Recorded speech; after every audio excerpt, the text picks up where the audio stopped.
Welcome to live coverage of the Hallyburton Johnstone final for women's cricket.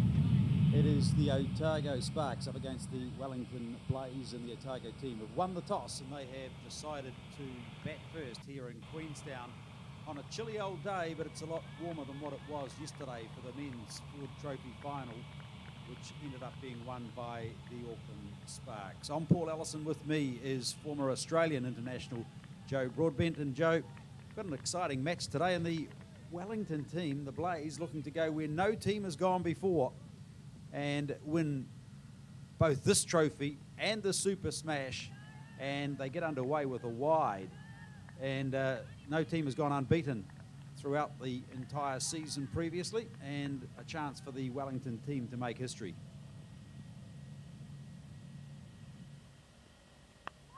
Yeah, you don't hear of that very often, do you, that a team can go through undefeated all year, and just it probably adds a little bit of pressure to them today as well. But look, I'm sure they were all sort of pretty chilled out there today in their warm-up and looked ready to go.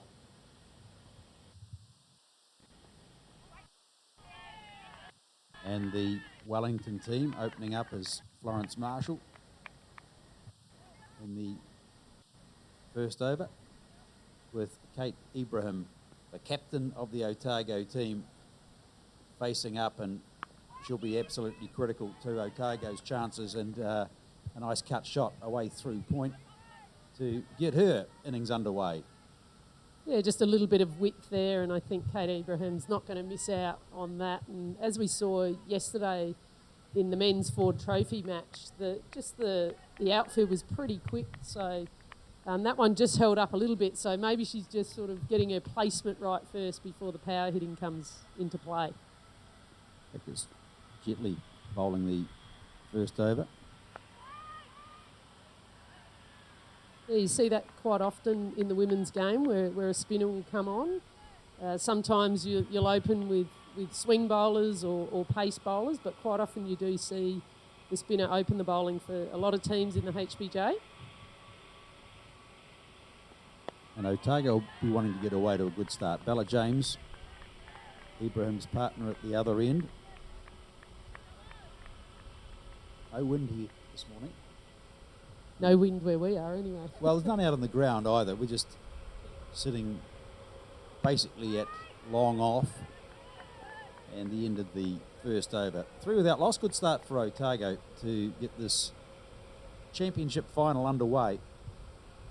It's been a good season for the Blaze, but of course with the White Ferns out of both teams, no Katie Martin, no Susie Bates, no Hayley Jensen for the Otago Sparks, and Sophie Devine, the Kerr sisters. Maddie Green out of the Wellington Blaze side as well.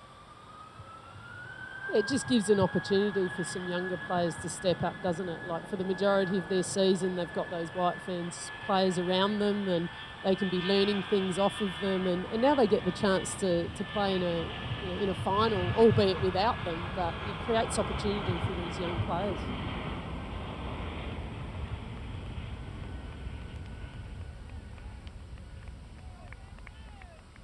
So Monica Singh will open at the other end for the start of the second over. Good toss to win. I think both captains were looking to bat first here. Singh with her left arm away swing and edgily through that slip cordon, but another single. Yeah, how critical is really Kate Ibrahim to this Otago team today? She's got the experience of being a previous White Fern. She's the highest run scorer in this competition with 359 runs coming into this. So if she goes early, Otago are going to be really in a bit of difficulty, I would think, because they don't have the same depth. They've had to bring quite a few new players in with the White Ferns away. We don't want to put the commentator's curse on her, do we, as she's facing up to Monica Singh here, but a lot does rest on her shoulders, and I think she'll know that, but I think she'll really relish in that as well. She is a highly competitive player, and I'm sure she'll be wanting to get her team home today. So with a wide and 2 byes, good start for Otago. Just taking a little time to find her line. Anika Singh. I'll be a bit nervous. You know, you can get a little bit nervous on game day, can't you? Got to relax, deep breath.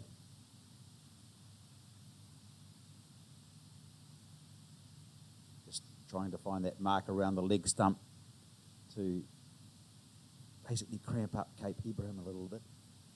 And normally Monica Singh will go across the right-hander, and that's where she sort of picks up a lot of her wickets. They don't have a slip in, so maybe there's a different plan here.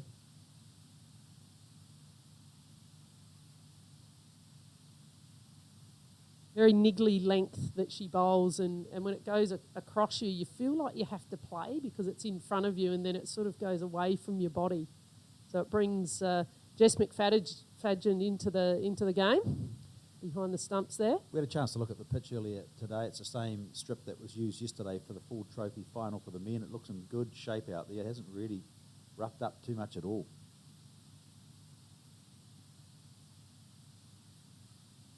Again, just on that leg stump, but an easy single. Sparks off to a good start.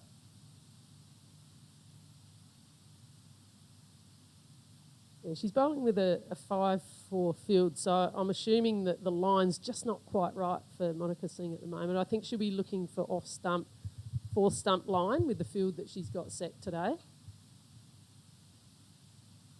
Yeah, just losing some shape, and she's had quite a few around that leg stump or just outside, so second wide of the over.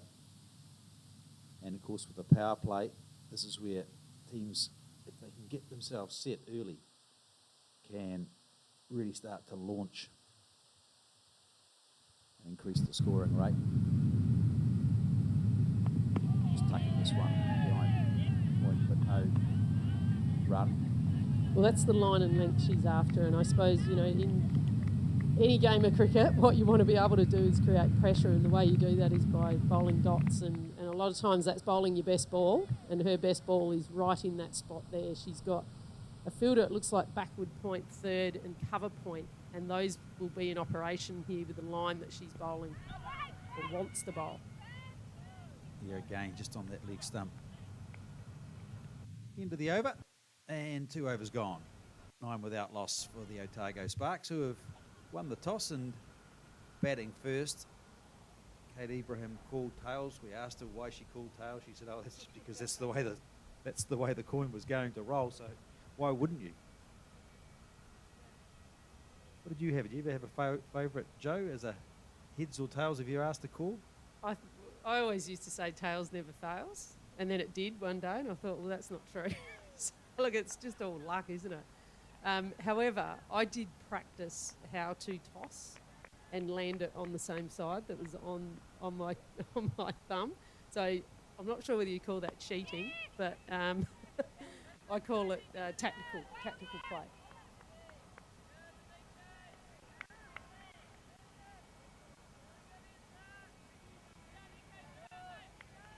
So Jetley back in for her second over.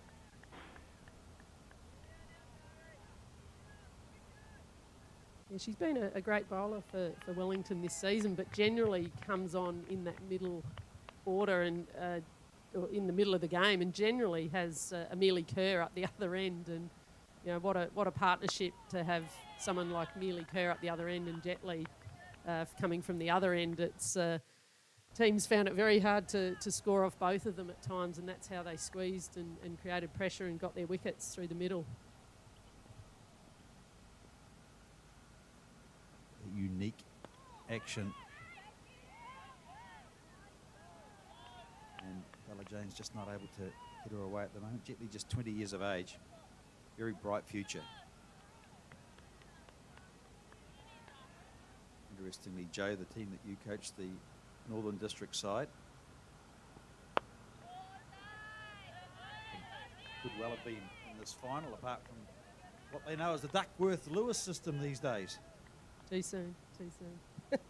No, it was a fabulous effort by our young Northern Districts team in regards to we tied with Auckland. If we had have won, then we would have been playing in this final, and as much as that sort of cut us a little bit, I think, from a seasonal point of view, I just felt really proud about what our players could do this year. It's been a really tough year, as we know, with COVID, and we had to start our season with not our full team.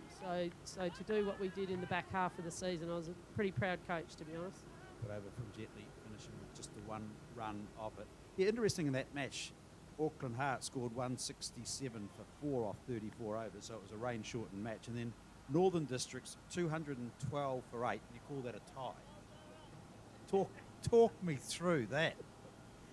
The Duckworth-Lewis is an interesting system because I feel like the averages have come off the back of male games, which is a little bit unfair because the run rates that you get in men's cricket is a little bit different to women's, and it always seems that generally batting second is where you want to be, but that's if you don't have rain in the first innings, and that's what we had. So it gave Auckland 6 overs of being able to go out there and have 8 wickets in hand and pretty much throw the willow.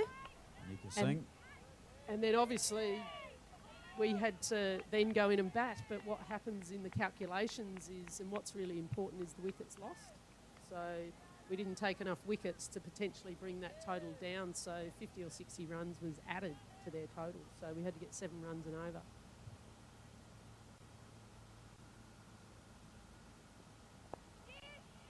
Singh just tossing this one up, and Ibrahim looking for the single. No worries either, batsman at this stage.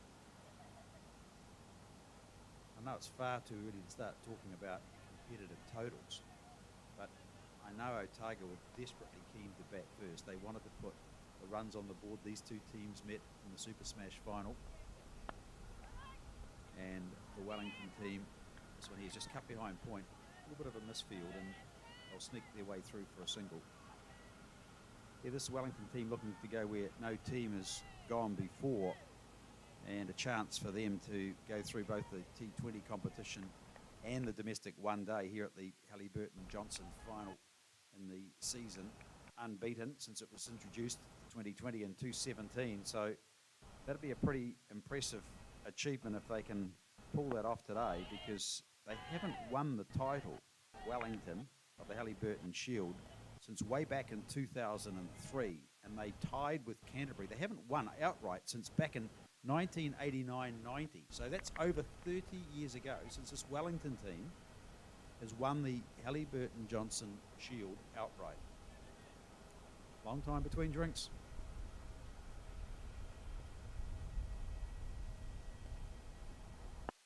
A little bit of movement in the air from Singh, and she's right on the spot now. That middle and leg stump is what she's aiming at.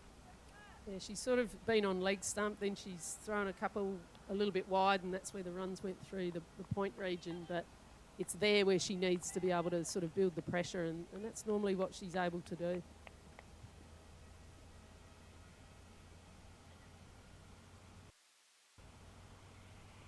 I think when you start a season, you don't necessarily look at wanting to be undefeated, because it's about the processes and taking one game at a time. I'm sure Lance Dry would have had that approach with this Wellington group, young group, as the 4th over finishes and they're 14 for none. Yeah, it's a good point. The other thing is, this is really, with a 50 over game and a lot of new young talent being brought into the team, they don't have the same experience and the depth across the whole squad, and runs early on is probably not that critical in terms of the run rate. It's, if you can't preserve wickets, you can just keep the score ticking over like Otago have. I think they'll be pleased with their opening 4 overs. Yeah, I think so. I think the women's game, however, is that we do want to get a little bit better at accessing, obviously there's 2 fielders out for the first 10 overs as well in the power play, and you want to be able to see some boundaries scored as well, but you can sort of understand just the slow start as there's some runs here, and that's running out to the boundary behind point. It's going to get cut off though, and they'll come back for 2, looking for 3, but they'll have to settle for just the couple on this occasion. So Bella James moves along to 4. Yeah, that one's in the air for a moment. But with the fielders up in the opening 10 overs for the power play, got plenty of space out wide if you can get it over that inner ring. Jetley's bowling a really nice line and length there. You tend to, when you give a little bit of width, you just go, come on, get your line right, get it in there, bring the slip into play.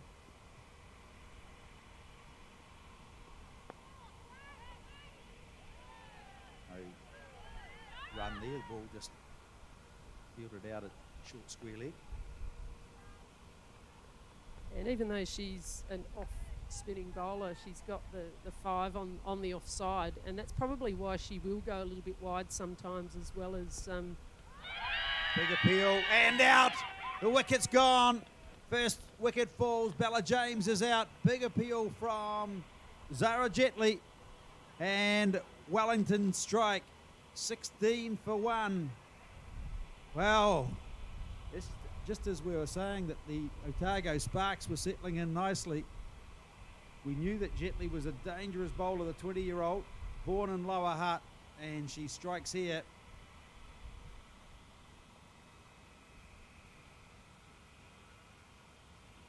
We'll just have a look at the replay here, and it looks like it's Jess McFadden that's taken the catch behind. We were just talking about the lines that she needed to bowl.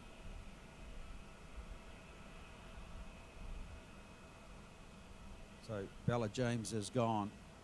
It's almost like she was looking maybe for an LB, but every now and again just going outside that off stump and bringing, well, I thought slips into play, but it ended up going to Jess. So anything behind is behind, isn't it?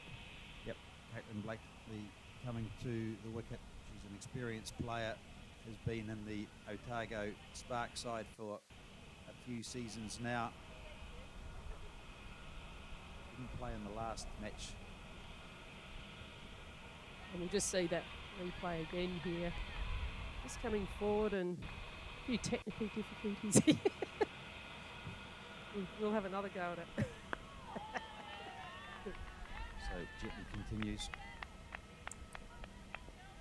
A big hello to everybody listening too, because this game is a shutout game. Like, no one can actually come in. So obviously those people that are interested are probably online and wanting to see how both these teams go today. Well, with the increasing popularity of the women's game, and we've seen them so much on television with Super Smash, it is certainly something that's growing. You've got the World Cup starting next week. New Zealand team in action today, play Australia. Your team on Tuesday, and another warm-up match after that 5-match series against the Indians. And you've got some changes already to the New Zealand side, with Lauren Down out with a broken thumb. So Singh will continue. The wicket that's fallen is Bella James, caught McFadden. It's going to be an interesting World Cup, isn't it? It's, I think the White Ferns have done a fabulous job against India here in this series, and Australia had a great series with England just prior to coming over to New Zealand as well. So there's some teams in some good forms. There's some teams that don't have confidence, but a World Cup, everything can change. So Ibrahim will get a quick single. It was well run. Ball fielded in at short mid-wicket. The Otago team showing some intent early. They do want to have those quick singles and just keep that scoreboard ticking over. Well, it's all about partnerships, isn't it? And I think in 50-over cricket, you get that little bit of extra time. And if you're able to build some sort of a partnership, and the way you do that is just be looking at your strengths and looking where you can rotate the strike and hit to space and be able to manipulate the ball and get your partner up the other end. And that's what Ibrahim's starting to do now.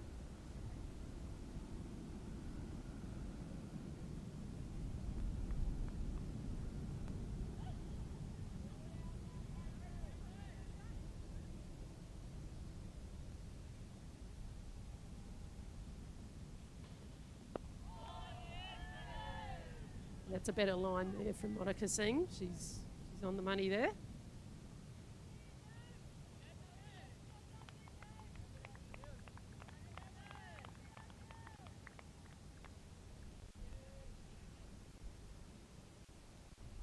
It'll be a good test for both teams today with their depth of bowling attack as Singh comes in once more, tossing this one up just on leg stump, but Blakely nicely just deflects it away for a single. Yeah, I think Blakely would have been sitting on the sidelines hoping that there would be a little bit of a partnership to go in behind. But when you bat at 3, you could actually face a ball before the other opener up the other end. So you've just got to be ready. Generally, it's one of your better batters batting at 3, and she'll take her time to get started here. Play down with the offside, no run. Yeah, Monika Singh, 20, had a birthday just earlier this month as well, 26 years of age. Made her debut for Wellington a couple of seasons ago after previously playing for Central Districts. This is a nice shot through the cover region out towards the boundary. It's going to be cut off. They'll come back for 2. Looking for 3, and they'll run 3 and get home safely. Good running from the Otago pair. Yeah, it was a great shot through the covers there as we end the 6 over, 21 for 1. There was a little bit of a dive over the top, and then there was a little bit of a throw that didn't go quite right. And that's where you've got to run your first one hard and turn your 1s into 2s and your 2s into 3s, and that's exactly what Ibrahim and Blakely did there. They were ready for that 3rd run when there was a fumble on the outfield. So Jetley, who was successful in her previous over with the wicket of Bella James, will continue.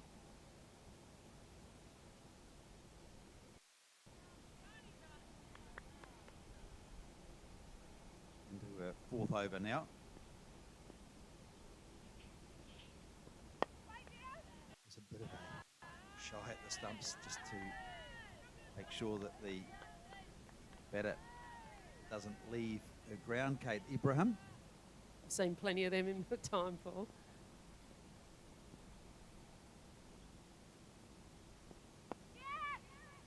So just working this one under the onside round the square leg for a single. So the 2 outside of the circle, you've got 1 at deep square leg,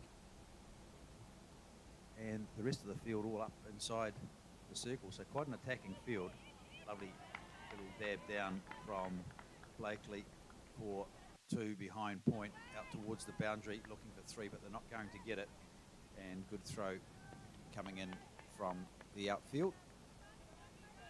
Yeah, Rebecca Burns set herself up for that relay throw. It was actually quite good because if they were going to run to the bowler's end, she was in position to throw either end there. So that was actually a good chase. So again, dab down nicely from Blakely, looking for 2, and comfortably will come back with a relay throw coming in from the boundary. Blakely likes that, just going back under that back foot and looking for some space behind point. When you're starting your innings, that's exactly what you want to do. Just play low-risk shots, get yourself moving up and down the wicket, and that's exactly what she's doing. A run on this occasion out to a short mid-wicket. 26 for 1, coming up to the end of the 7th over.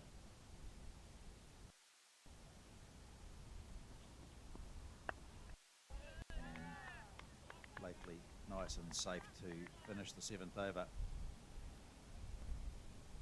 So Jetley with the wicket of Bella James, who was out for 4 when the score was 16.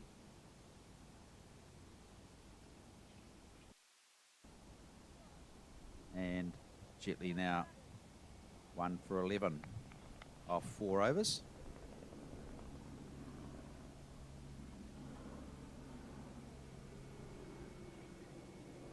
And Singh will continue from the Coronet Peak end here at this most picturesque ground in Queenstown, the Sir John Davies Oval. John Davies, a former mayor of Queenstown, well-known businessman.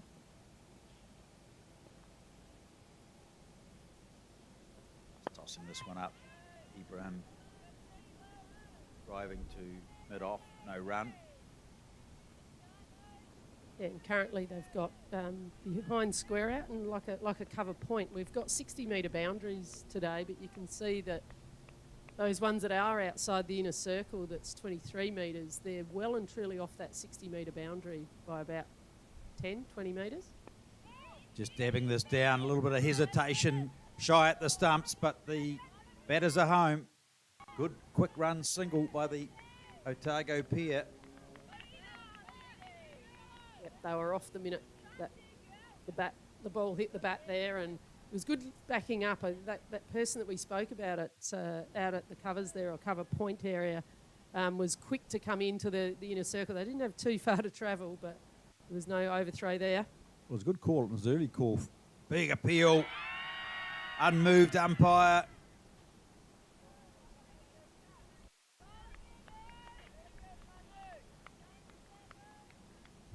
Yeah, I think going across the batter there and fairly well out of her crease, Blakely. So thrusted that front pad out in front, and I think it was potentially too high and going outside off for me.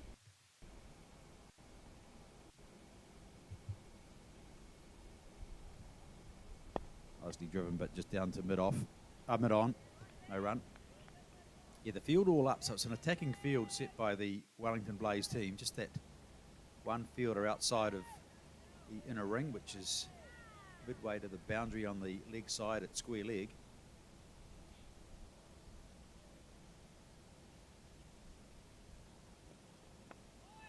And you definitely want to be able to create that pressure, especially for the new batter. Blakely's faced 11. She's sitting on 5. For Ibrahim, they have been putting the 2 out, which is fair enough. And what Kate Ibrahim's got to do is potentially just keep hitting to the sweepers and getting Blakely on strike and just seeing whether she can break this field open. Blakely comes from good pedigree. Father played cricket for Otago. Jeff.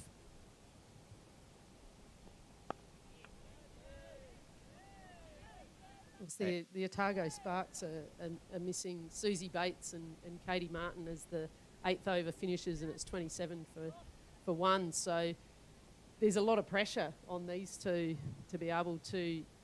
One of them will have to bat through the 50 overs if they want to get a par score, which is probably around that 250 mark.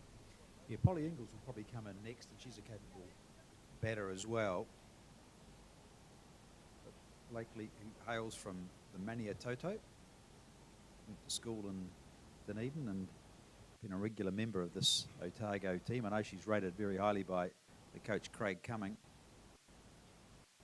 A lot of discussion taking place in the middle. So Kate Ibrahim, the sort of wise head, the experienced player amongst them. Some say that she was very unlucky to miss out on the White Ferns selection for the World Cup. She said, "K Sarah, Sarah," basically. It is what it is. I can't do anything about it.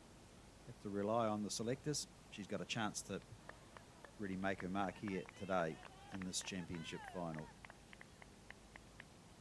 Which is warming up in Queenstown after a chilly start.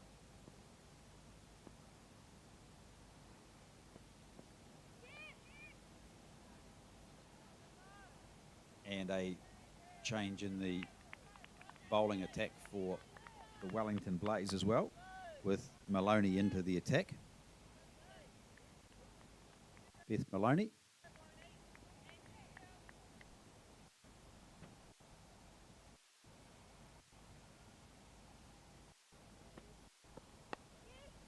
And again, just tucked around backward of square for a single. Otago team just happy at the moment to look for the quick singles and keep that scoreboard ticking over. Haven't seen really a lot of major attacking shots so far.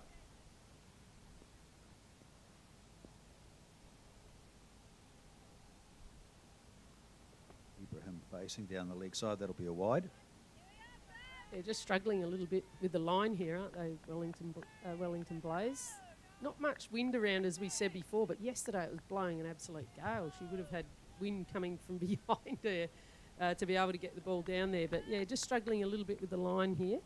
Probably a little bit of nerves, younger players.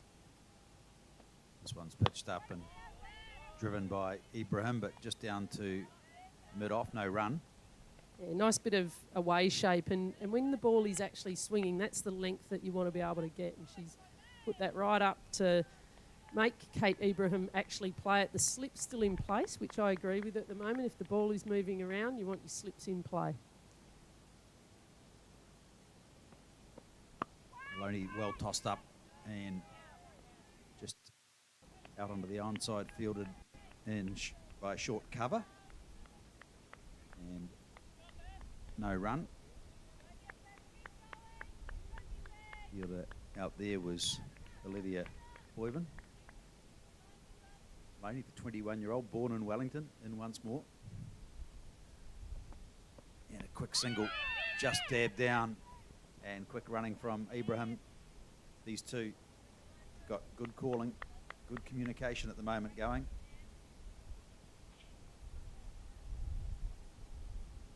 Talk about on a ground like this where the boundaries are 60 metres. 220, 230, a competitive score, Joe?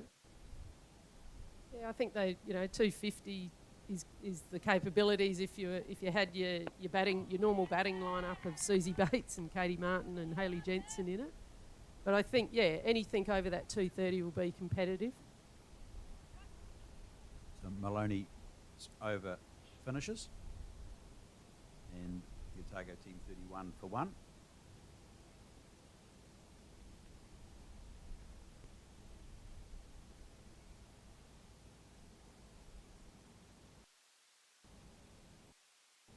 And this will be the last over of the power play, but I would expect to see that the field won't change much. I think, when batters aren't blazing away, you don't normally see the 4 go straight out in the 11th over in the 50 over format, especially if the bowlers feel like they can bowl a tight line and length and create the pressure by having the field up. Singh coming in for the start of her 5th over. No run. Just tucked into that short mid-wicket.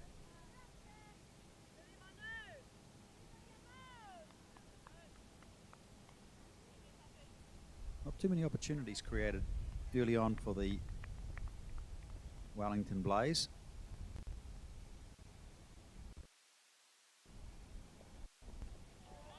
Singh none for 16 so far, so it's been a tidy opening spell without really looking too threatening. Yeah, they've just bowled to their field, haven't they? Apart from maybe a few wides down leg or just a few loose ones on the pads, but generally they've bowled really well to their field and they've been able to create pressure. Nicely tossed up, and again a quick single running, and they will get home. It was tight. The throw had been right on the money. It may have been very close indeed, but these two, they're looking for the quick singles. They're not playing the big attacking shots just yet. They'll be conscious of the fact that the batting lineup is, well, a little bit brittle after you get through Polly Ingles in terms of experience at this level. It's a championship final. Singh once more in and just on that leg stump, and good running again between Blakely and Ibrahim.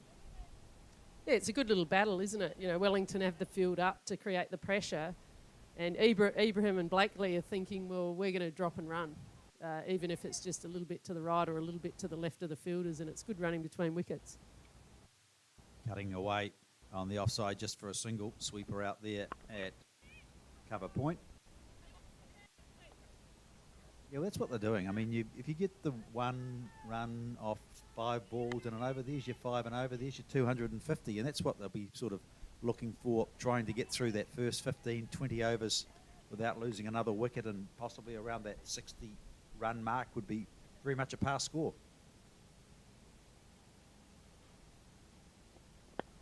Singh just tossing this one up. It was a little bit uppish then. Blakely was through a shot a little bit early as the 10th over finishes 34 for 1.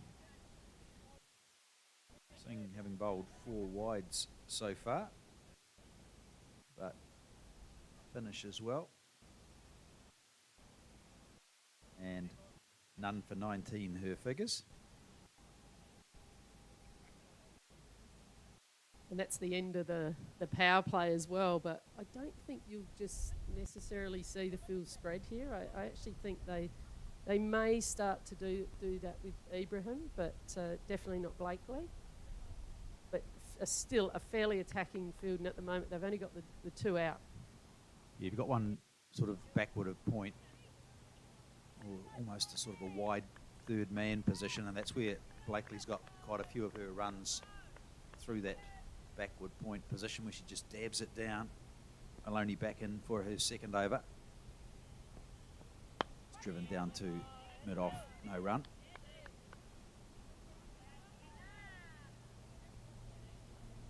Nice way to start your over, just hitting your line and length. It does give you a little bit of confidence as a bowler, and I'm sure you know when you're going back to your mark, you want to make sure that you have your deep breaths, you understand, you know what sort of ball you want to bowl. Take a deep breath and in you come. Driven once more, but that ring of fielders in very close. Noticing the captain of the Wellington Blaze side, Diana Doughty, just standing at mid-off so she can encourage the bowler as she gets back to the top of a run. Beth Maloney, and electing to just let this one whistle through on this occasion by the Otago team. Ibrahim looking very comfortable out there at the moment. Well, she's in no rush, is she? Well, she's in no rush, and she doesn't really have to be just at this time. She's the leading scorer in this competition. This is a lovely shot, but can't pierce the field in the offside. And no run. Some sharp fielding. And out there was Olivia Boyven just in cover, so no slip in place. Deep, wide third man. Point, cover. This one he is pulled around behind square. They'll get one, they'll look for two. It's racing out towards the boundary. I think it's been a good save deep on the boundary fence, and they'll just come back for two. So that is good work from the Wellington Blaze field. Well, that was the first short ball that I've seen in 10.5 balls. So first short one, and yeah, the hands got released there. Didn't quite get to the boundary, as you say, but it was a really good chase, and there was also a second chaser, which you always need when it's going close to the boundary. Maloney once more just let go outside off stump. End of the over. We've had 11 gone. Always nice to finish an over, I think, with a dot, isn't it? You sort of feel that batters bat in their partnerships, and the bowlers need to bowl in partnerships as well. So if you can get out of your over, in particular the last two balls, but the last ball for sure, it just gives a little bit more hope up the other end, and you can start to build the dots again. Interestingly, Singh is going to continue for her sixth over. Thought we might have seen a double change. Hasn't come yet.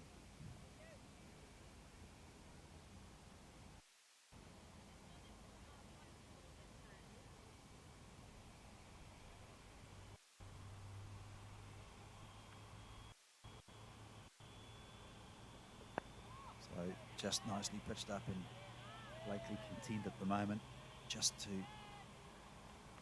get herself set. Have to call it a steady start, isn't it? It's not a blazing start. It's sort of in between. I think Wellington probably would have liked maybe another wicket or two, and Otago maybe another 20 runs. Oh, this is pulled on the leg side, and again can't pierce the field. One outside the circle is deep on the boundary. Caitlin King, and returns a good throw. So just a single. Well struck though by Blakely. You can say it's not a sparkling start by the Sparks and not a blazing start by the Blaze.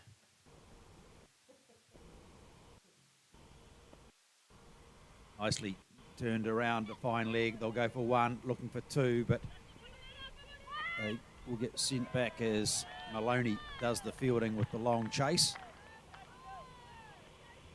It was a great chase by Beth Maloney there. The minute that came off the pad, she was already moving, and it's what you want to see as a coach. You want to be able to see that where your players are ready and they've read the ball off the bat, and she cut one then. So if they do their cost and saves, you can put one in for a save there. Blakely again down that leg side, and Maloney has to run round to her right by about 5 metres and picks it up.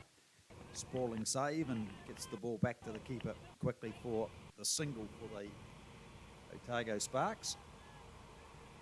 And again, Maloney, just that movement.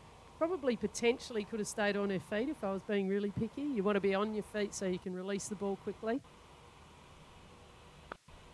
But wider on this occasion and just freeing her arms is Ibrahim. 20 off 39. So not a high run rate, but we've talked about it so often that you need the safe start to build some sort of total, competitive total against this unbeaten Blaze side. Pitched up and driven, but no way through the field. And dot ball to finish. 12 overs gone, 40 for 1. The Otago Sparks winning the toss and batting first.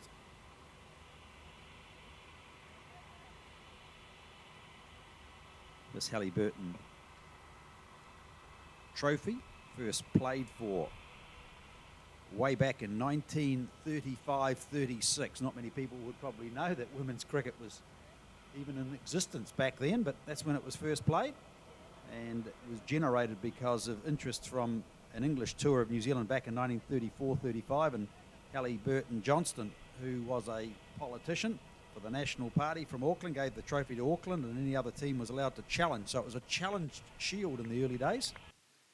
But now it is the supremacy of New Zealand women's domestic cricket competition as Maloney continues into her third over.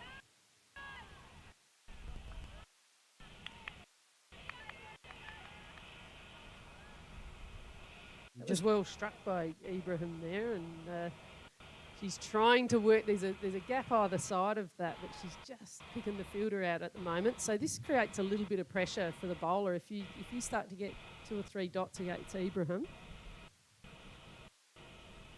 This is wide and short and just tucked away down to fine leg for the single. Almost looked like a bouncer, that one to me. Just maybe got that a little bit wrong. It was down leg. If she gets that over her right shoulder, that's probably a better line to be able to bowl the bouncer. And we don't see this ball bowled enough in the women's game. And I kind of like it because it gets the batters off their front foot. And Kate Ibrahim will want to get on the front foot and just work around the corner. So a short ball's a good option. Done it again, and this one's much finer. Will go towards the boundary. Will it get to the boundary? Yes, it does. Good work by Blakely.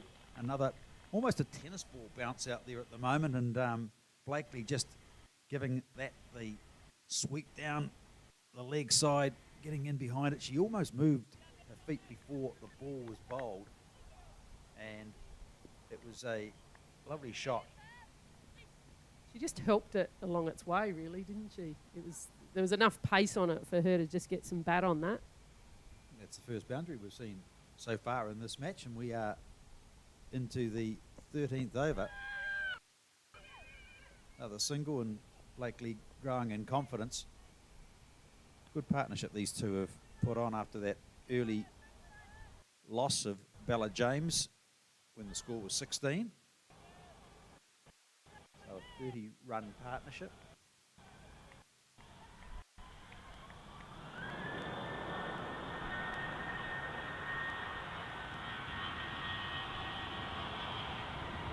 A run on this occasion, though. You can see them looking for it. The minute that came off, Blakely was backing up. That's what you want to see from your batter at the non-striker's end. And there wasn't a single in there because of the movement in the field by the Wellington Blaze fielders there. They were attacking. There was 2 fielders coming hard at that ball then.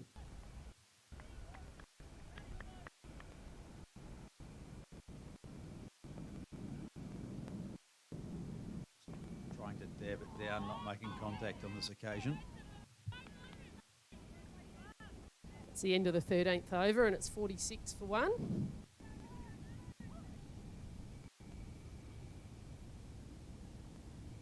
The run rate's around 3.54, which is sort of similar to the boys' game yesterday, really, wasn't it?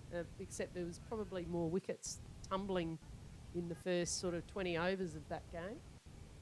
You look at Kate Ibrahim's record this year. I talked about 359 runs. She leads the run scoring total, highest score of 96 and average of 71 and a strike rate of 69. So that really shows you how critical she's been to this Otago team and making it through to the final. These two teams played off earlier in the season for the Super Smash final as well. Players too good on that occasion. They batted first and Otago were really shut out of the match, and I think that's what Otago's trying to do here. Put a competitive total on the board and then flip it round and say, okay, Blaze, if you're good enough, let's see what you can do.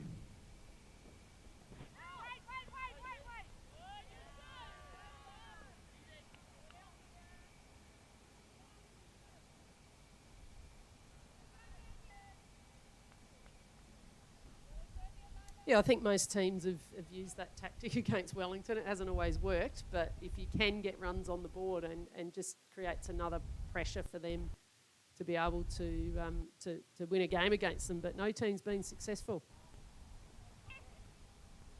So just a single down to deep backward square. Kate Ibrahim originally from New Plymouth. Taranaki. She said a little place called Inglewood. Have you heard of it? She said to me yesterday. I said, yeah, of course I've heard of Inglewood. But she's very talented cricketer. Played for Central Districts, Staffordshire, Canterbury, and moved down with her husband last year to be part of the Otago team. Husband Dion, former Zimbabwean test player. This is a lovely drive into the offside. Just a single. Cover sweeper out there. So Blakely looking more and more assured as she goes on. She's building nicely, isn't she? Just noticing those boundary fielders. They're 10, 20 metres off the boundary there, and that saved a single the ball before. That potentially, if that goes out to the main boundary, the 60-metre boundary, they'd probably be looking for two, but there was barely one. Into the 14th over, 48 for 1. You're talking about Kate Ibrahim. I mean, she made the New Zealand team for one-day internationals back in 2010 against Australia. Last played in 2018 against England for the White Ferns, and has played T20 cricket as well. Last time in New Zealand colours was back in March last year against England, so she's played at the highest level. She won't be feeling the pressure out there at the moment. She'll know the responsibility on her shoulders, though.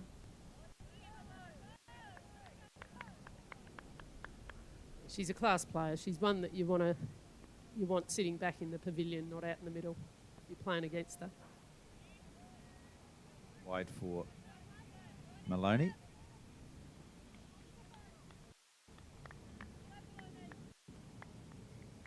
Yeah, she knows her game very well.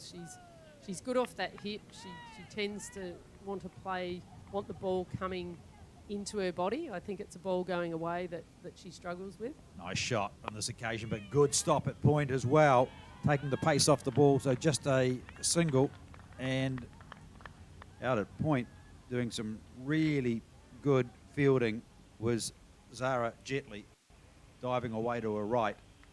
Looked for all the moment that it was going to be crashing towards the boundary, but Jetley getting across to her right. I guess one of the disconcerting, from a coach's perspective, points in what we've seen so far, and again, lovely shot. This is behind point, but there's a deep third man, so just the single. One of the disconcerting points will be the amount of wides that have been bowled so far. There's been 8 of them.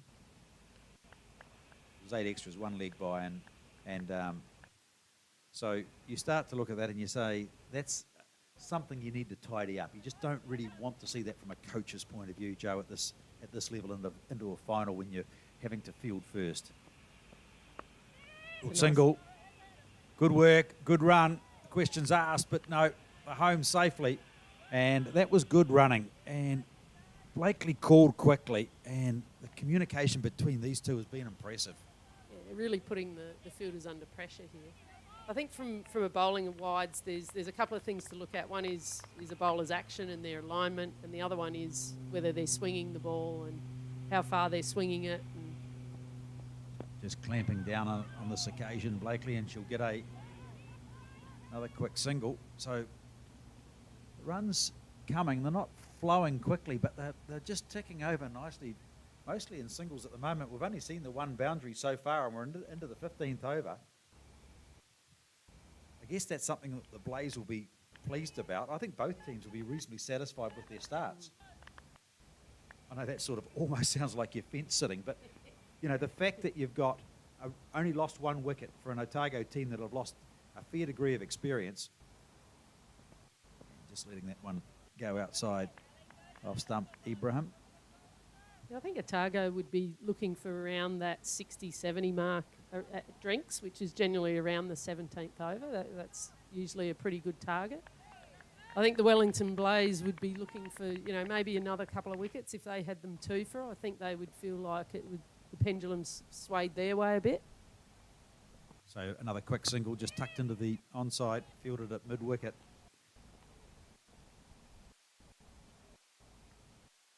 I've been impressed by this running. It was Singh doing the fielding, Manika Singh on that occasion, as the over comes to an end. 15 gone, 54 for one, so 3.6 the run rate per over. More than acceptable early on. You'd say, hey, that's a slow start, but in the context of the game, with the White Ferns away, wanting to bat first and accumulate safely a good competitive total, I think that's okay. Yeah, I'd be pretty happy with that, and I'm sure Craig Cummings would be sitting on the sidelines, not comfortable, but I think he would be confident, quietly confident with where his team is at the moment. Sometimes he's a bit hard to please, but I guess he'd be satisfied, wouldn't he? You'd have to say, you're a coach, knowing that you've got a change, you're bringing some players in, you've got one making their debut in Harriet Cuttance today. That's what happens when you have some of your experienced players not available. You've got to bring them into the big occasion, and you know that you have to rely on some of these players to do the business for you. And that's what they've done.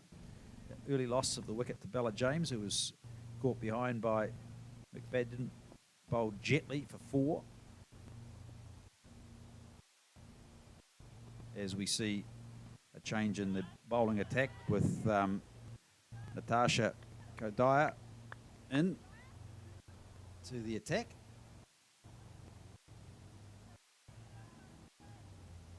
Born in Lower Hutt, just 18 years of age.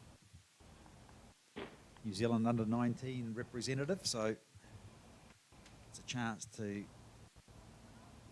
perform on the big stage today, outside off stump, and that's called a wide. That's what we were talking about, Joe, before. I know you might need 2 or 3 balls just to get into your rhythm and to settle down, but you know, in the end of the day, you look at the scorecard and you see what the total of wides are and how much of a factor that's possibly played in the total that you're having to either chase or defend. No way through for Ibrahim on this occasion, driven out to short cover. No one likes to see wides when you're in the fielding team, do you? You don't mind them when you're batting, but yeah, I think it's just a common thing that happens a lot with swing bowlers, and what you'll find is sometimes they'll go across seam, which we don't really want to encourage them to do. You still want to be able to swing and control that swing, and the only way you're going to do that is by practicing that out in the middle and being able to do it under pressure. And that's where training becomes really important. Natasha bowls out swing. She's got a decent slower ball as well, so you know that could be a good weapon to use. Good that Jess McFadden is standing up to her as well. Good sign. And good fielding off her own bowling by Kodaya. McFadden is member of that New Zealand development side and that wider squad of the White Fern should they experience some injuries. So this will be an opportunity I'm sure she'll relish this afternoon. Yeah, well, she had to wait in the wings a little bit with Rachel Priest being from Wellington Blaze, and it's always a bit difficult, isn't it, being a keeper, because there's only one spot. So, and if you don't get that spot and you're good enough for a batter, which Jess McFadden is, but you have to field if there's another keeper in there. So she's had to wait her time, and I think she's performed really well over the last couple of seasons, albeit this season a full season behind the stumps, but bits and pieces. And she shows a lot of quality, and that's why she's in the development squad as the 16th over ends, 56 for 1. Yeah, good tidy over as well, just a wide and the single off the last ball. So I think Tash Kadaya will be very pleased with her opening over. Probably 1 over away from drinks here as the sun starts to shine in Queenstown after a chilly start. But it is warmer than what the Ford Trophy final conditions were yesterday. You've got your coat off, your gloves off today, Joe, so you're in better shape. The sun's streaming in through the window here in our commentary position. It's always too hot today, Paul. Can't say that coming from Australia, surely. Nice shot off the toes there, out to the fielder in the deep there, and they've run an easy 2 there. Yeah, good work again by this pair. I was at 1 short. Yeah, well, I'll be disappointed in that. And it was Ibrahim who was just not making it across the line with her bat. And she turned.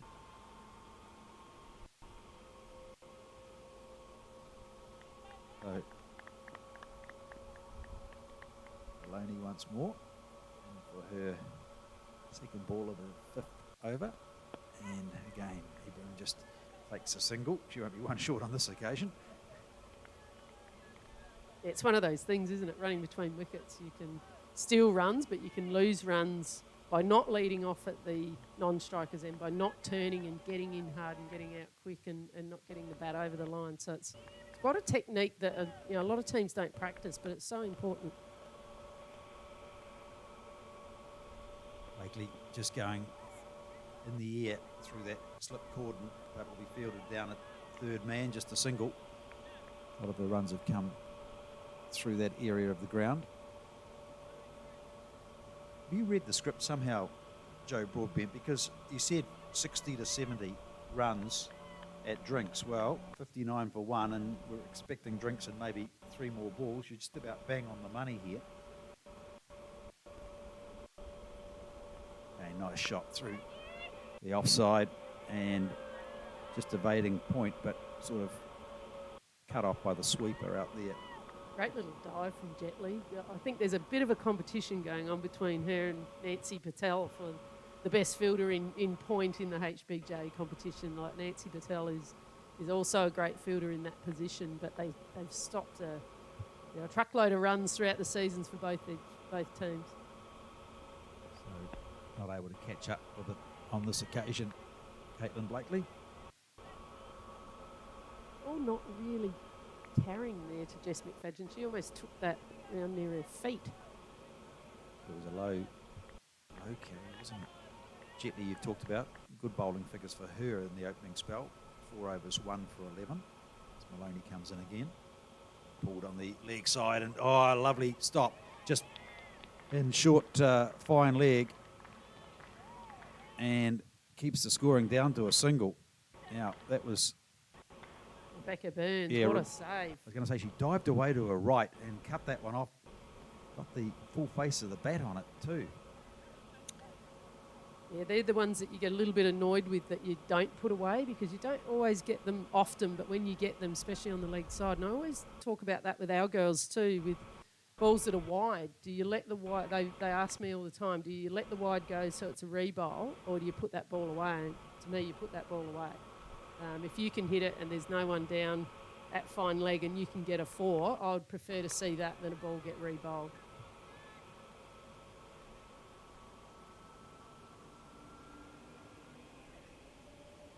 So no drinks here at John Davies Oval in Queenstown as we start the 18th over.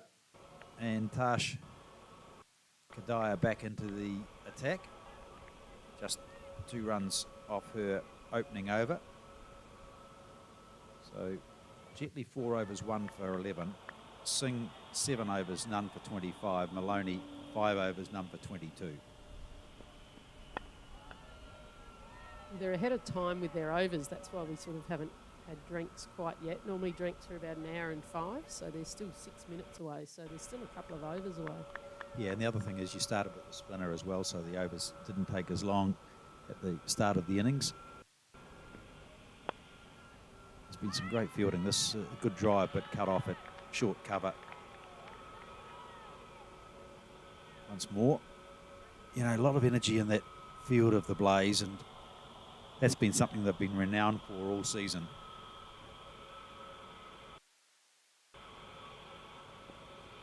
Okay, and this one here will go out to deep cover just for the single.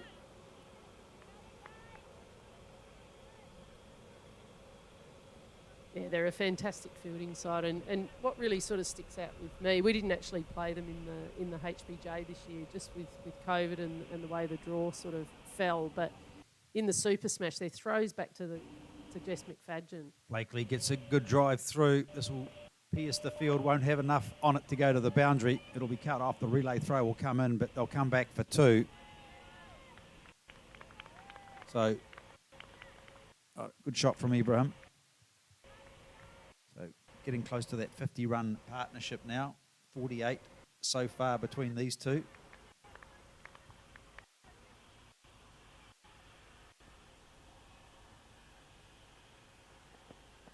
And again, good fielding at short mid-wicket. And in there to do the good work was Tamsin Newton. That's the end of the over. And are they looking for drinks now? I think it's getting too warm. They're taking some of the top layers off. Sun starting to peak and blaze down now. So what have you made of the opening 18, Joe? I mean, we talked about if you had to say a team's on top here at this stage, I'd say it's almost even Stevens. It's not a high run rate. The wickets haven't been lost. It's been containing bowling, good fielding from the Blaze, but to be fair, the Sparks haven't looked in too much trouble either. I think where the run rate is and the fact that they've got 9 wickets still to come, I think I'd actually just have Otago Sparks slightly ahead, to be honest. But I think, yeah, the Wellington Blaze just need to create just a little bit of pressure. They've just got that release ball that's coming where there's either a 2 or a 4 and they're able to rotate the strike. Okay, change in bowling now. The captain introduces herself into the attack. Diana Doughty is coming in to bowl from the Remarkables end.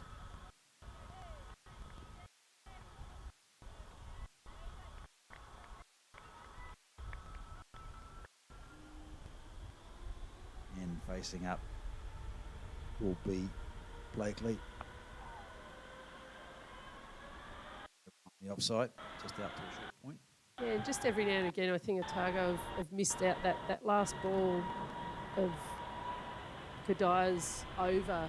Kate Ibrahim missed a full toss, and I think when you're missing those loose ones...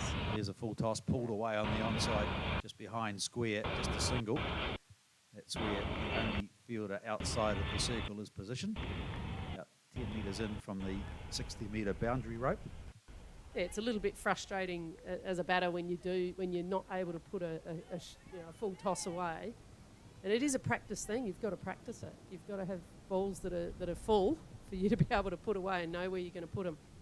So, Doughty, the leg spinner, 28-year-old, born in Pororua, captaining the side today.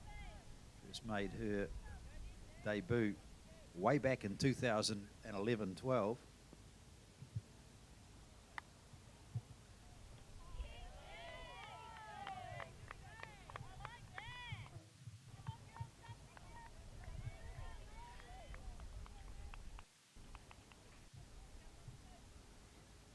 responsibility, I guess, when you've had experienced players there. You've got to step up to the captaincy, but she's been around for a long time. This level of cricket, came in as a teenager into the Wellington sit team. Yeah, she was also with the White Ferns in the Australian series just over 12 months ago as well, so an up-and-coming player. No run, ball fielded at mid-off.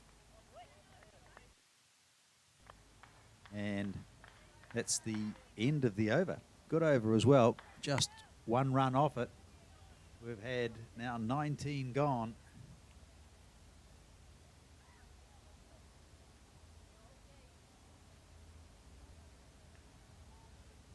And being told it's one over to go before the drinks break. That's a reflection of how quickly the Blaze have got through the overs in this opening innings of the Hallyburton Johnstone Shield. Supremacy of women's cricket in the domestic competition in New Zealand. As Kadaya into the attack once more.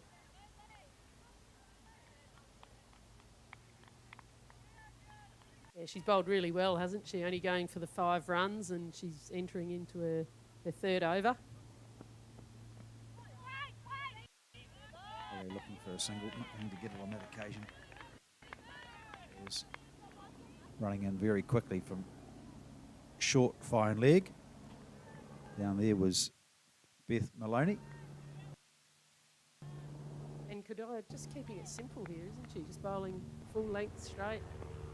Yeah, hard to get away.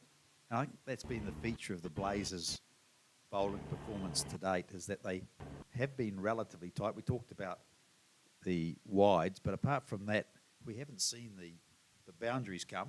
I think I can only recall one boundary. There's a bit more of aggression and over the top as we say that. And a lovely shot there by Caitlin Blakely. And that's the second boundary of the innings. Really pulled that one away through that mid-wicket region and away to the picket fence. Plenty of power on it. That's the 53-run partnership as well to bring that up. Pretty good style to bring that up in, wasn't it? It was almost like she was block.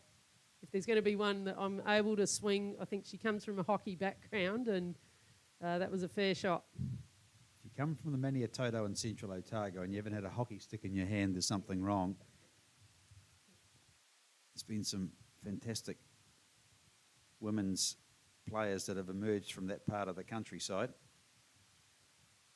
And Blakely will go through for another single. So she's just aggregating the runs nicely. We talked about the partnership, building, first wicket falling at 16. No run on this occasion, ball just dead down under the offside.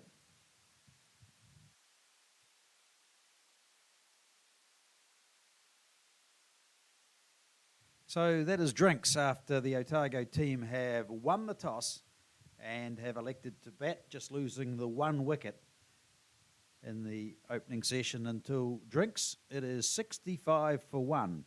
Otago batting first against the Blaze.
first over.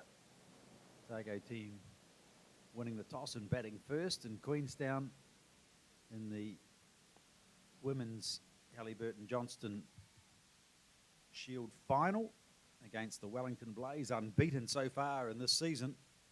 Looking to be the first team to do that in both competitions of the T20. And a good partnership here between Caitlin Blakely and Kate Ibrahim for the Otago Sparks. Blakely down the wicket. Nice tight bowling here, but Blakely used her feet on that occasion, and I think that's the way that you want to be able to play, Doherty. Swing onto the onside, and that'll go all the way to the boundary. Lovely shot from Blakely, growing in confidence all the time. That's her second boundary now. In fact, that's her third boundary. She's got all of the boundaries in this innings from Otago. Ibrahim, on the other hand, has been quite happy just to collect the ones and twos. Again, a very similar shot, wasn't it? We just saw the replay then. It was a very similar shot that she played from the other end.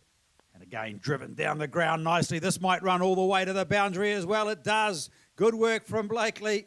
2 boundaries in the over.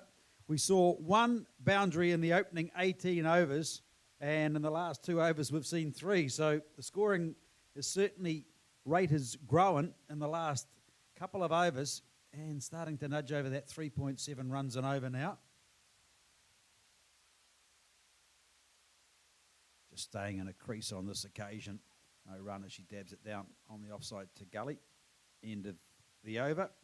But a productive one for the Otago Sparks. 8 off it, 78 for 1 with 21 gone. Yeah, that's what you want to be able to see from batters in this competition is using their feet. I think sometimes you can get caught on the crease, and I think Blakely was able to use her feet, and that's where she got her 4s from. And another alternative is to go back deep in the crease as well, but I think great option to be coming forward.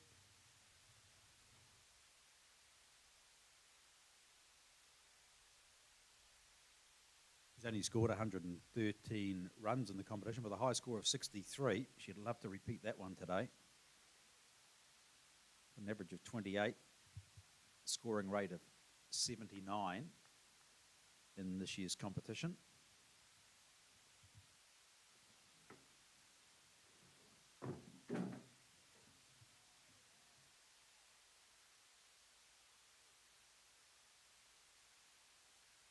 Caitlin King into the attack.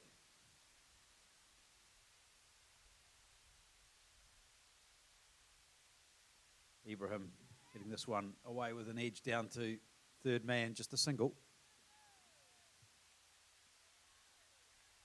Well, these two came together and the score was 1 for 16, so it's been a fantastic rebuild, hasn't it? And it's exactly what the Otago Sparks would have wanted is partnerships, and they've done it so well, just rotating the strike, and then they're starting to find the boundaries obviously a little bit more, or Blakely's starting to find the boundary a little bit more, and I'm sure Kate Ibrahim will join in as she builds into her innings as well. So King in and just let go outside the off stump by Blakely. It's like she just watches, sizes it up, and goes, well, where am I going to put that? If she keeps bowling in that same spot, she's sort of having a look around. She knows that Cow's available, Cover's available to her. Yeah, I watched her over the last few seasons, and I just think that she's an intelligent cricketer that's growing in ability and in confidence. No run on the offside, fielded at just forward of point. And in that point position is Kate Chandler. Yeah, what we've found with Blakely is that she's pretty much leg side dominant, but she ramps as well. Yeah, driven on this occasion, can't get a run, fielded it mid-on.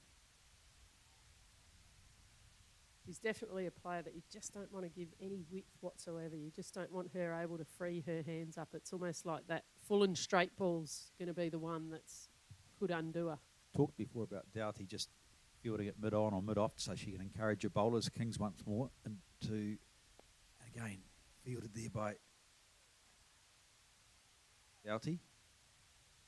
And if it's not the captain, it's generally an experienced player, isn't it, on the drive there, just sort of calming the bowler down or just chatting about the plans that I'm sure the teams would have gone through for each of these batters.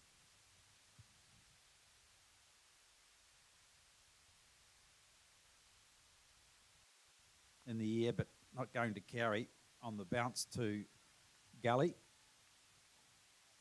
And in there fielding it was Thames and Newton. No run into the over. Another tight finish to the over, wasn't it? Like giving Blakely no room whatsoever. That's definitely the plan, and if they can execute that, then I feel that they could build towards this second wicket.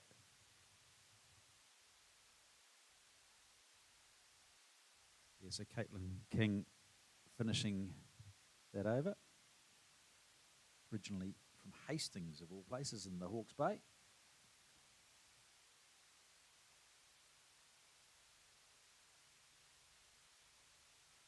Made her debut back in 2017-18, so a bit of experience in the side. As once more, it'll be the captain, Deanna Doughty, swinging but not able to get the ball through the field once more. That's been a bit of a challenge for the Otago batters. Although they've developed a good partnership, they've actually picked out the fielders in quite a lot of the shots that they've played with some aggression.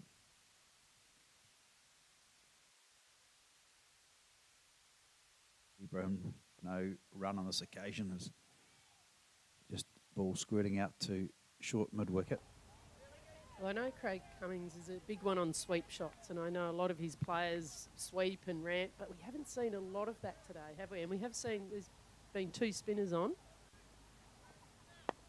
Driven down the ground, quick run, taken, shy at the stumps. I think she would have been in safely. Ibrahim running to the danger end. It was tight. It's very tight, and when I see a bat go over the line as opposed to Along the sliding through, I must admit, your heart goes in your mouth a little bit when you see that. Doughty to Blakely.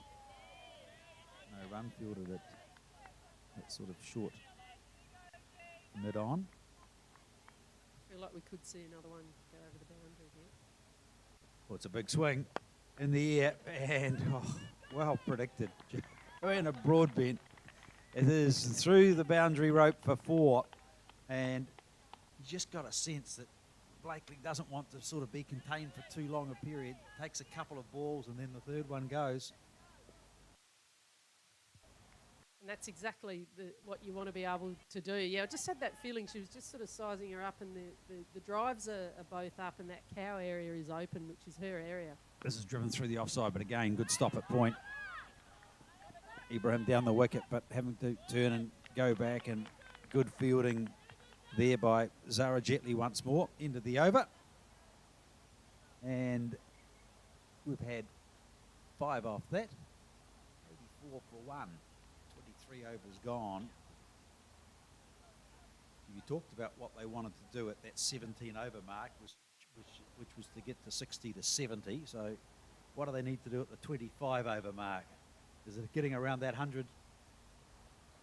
Yeah, I think if you're around sort of the 100 mark, sort of halfway through, then you would expect that you're going to get it over 200. That's what your team would want. I think Wellington Blaze would be a little bit concerned at the moment. However, you know, you don't push the panic button, do you? What you do is you might just change the bowlers up a little bit, just try and build some dot balls and stop Blakely from being able to free her arms up, and things can turn quite quickly, as we know.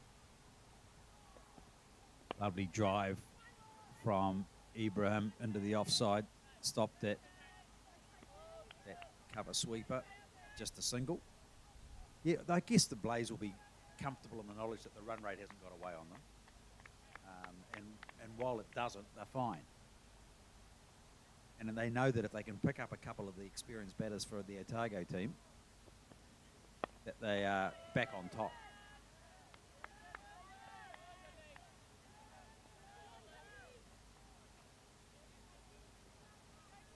So, Caitlin King, 5 years of age. Bowling from the Coronet Peak end. Lovely conditions here in Queenstown.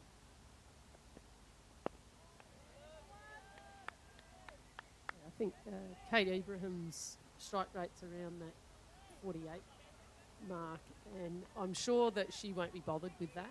I think she'll be more concerned with batting out these 50 overs. If she bats out these 50 overs, then she'll feel like they can put a good total on the board.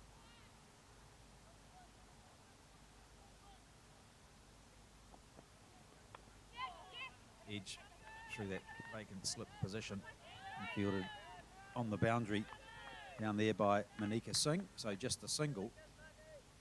These two would have talked and communicated. So at what stage do you say, I'll play the anchor role, you take the risks, you play the attacking shots, because already Blakely has overtaken Ibrahim in terms of the score and the scoring rate. So you get the sense that she's been this designated pinch hitter out there at the moment.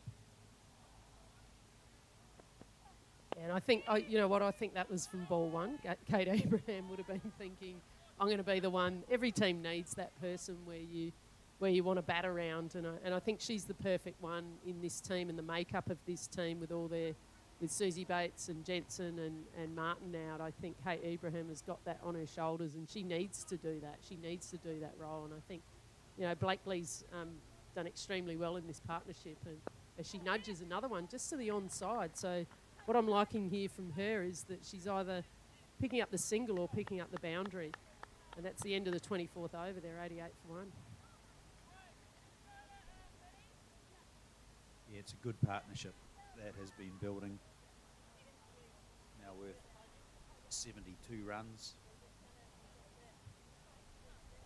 Not too far away from that halfway stage of the innings.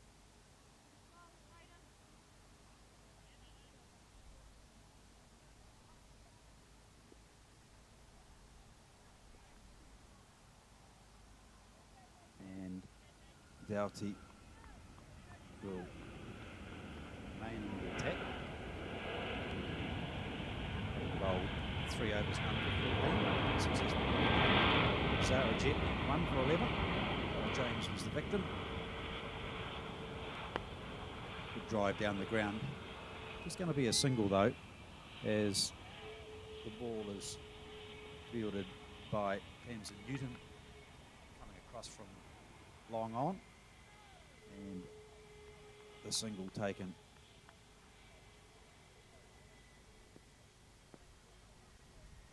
by Blakely. Here's that solid defensive shot from Ibrahim. If you're looking for a wicket taker, I think Doherty is the one. But you would pick leg spinners generally. They might go for a few runs, but they have this habit of picking up wickets as well. A shot from Ibrahim up to cover fielder. Let's talk a little for a moment as well between deliveries. Joe Broadbent, in terms of the Women's World Cup getting underway this week.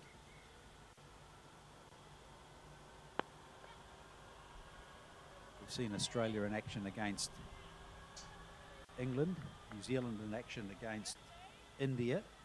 What are you making of what you've seen so far in terms of previewing this competition and where the real strength are going to come from? Because to me, they are the 4 teams. You might mention South Africa and others. Oh, this is a lovely sweep shot. That'll go all the way to the boundary. Lovely timing, and that's just what was needed by Ibrahim. And Ibrahim scores her first boundary after 74 deliveries. Been a patient knock. Very patient, but it was in that area, wasn't it, that you're able to sweep, and if it goes onto the legs there, you don't want to miss out on that, and she was nice and balanced when she played that one as well. Yeah, I'm going to be watching the World Cup back home in Australia this time, rather than being here, as we finish the 25th over. They're not quite the 100 that we thought, but they're sitting on 95 for 1. And I feel that, look, Australia always go in as the front contenders, don't they? And I think Australia have had their domestic competition contracted for a number of years now, probably six years. And a lot of other countries are a little bit behind when it comes to that. So the effect on that is that there's a lot of paid professional cricketers in Australia. So their depth, you find that your Sophie Molyneux's out, your Taylor Valamek's out, and people just come from other teams and they stand up. And that's why Australia is so dominant at the moment. And I think that the next country, England, are in a very similar boat. They've started to pay their domestic cricketers. Lovely shot onto the onside, running quickly for the first, looking to come back for the second, and they won't get it. And good fielding once more on this occasion. It was Natasha Gadaya. Yeah, and I think the Indian team, they're fostered by the railways over there as well, so they can they're able to train as professional cricketers as well. And it just makes such a difference, if you're able to be a full-time cricketer and able to train and not have to worry about potentially full-time work, maybe part-time work. It just makes such a difference. So that was the biggest viewing that I saw when I was in Australia, was just that change when the professionalism came into it, and it's been at the top level for a number of years now, and that's what helps you win World Cups. So King into Ibrahim, can't get the ball through, backward of point, no run. Now, in saying that, the New Zealand team, wow, the last 12 months, they've been spending a lot more time together. They're fitter, they're faster, they're stronger. They're gelling as a team. They've just had a confident series against India. So, they've got as good as chance as anyone.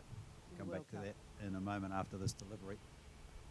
And nicely tucked into the offside. Just a single coming in from cover.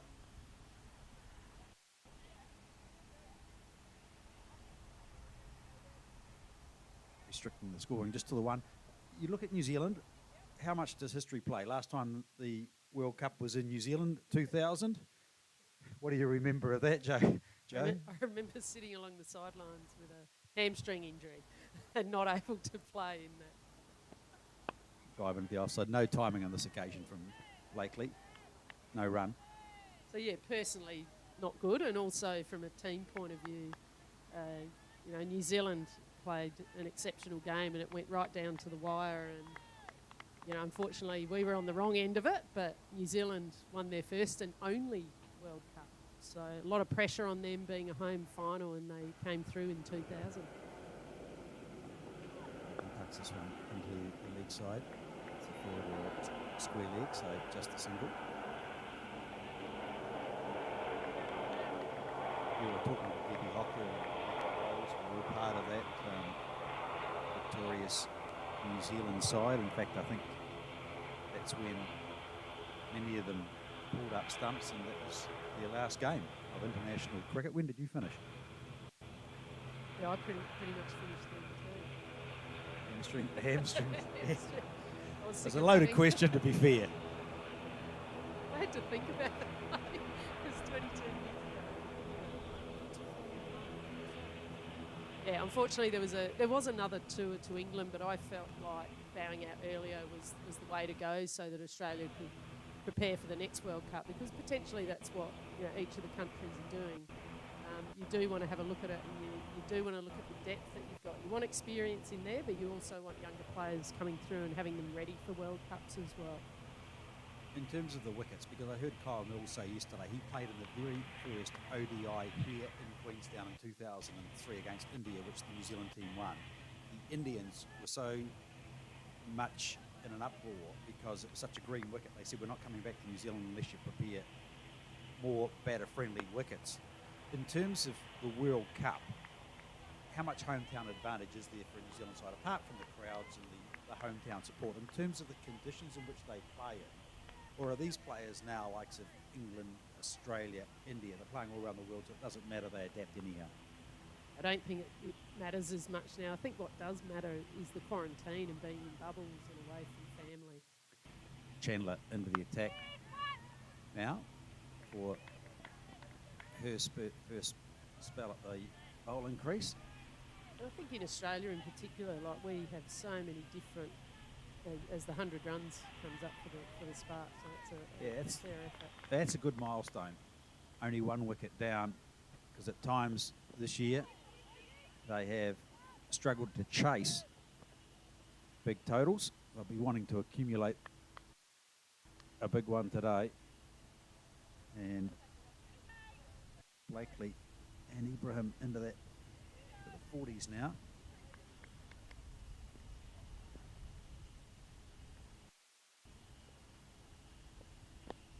They're looking comfortable as they continue. They're not really being put under a lot of pressure. It doesn't look like wicket-taking bowling at the moment. It almost, you get the sense that one of these Sparks batters have to make a mistake to get themselves out.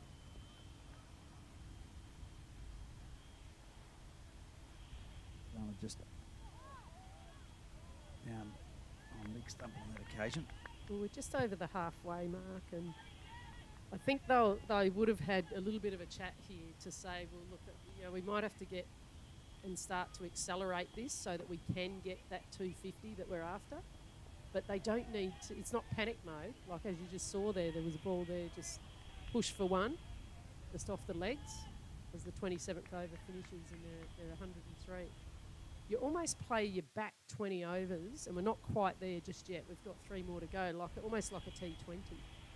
So you'd be expecting that 120 minimum. So whatever they can sort of get off these next 3 overs to try and work towards that 250, I'm sure that's what they'll be talking about in the middle there right now. A long, long way to go.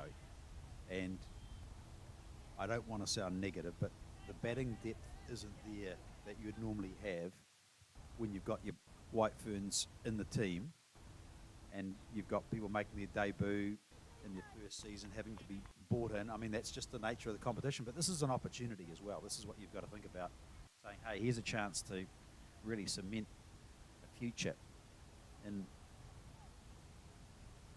domestic competition. As King comes in for the start of her 4th over, they're going to run 2 and come back safely with the return throw being relayed in from Kate Chandler on the boundary. Also on the other side of the coin, that the Wellington Blaze don't have Sophie Devine, they don't have Millie Kerr, they don't have Jess Kerr, so they're missing 3 of their bowlers that would have potentially have bowled 30 overs. Lee Kasparich. There's 40 overs.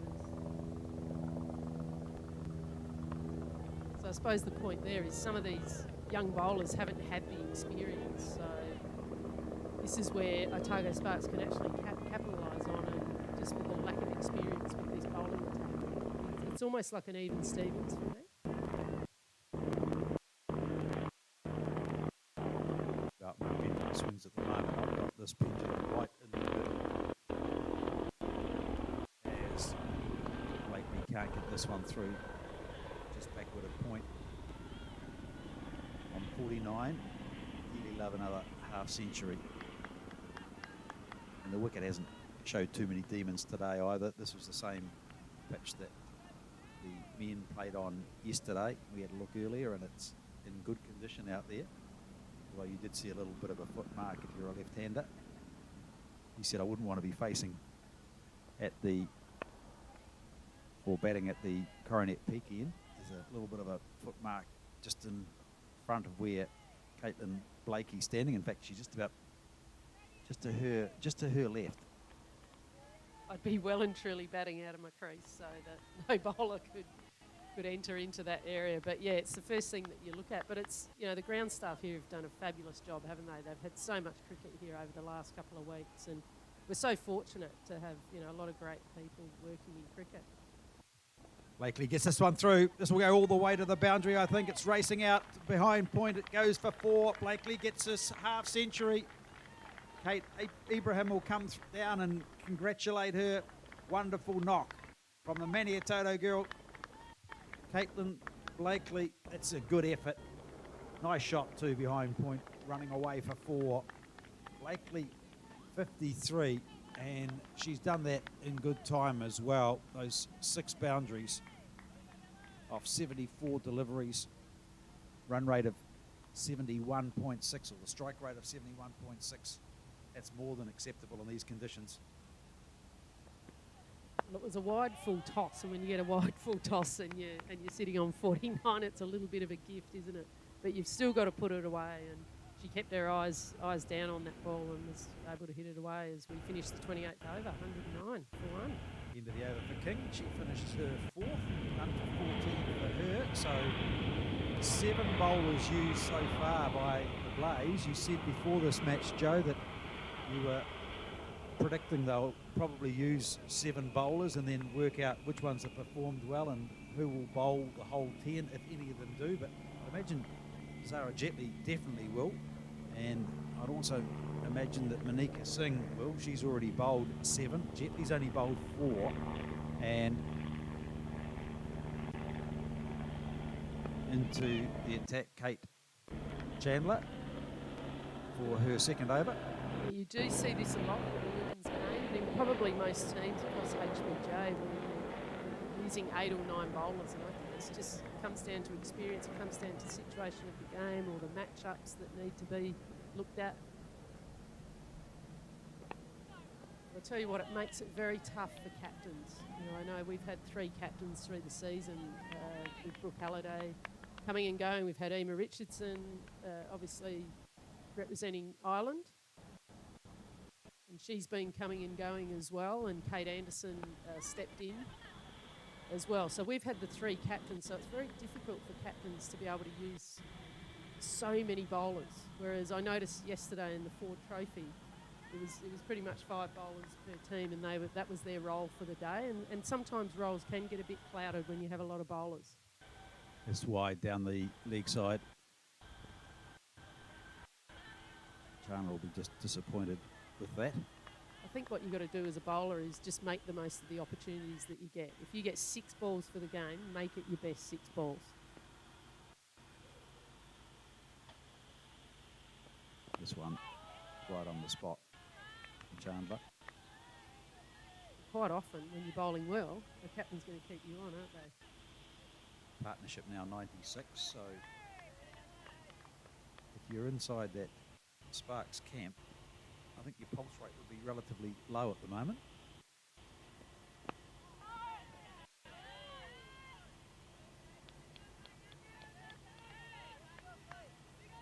Lovely conditions, of course. COVID has prevented a crowd in here today. There's a sprinkling of families that have been dispersed and spread out around sections of the ground. A special dispensation to get in here. And leg by that on that one for Ibrahim. So she'll remain on 44. Blakely going on nicely on 54. The Sparks 113 for 1. We're 1 boundary away to the 100 partnership. And that doesn't happen too often. I know Ibrahim's got 96 as a higher score. You look at the competition this year, and in terms of the high scores that there's Maddie Green's got a century, Susie Bates has got a century, Katie Martin's got a century, Brooke Halliday's got a century, Lauren Downs got a century, but there hasn't been that many century partnerships. They've actually done a lot of those scoring by losing wickets or seeing wickets fall at the other end.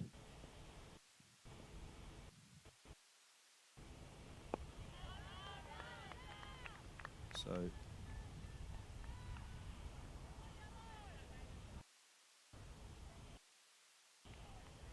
Jetley back into the attack for the Blaze. Only successful wicket taker so far with that early wicket of Bella James. Was caught behind. We saw this a bit in the men's game yesterday, didn't we? Bowling from sort of both ends and swinging around and trying to find that end that's suitable for your bowlers. Ball out to point, fielded, no run. Generally, as a spinner, you're sort of coming into the breeze, aren't you? And faster bowlers are bowling with it, but there always has to be someone. Very little breeze here today.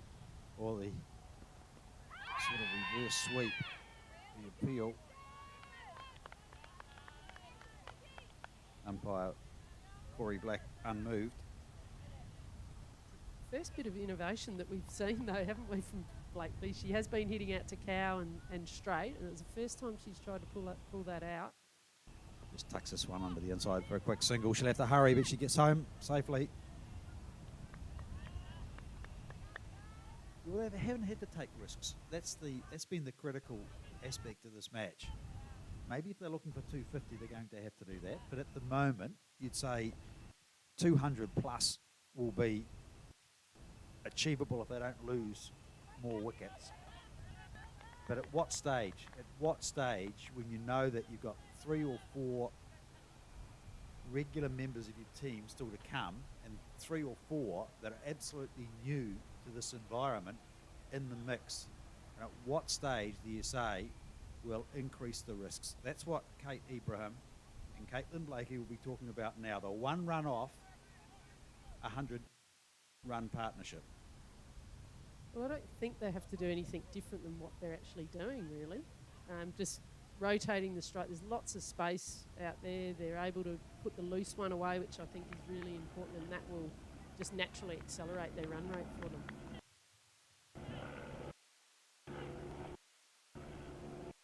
So quick single, they'll have to hurry. Throw will go to the bowler's end and home safely as Chandler throw coming in, and the 100-run partnership comes up. Good partnership between Ibrahim and Blakely comes up of 153 balls in 87 minutes.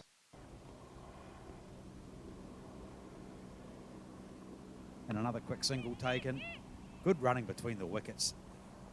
A throw from Beth Maloney. Puts her hands on her head after she threw it. Didn't miss by much. Here's Blakely again, just tucking the ball into the leg side. The runs are flowing nicely now. You get a sense that they're saying, let's take a run off every ball if we can. You just get a sense of a little bit more urgency in the batting. Well, I always think when there's ones, there's generally 4s. And then the best thing after a 4 or a 6 is a 1. It's a great philosophy. The only thing is that the ball's got to go to the boundary for the 4 as opposed to the 1. It only has to go about 10 metres. Yeah, it's almost like a bit of a T20 now. There's 20 overs left. I think if they can get a minimum of 120, they'll end up on close to 240, and I think that'll be quite competitive. Oh, the big shout. She's gone! Big shout for LBW, and on her way is Caitlin Blakey. Blakely gone, and the wicket has been taken by Chandler. The Blaze are happy. Blakely will be disappointed with herself. Out for 57. The partnership has been broken, 103-run partnership. Pitched up. The Blaze are happy on 2 fronts here. One is that they get a drink, and the other one is that they send Blakely off to the boundary, which I'm sure they were working very hard to do, and it was really straight bowling here. Probably right in front there, I think, when you put your pad right in front of the stumps and you're not able to get your bat around, you're open to LBWs, and it was a good shout too, I think. I've seen a lot of LBs when I've been looking through the pooch, and a lot of times, like, the girls don't go up with real loud appeals, and I know it's something that we've been working on at the Northern Brave. You know, girls, if it's hitting them on the pads and it's hit them in front, we've got to go up. We've got to ask the question, and that's exactly what the Wellington Blaze did there, and they've got their wicket. Yeah, the hard work's been done by the batting pair, and just not able to kick on. Blakely will be pleased with her runs, won't be pleased by getting out in that manner.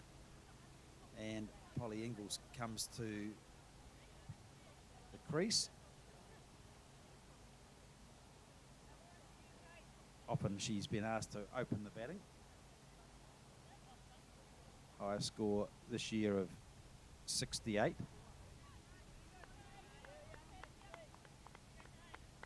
average of 29. And the Blaze will be encouraged by that. Ingles often opens the batting with Susie Bates as the wicketkeeper. The over comes to a close. A successful one as well for Kate Chandler. And she has finished the over with figures of 1 for 12 off 3. So that partnership, you can just see how important it was. And I know I'm starting to almost repeat myself, but they won't want to lose another one now, Otago. The Blaze, on the other hand, if they can get one more, they'll be very, very satisfied. And that pendulum that I talked about, being right down the middle, I think will quite easily, or could quite easily swing in favour of the Blaze. But I guess the Sparks will be acutely aware now, none more so than Kate Ibrahim, of the role that she needs to play. Well, she's just got to still keep going the way that she is. Maybe around the 40th over mark, if she's still there, then you might see a little bit more acceleration from her. But I think creating those ones and hitting the bad balls. Gently into the attack. And Ingles tabs that one down to get off the mark. Former hockey player as well, talented sportswoman.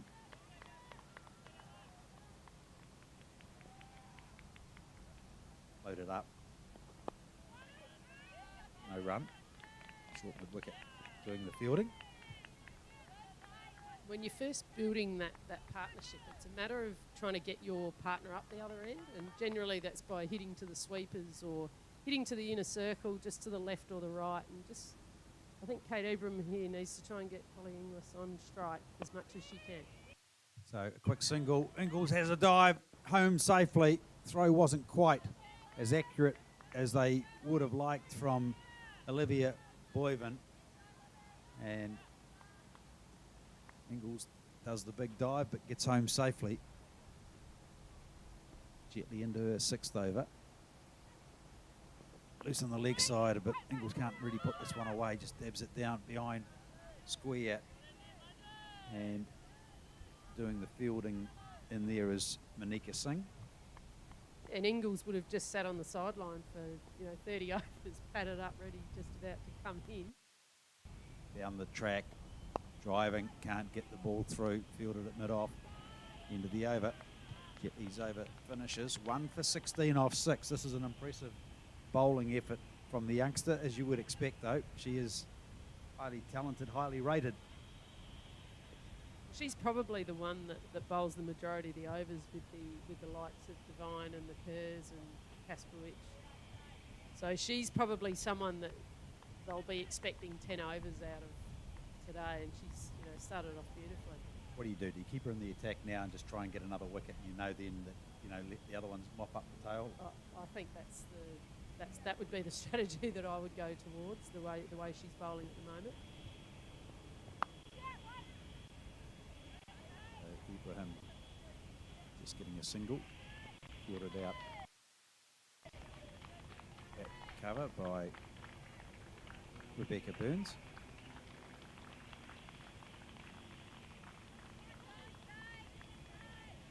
It's the 50 up for Kate Ibrahim. Oh, good half century by Ibrahim. Yes, it is. 94 deliveries. Ingles driving into the offside, can't get the ball through. Yeah, that's a valuable innings. 96 was the highest score this year, as I mentioned earlier. She dearly loved to add to that today.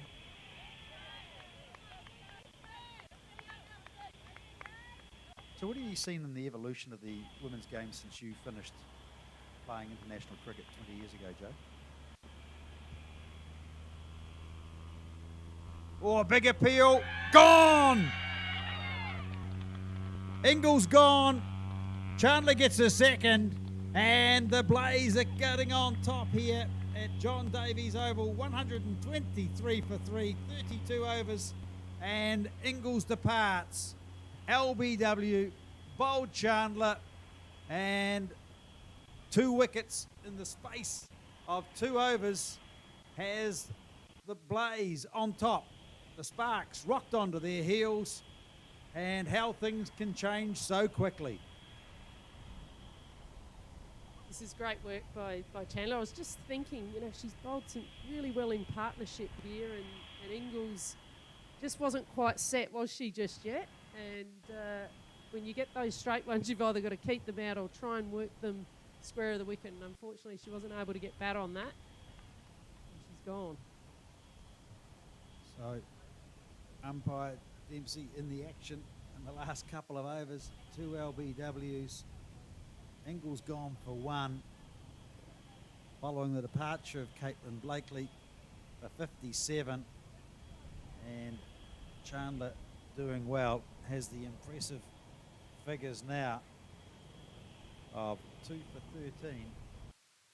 And coming to the wicket is Saffron Wilson. Oh, Kate Ibrahim went out and met it. Would have had a good long chat, and I think she would have said something like, keep your head down, don't get yourself out, don't take any risks, and get yourself set. Is that the script, Joe? Well, yeah, I think the other thing I'll throw in there is she potentially would have said, hey, these are your strengths, let's make sure we stick to them. Because the last thing you want is people going outside of what they know and just sticking to their processes. So, you know, just trying to keep it really positive and be able to, and I'm sure she would have said, get me on strike as well. Probably would have thrown that one in there. Yeah, a couple of good defensive shots. Initially, good over from Kate Chandler, comes to an end. 4 overs from her, 2 for 13. Her figures, and the Sparks now, after 33 overs, 123 for 3. You're talking about the evolution of the women's game. You had a bit of a smile on your face when I asked the question. So what has happened in the last 20 years from your observations after you finished playing international cricket? Oh, look, from uniforms to hairstyles to even wickets, even grounds that we played on. You know, we weren't on the top level fields even, and that has changed. The money in the game, the promotion of the game, the T20 format wasn't around when I played as well. There's just... Gently to Ibrahim, just losing her balance. Yes. Fadgen looking to take the veils off quickly, but Ibrahim's back foot was firmly planted behind the crease. Yeah, so much has changed on and off the field. You know, even from a fitness point of view, like there's less people having to work and play cricket, even though there still is in a lot of countries. Yeah, and so it's been exciting to watch that, and also to still be a part of the game as well. After I finished playing, I went straight pretty much into coaching, where I come from in South Australia, then went to Queensland, New South Wales, and now New Zealand. So just enjoying the ride. Talk about the hairstyles of changing. What's changed? Going from the mullets and the perms to longer hair, I've got to say. There's a lot of players that have longer hair, and sometimes you can define people by the colour of their hair or how long their hair is on the field, but it's very difficult to pick players out. Thank goodness they've got numbers on the back. That wasn't always the case either, with numbers on the back. Quick single taken by Ibrahim. I think the biggest move for me for the women's game is being on television, TV, whether it's free to air or whether it's paid TV, the fact that it's actually on TV so people can actually see the product. And it is a different game to the male game, and that's fine. We're all still playing cricket, yes, but there's a lot of differences. You know, the balls sizes are even different, 142 to 156. Our boundary sizes are a little bit different. The wickets are the same. So there's a lot of similarities, but there's a lot of points of difference as well. We'll have to share the story that we experienced before the start of the match. We were standing out on the wicket block, and at the Coronet Peak end, which is where Zara Jetley is bowling from right now, to Saffron Wilson. Craig Cumming, the Otago Sparks coach, came over and said, I think the ball would fit between the two stumps. And the stumps, so he got the ball, put the ball between the two stumps, and it cleared it by about 2 millimetres on either side. So you had to go and have a chat to the match referee and said, Mr. Hayward, what's going on here? I think this the stump isn't quite right. And sure enough, they had to correct it. It would have been interesting if that hadn't have been pointed out by you, Joe, in the sense that if a ball had went through there today, I said to Craig, just wait until after the team's batted and change it in between innings. But fair play came into the sport. Well, I think it does happen a little bit with the stump. Sometimes the markers that go in for the men's game compared to the women's are slightly different because of the ball size. So you do have to be careful with that. I think Craig was the one that spotted it, but having been an umpire, it's difficult getting those things in sometimes. You definitely need a hammer in Australia anyway. Might be a little bit looser here. Chandler continues down the leg side, and that'll be called a wide. I think the thing that has been different in the women's game is there's not as many test matches, obviously. When I played 10 test matches in 12 years. Another one down the leg side, so just losing a little bit of shape here, Kate Chandler. Yeah, and I think in the women's game, the test match isn't seen as exciting or marketable as the T20 game is. However, I think it's an important part of the game. And I know countries like in England and Australia and India are now starting to play more test match cricket. And the last test cap player for New Zealand was actually Rebecca Rolls.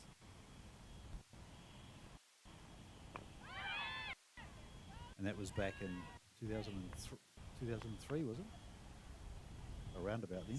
It's about 15 years ago, Yeah. so it's been a long time for, when you think Susie Bates and Sophie Devine haven't had the honour of playing in a test match. We saw one recently across the Tasman between Australia and England. And it proves what an exciting finish it can still result in. So why is that? Why is there not more women's test cricketers? Chandler continues to Saffron Wilson, who up until now has looked very safe, just wanting to go forward with that defensive stroke. There's an attacking shot which he just missed, and probably a little bit close to it to play that shot.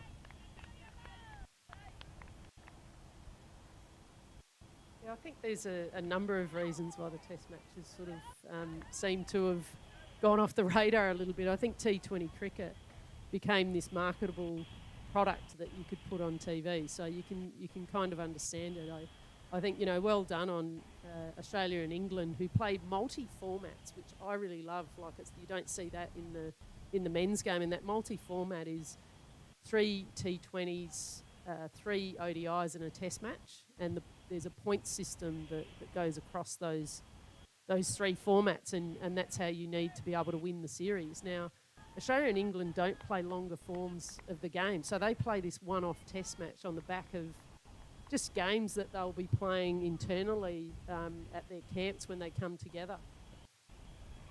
So I think it's a matter of just making the most of it. I think, at some point, countries are going to get behind if they're not involved with it, because you've got 3 female countries that are invested in playing those test matches in that multi-format. Jetley into her 8th over. Scoring rate has dried up somewhat here.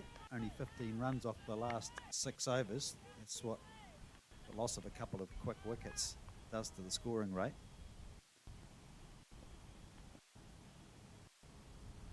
Ibrahim just looks for the single, and she drives this one out to mid-wicket. I also think from a coaching point of view, to develop players, you want to give them time in the middle. And I'm not suggesting that the women need to play 4-day cricket. But I think, from a training point of view, we used to play 2-day cricket, and it was just... Wilson gets this one away on the offside. Won't make it to the boundary. It'll be dragged in about 3 metres short and coming back for 2. So Saffron Wilson off the mark. Should be pleased about that, having faced 10 balls previously.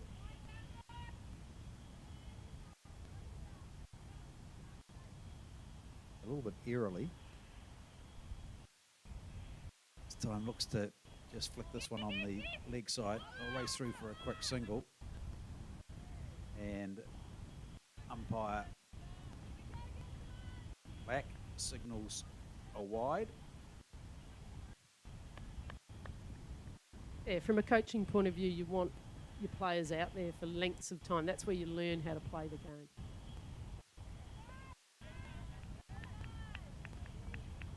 We talked about the extras.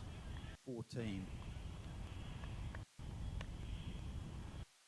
extras so far.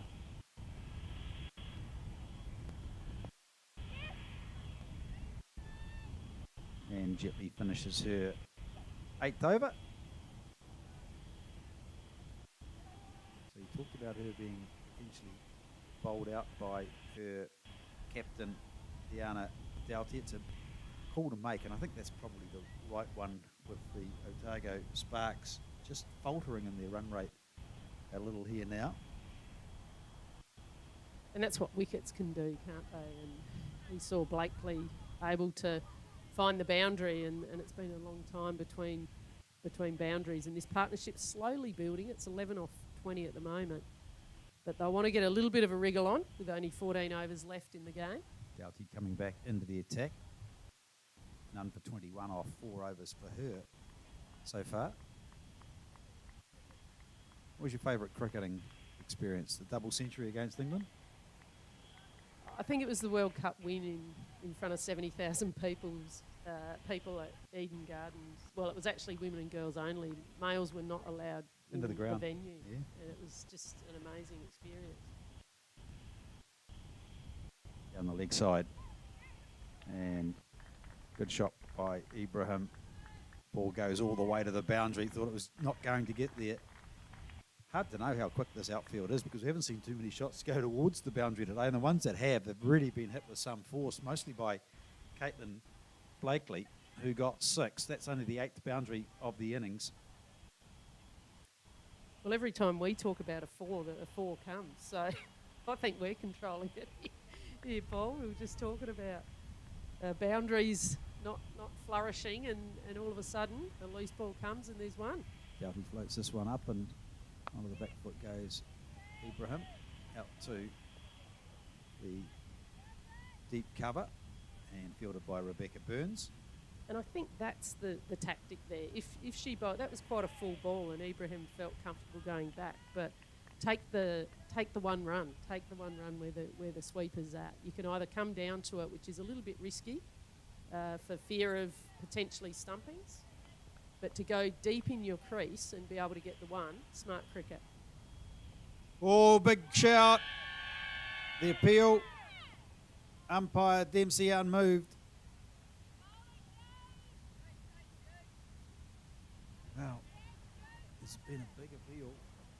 The Blaze all went up in unison. And they look a little bit disappointed, don't they? They obviously heard something. Down the leg side and just glancing that one away. Fielded down there at fine leg by Olivia Boyven, and just a single for Saffron Wilson. So we've made these predictions all the way through, so let's not stop it now. Let's talk about the 40 over mark, which is just over 3 overs away, and no run on this occasion as Ibrahim took off very quickly, but coming in and sprinting into the ball almost was Natasha Kadaya.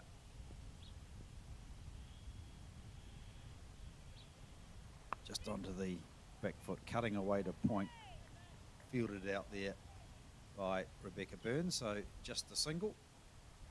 I think you'd be looking for around 160 at the 40th over mark, and then I think Ibrahim, if she's still there, then needs to make the decision whether it's time to go and just up that run rate a little bit. And see if maybe you can get 60 off the last 10 for a total of around 220. Okay, well, let's see how that pans out the end of the over. 37 gone, 142 for 3. If you've just joined us, first wicket fell after the 4th over. It was in the 4th over when Bella James went 1 for 16. She was caught. McFadden bowled Jetley for 4, and a lovely partnership between Kate Ibrahim and Caitlin Blakely. took the score along to 119 before Blakely was LBW to Kate Chandler. And then Polly Ingalls came and went very quickly. Another LBW victim to Chandler for 1. That wicket fell at 123. And these two have put on 19 for the 4th wicket.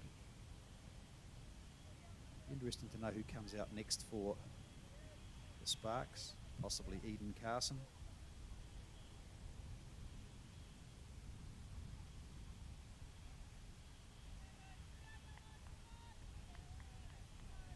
Maybe Paige Loganberg, who's a local here in Queenstown, went to Wakatipu High School. Change in the bowling attack as back into the attack comes Manika Singh. This partnership's building quite nicely when you look at it. It's 19 off 26 balls, so they've been able to rotate the strike. I think there's only been 1 4 hit in that partnership as well, so there's been a lot of singles. Strikes this one nicely. Ibrahim will sweep that one away to the boundary for 4. Well, there you go, you talked about the boundaries. There's another one that's come right on cue. And yeah, it's a good point you made, because it hasn't really looked like it's been that productive, this partnership. It looked very defensive, as Saffron Wilson taking a bit of time to settle in, just scoring 2 off 13, but Ibrahim's kept that runs flowing at the other end, and Singh just straying down leg side on that occasion. And again, just tucked down, but no run on this occasion, as it's nicely fielded by Kate Chandler, who's been the most successful wicket taker so far. 2 for 16 for Chandler off her 5 overs. So wouldn't be surprised to see her being rewarded with a few more yet. Yeah, it's interesting because normally with Divine and the 2 Kerrs, Manika Singh normally bowls out her 10 overs in a spell. So she's getting the 2 spells today, so that's something a little bit different for her. Into her 8th over at the moment, none for 29. She's bowled 4 wides, and we talked about the wides earlier. There's now 16 wides conceded. The Otago Sparks here just need to have one more partnership, don't they, just to creep over that 200 mark. Bit of room outside the off stump and cut away for just the single for Ibrahim, who's captaining the Otago team today. And it's a good start. It's a good build, isn't it, for this next partnership that probably has to be around 50 or 60 for me, or maybe a couple of 30s at the back end. Well, you wouldn't discount Ibrahim getting to 100 today. I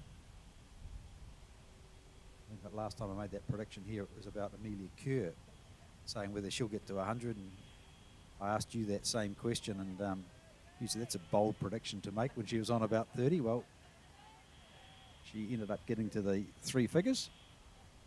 And the second drinks break here at the John Davies Oval in Queenstown. It's 147 for 3, 38 overs gone. Otago batting first, winning the toss and deciding to bat against the Blaze in the Hallyburton Johnstone Shield final, 147 for 3.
play to resume after the drinks break. And continuing to bowl from the Remarkables end is the Blaze captain, Diana Doty. And Ibrahim will get a single just out to square leg, who's positioned about 10 metres in from the boundary. Doherty won't mind that. That was going in, crashing into the stumps if she's not hitting it. So the fact that it's an easy single out to the sweeper, but it's good bowling, just attacking the stumps, keeping it full. Wilson swings this way on the leg side, looks for the two. They're going to come back. Wilson will have to hurry. He's going to the bowler's end. Good running from Ibrahim. She was the one that was running to the danger end, and I thought that the throw might go to the keeper's end, but because Saffron Wilson was battling to get back down, but the throw came in and Ibrahim very quick between wickets, gets the two. In the air, over the top, this running away towards the boundary, and it gets to the boundary rope. Good shot from Saffron Wilson. That's the way that the Otago Sparks would have liked to have resumed after the drinks break, and Wilson gets her first boundary of the innings, and the 150 runs were up a few moments ago, so 154 for 3. What a lovely shot that was down the ground as well, just getting over the inner circle and one bounce and travelling into the boundary for 4. It was a very good shot, good feet, nice and steady when she was hitting. Well, she's taken time to get herself in, Saffron Wilson. And there's one on the leg side in the air as well, underneath it, and over the top, and it'll go across the boundary. Underneath it was Caitlin King. Looked like she was going to steady herself and take the ball, and then she came racing in, and it almost went over and out of the reach of her arms and across the boundary for 4. So 2 boundaries in 3 balls for Saffron Wilson, and the Blaze have conceded some runs in that first over after the drinks break. 11 runs conceded, the perfect start for the Sparks to resume play. Well, she was off the boundary to start with, and then when it went up, I actually thought, that's actually going to go straight down her throat, and then she came screaming in, didn't she? And then had to backtrack and overran it. It's just, and we talked about this a lot in a lot of the games that have been played here with the mountains all around, and sometimes the perception that you see the ball coming in is affected by the mountains, and potentially that's what's happened here.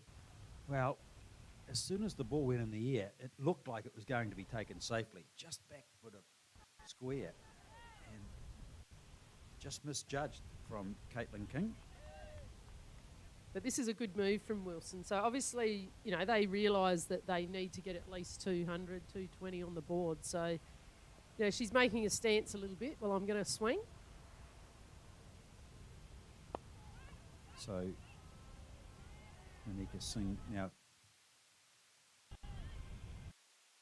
has coming around the wicket to Ibrahim. Probably just trying to cramp her up here, and she's got boundary riders on that onside, right where that ball's gone. So she's definitely got protection. So probably to eliminate 4s and just get her off strike and see if they can get a wicket here with Wilson, who's really exploded, hasn't she? She's going down the ground and moving her feet and having a good look around. She just looks a little bit more positive in her approach than when she first came out. Well, it's still an attacking field. Only one fielder outside of the boundary rope, even though they're allowed 4.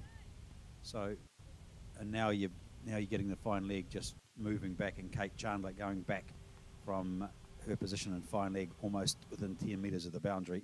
Saffron Wilson tries to dig this one out up to mid-on, no run.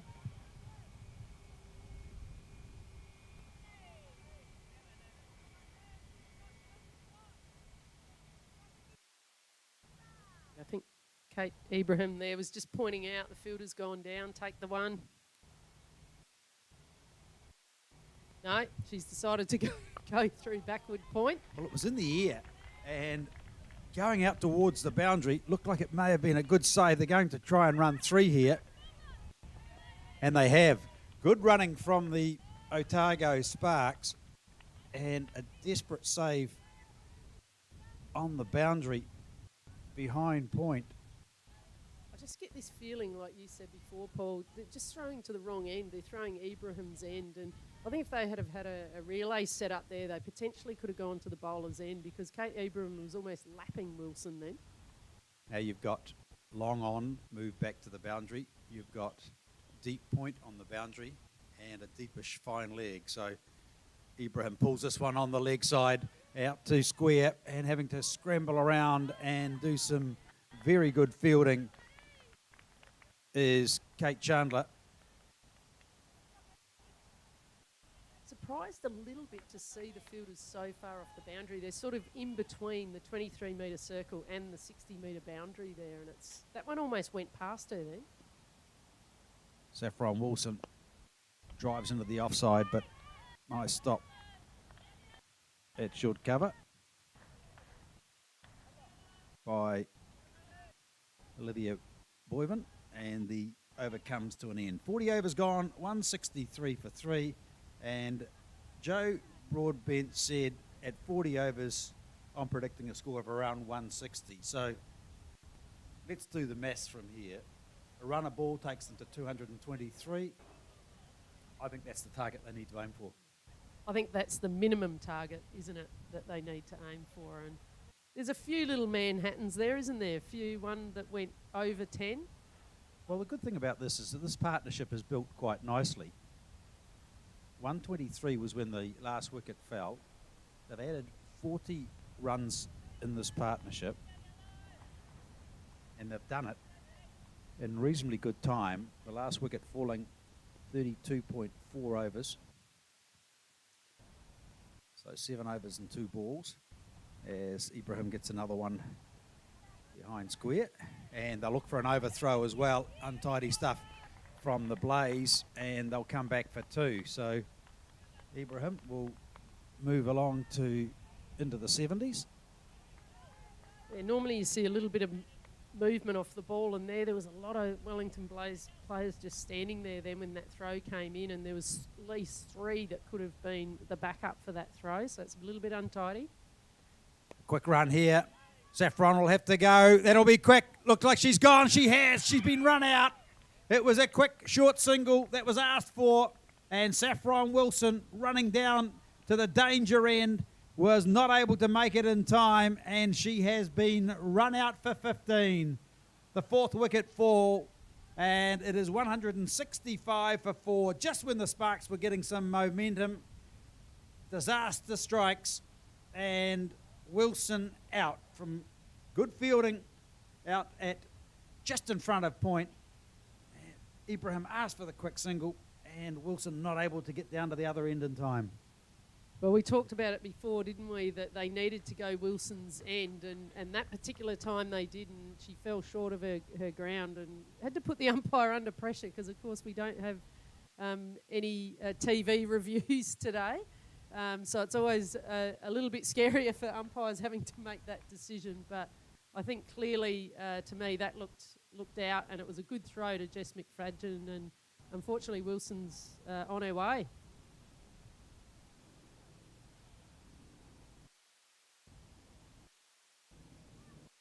So coming out for the Sparks is Marina Lamplow. She will be asked to take strike.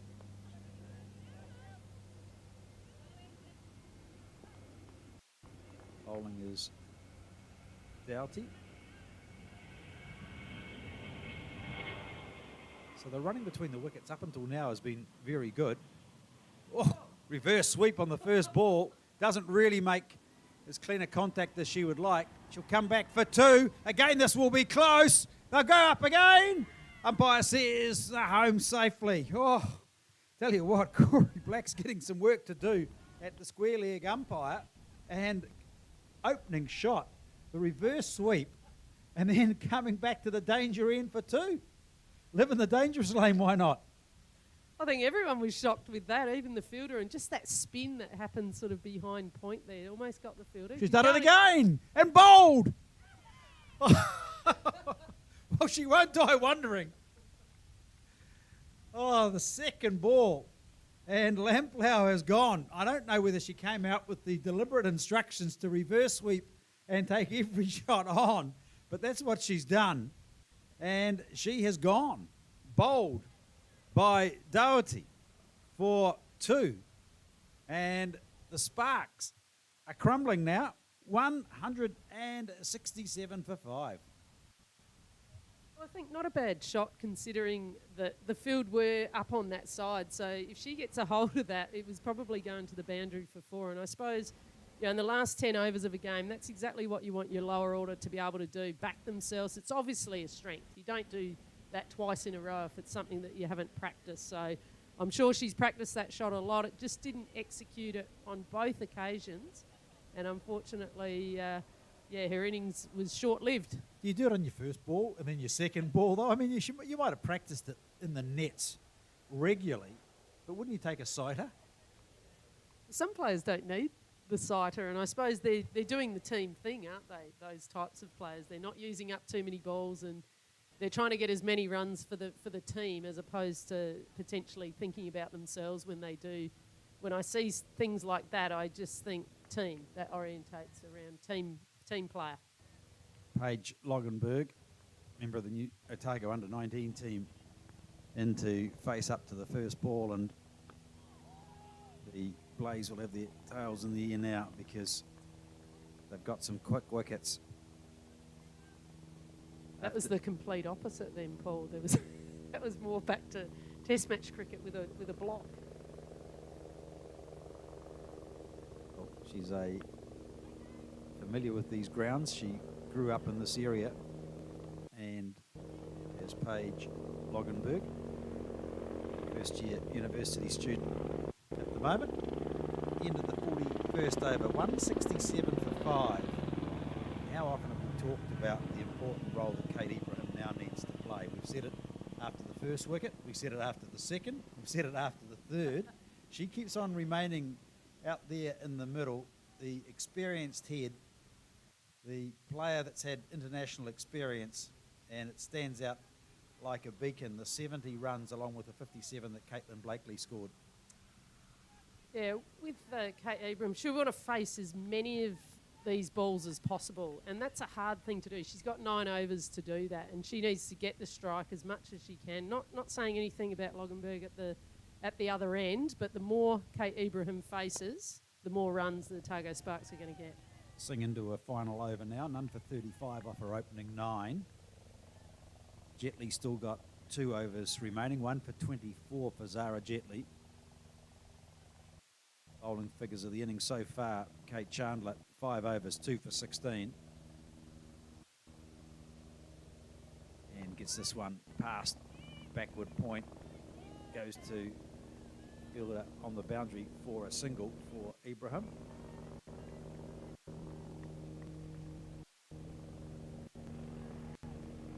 She's being nice. She's giving her some strikes. She's giving her some balls to face. So the plan now is to be looking at where your sweepers are and just getting some bat on and getting up the other end and getting Kate Ibrahim back on strike.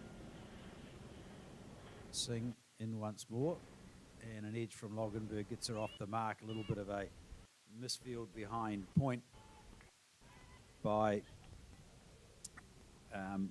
Zara Jetley. Just couldn't quite take the ball in cleanly.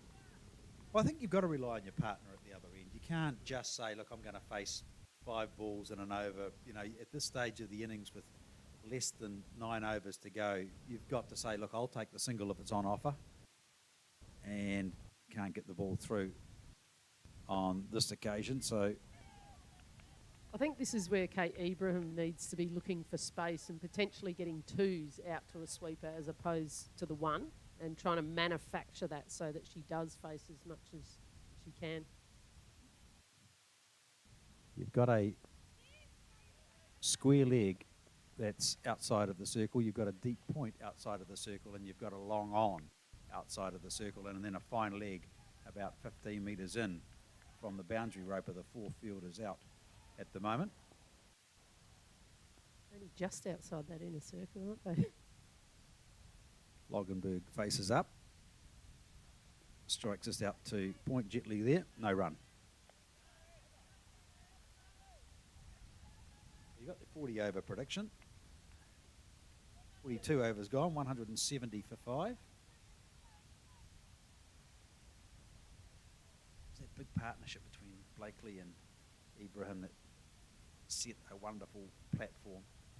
But you look at the bowling figures, and Chandler 2 for 16 and Jetley 1 for 24 have probably been the pick of the bowlers. None of them have really been taken to. The most expensive is the captain, Tiana Doughty, and she will continue on into her 8th over now. Just get that sense we need another 30-run partnership here for Otago. So this one is pulled away to square leg on the boundary. Just a single for Ibrahim. We talk about a century, and 27 runs short at the moment. A competitive total of around that 220 mark to set the blaze.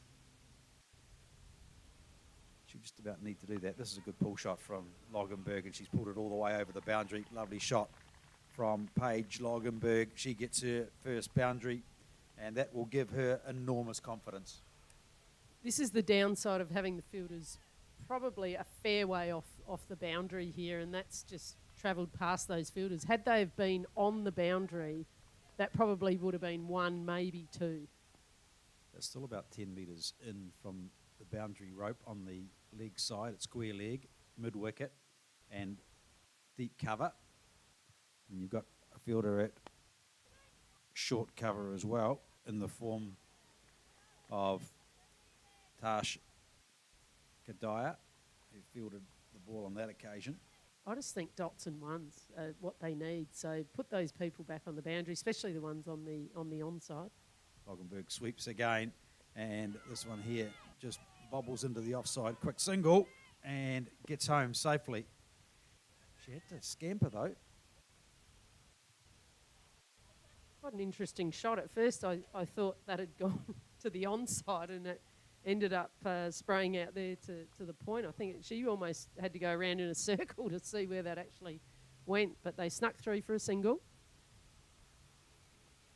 So Ibrahim just sweeps again just behind square, and the fielder out on the leg side, Kate Chandler fields. Well, Ibrahim's got a lot of faith in Loganberg, hasn't she? She's giving her the strike. Ooh, just a little uppishly on that occasion. She looks like she's got the power and the strength that can swing, but she's not going to stay out there and block all day. You get that sense at the end of the 43rd over. 177 for 5, Otago. Winning the toss and batting first. 7 overs remaining before the Otago Sparks set the blaze. A total to chase down to win the Hallyburton Johnstone Trophy. And that was 7 off that over with sort of minimal risk, really, wasn't it? Ibrahim just swept a couple out to the sweepers, and 7 runs and over for the last 7 overs. That's close to another 50 runs, and that's probably what they're looking for. You look at how these two teams got to the final, and the Wellington Blaze are unbeaten, but they've had 10 matches, but 5 have been no results because of weather conditions. And Otago have had 10 matches, and they've had 5 no results as well. Your Northern Districts team, Joe, has had 10 matches and 3 no results. So it's been a disruptive season for all the teams in this competition.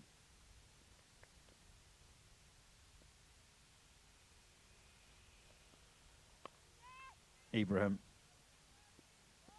just gets that ball out to deep cover for the single. I think the great thing about this season is that we've actually had a competition. I think at the start you're always a little bit worried. We're all in lockdown, or Auckland, probably pretty much the North Island was shut down apart from Wellington. So CD were affected, ND were affected, and obviously Auckland were affected. Caitlin King back into the attack for her 5th over. Currently her figures are none for 14. But the fact that we've actually had games and we've got on the park, and that's exactly what we want to be able to do to develop the next generation of White Ferns players. This competition in particular, the 50 over, is such an important piece of that, and to get a season in, albeit a little bit restricted with the amount of games we've played, it's been great. Loganberg just tries to get this one away outside the off stump, can't do so. You get the impression with Paige Loganberg that if she gets onto these, she's prepared to play her shots. And I just wonder whether Kate Ibrahim said, look, see if you can stay around for another couple of overs.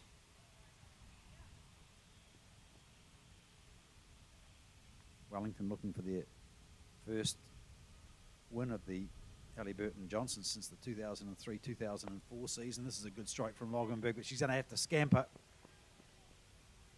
Gets through safely. You just get a sense that the risk-taking level has increased somewhat.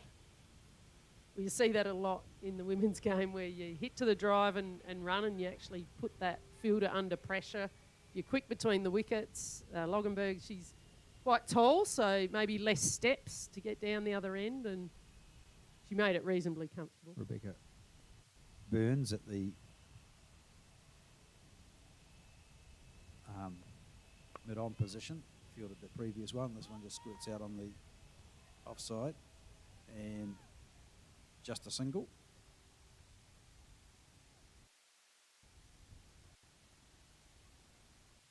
Fielding out there is Beth Maloney, out on that upper boundary.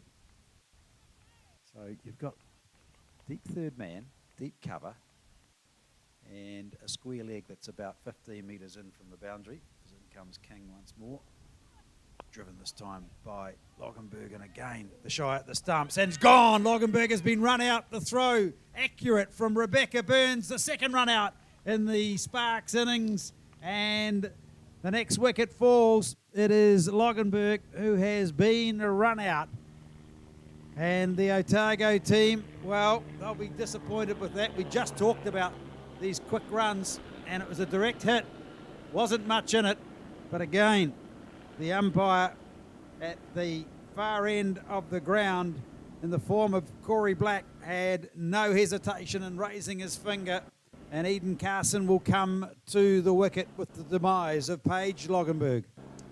I really felt for Loganberg here, because I feel like King actually got a little bit in her way. You could sort of see that King started to go back, and Loganberg didn't know whether to go in front of her or behind her, and that time that she had to do that, she was caught short from her ground purely because she had to do a left-right, which is a little bit unfortunate, because fielders do get the right away, but when you're backing up like that, it's a little bit of an interesting one. That I think that's where a lot of times you've got the bat in your hand, run in your straight line, and get to that line as quick as you can. Not anybody in the road gets knocked over type thing, but try and get the straight line to where you need to be to get in. So coming to the wicket is Eden Carson, more renowned as a spin bowler than a batter, but we know that she can score some runs. She's capable of scoring runs. Highest score this year, though, she's had very little opportunity to bat. Highest score has been 18. She's only had 3 turns at bat in the whole season, 1 not out. And I'm sure she'll be listening exactly to what Kate Ibrahim has told her. Ibrahim, we talked about needing to be there at the end and carrying a bat. Well, at the moment, unless she takes some undue risks, that's a very likely possibility. 180 for 6.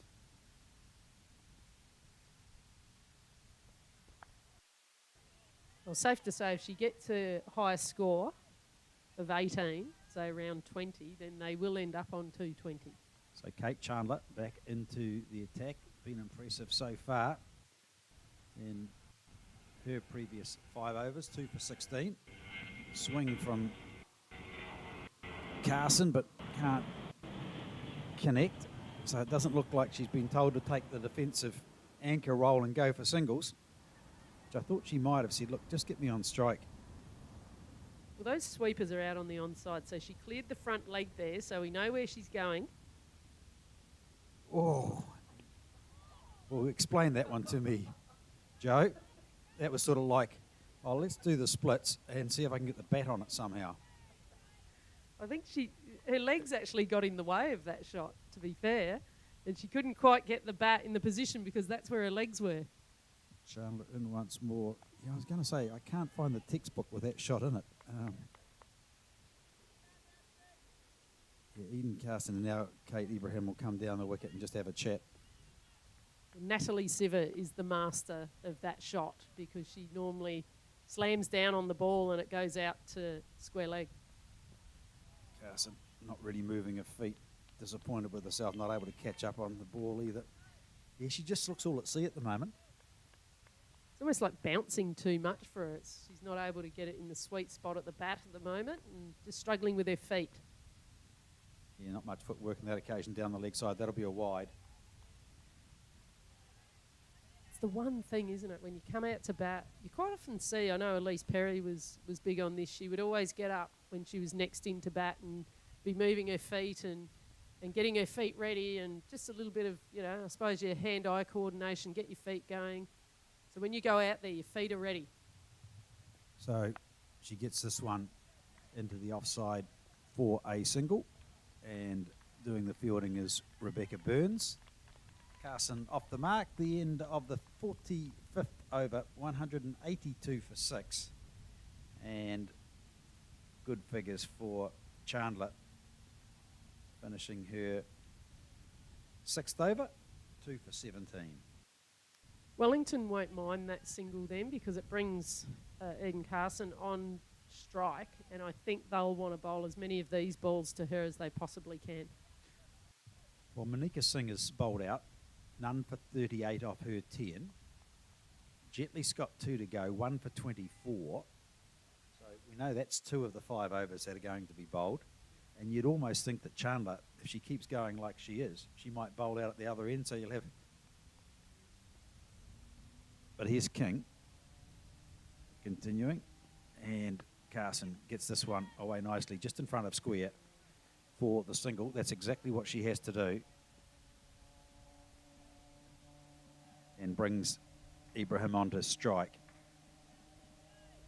Oh, that century we talked about might be a bit of a challenge now. 24 short. 5 overs to go, or just under.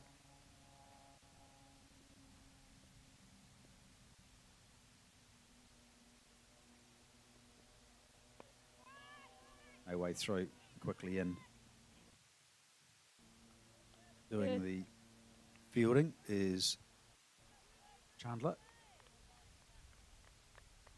Yeah, I'd like to see Ibrahim just do a little bit more than just dab now. I think with less than 5 overs to go, I think she really needs to sort of take charge here and potentially go down the ground or through the cover area.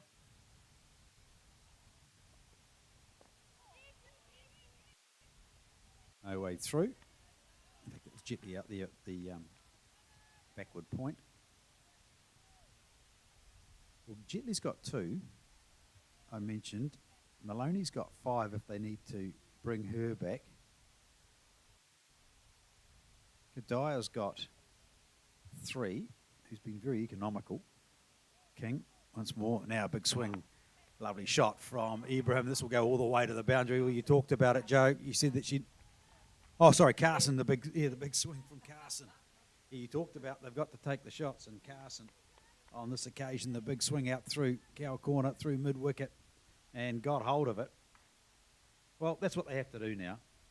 Even though they are 6 wickets down, you've got just over 4 overs remaining, and Eden Carson, another Mania Toto girl, hails from the same area as what Caitlin Blakely does.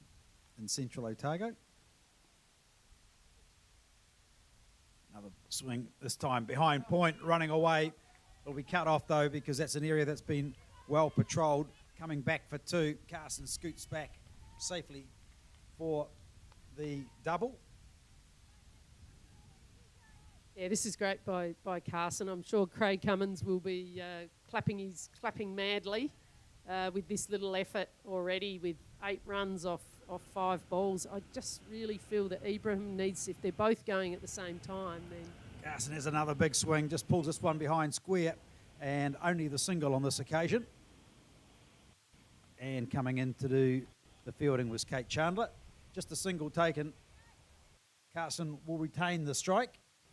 And 46 gone, 191 for 6. So a productive over on that one with 9 runs being taken off it.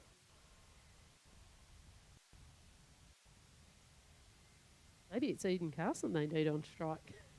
Batting like that, I suppose you just come out, you've got no fear really. There still is batters in the shed, so you can actually play your shots here. Yeah, not a lot of experience. Sophie Aldershaw has played at this level a fair bit. And there's the end of Carson. One too many big shots and clean bowled. Just really gave herself too much room there, didn't she? And it was a great delivery. It was like almost like what you would call a Yorker, and she wasn't able to get any bat on that, unfortunately. I think, yeah, she got her leg out of the way, but just wasn't able to hit it. Chandler picks up a third.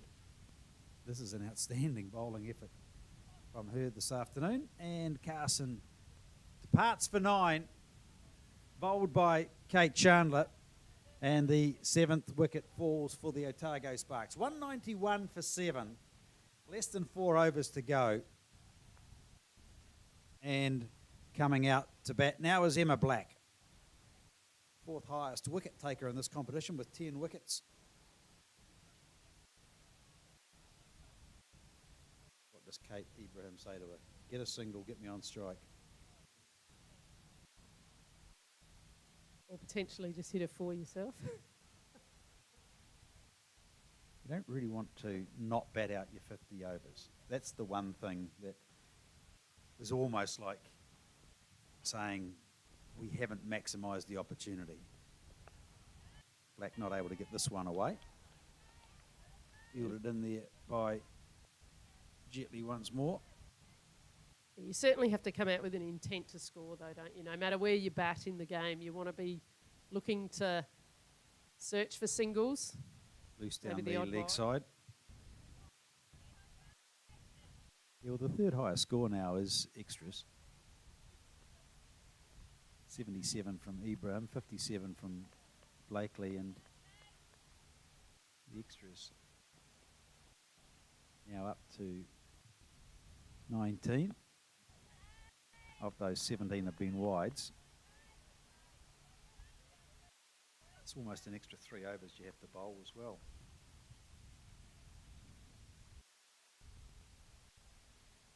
Chandler in the air, way to the boundary. This could run all the way. It's going to hold up about 3 metres short of the boundary rope, and the batters will come back for 2.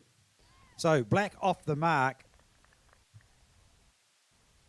Just getting that sort of top edge, flying away into that slips cauldron.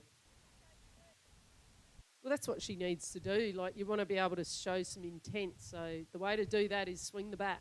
Yeah, she get down the wicket, driving.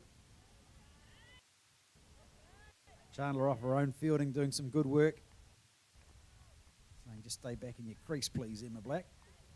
It's great bowling, actually, because you know, yes, you might get a few blocks, but you know that they're going to try and swing hard too, so you really got to get your line and length right here. Well, I can't get this one through the field. Got hold of it, Emma Black, but not able to pierce the field, so the over comes to an end. We've had 47 gone, 194 for 7.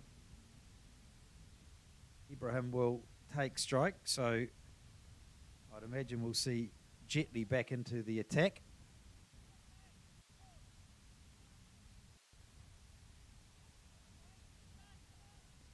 And that's exactly what is going to happen. She's got 2 overs to go. Chandler may be rewarded with another. 3 for 21 for Chandler. Jetley 8 overs, 1 for 24. It's great experience for Jetley, isn't it, to bowl out here.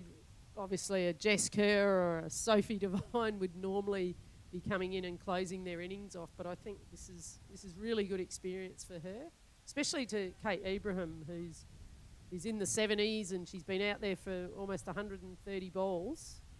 It's a real challenge for her. Pitches this one up. And you get a single as it goes out to deep cover, just in front of square, and brings Emma Black in onto strike. So Ibrahim up to 78. It's been a patient and very safe knock from the Otago captain. Black down the wicket, driving, and we'll just get a single out to mid-on. And again out there is Rebecca Burns. They say catches win matches. I just get a sense today that every chance that the Otago team get offered, they will need to take. Black running down from the non-striker's end as Ibrahim couldn't catch up with this one. That was a loose ball. That's the one that you want to be able to put away there. There's a 45 up inside the circle, but you get a good piece of that and you've probably got 4 runs. You'll be disappointed. Jetley this time. Ibrahim drives into the offside, can't pierce the field, just gets the single. That's the shot for me. I think that's there for her to be able to hit a 4 through there and retain the strike. It's the singles, whilst they're good and they're chipping away, without her on strike, they're not going to get as many runs. Good fielding from Olivia Boyman then, as Black just sweeps this one behind square. Will only get a single, and coming round to do the fielding is Caitlin King. Brings Ibrahim back onto strike. 199 for 7.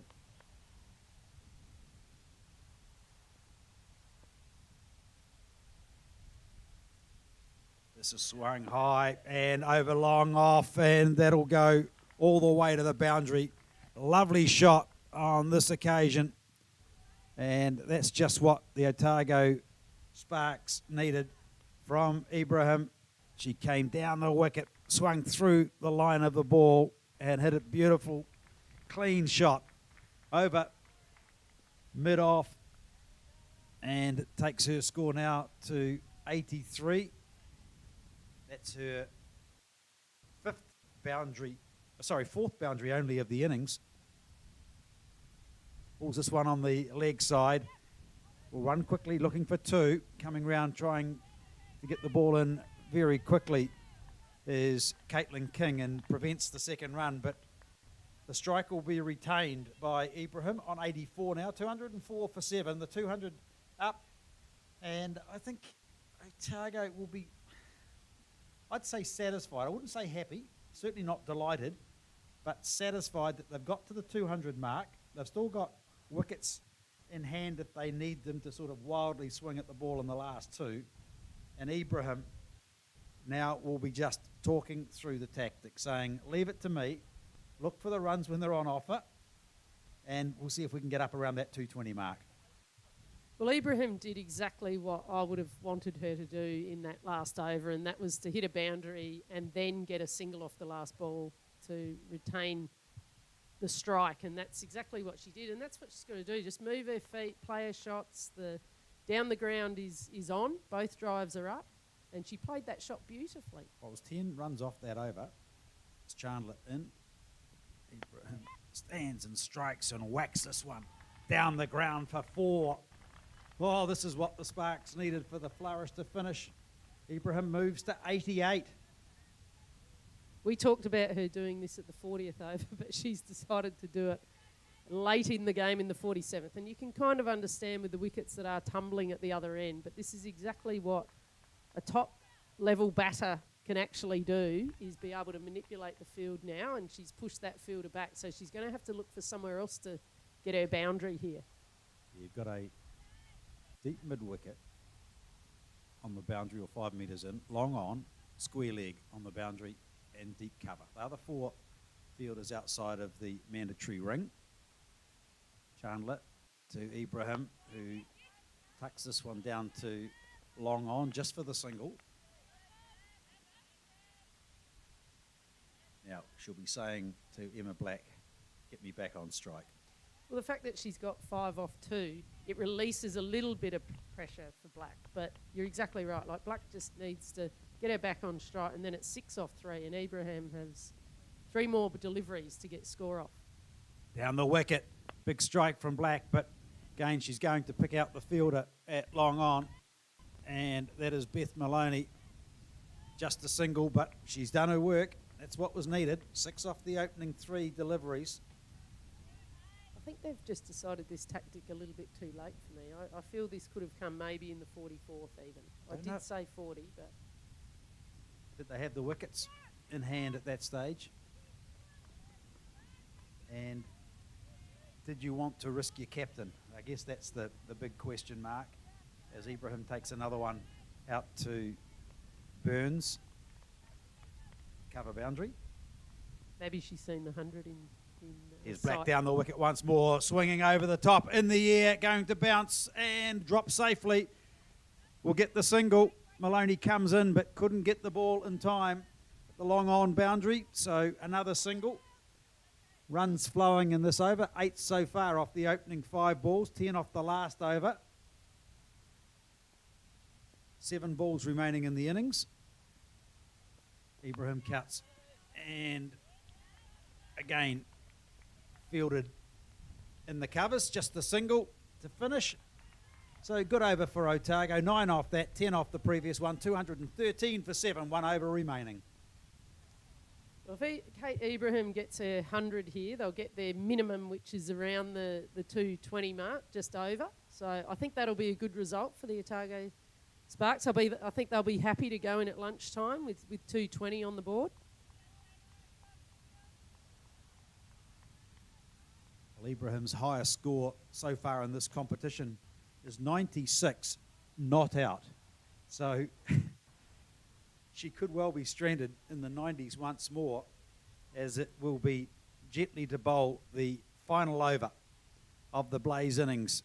And Ibrahim comes down. They'll look for 2. Runs the first one hard. She's going to come back. She's going to be run out, is she? She's out. She's run herself out. She looked to come back and couldn't do so, disgusted with herself. And at the other end, Emma Black didn't move, and never in the wildest dreams was there a second run there. And Kate Ibrahim has run herself out for a well-compiled 92.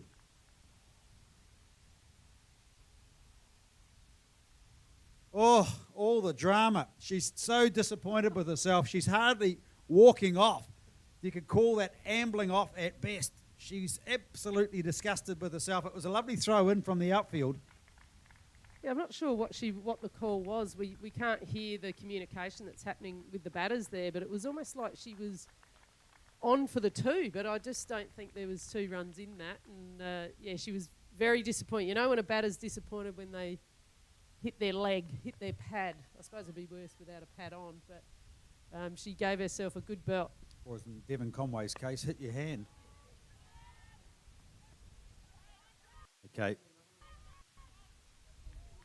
As Otago, through Emma Black, gets a couple.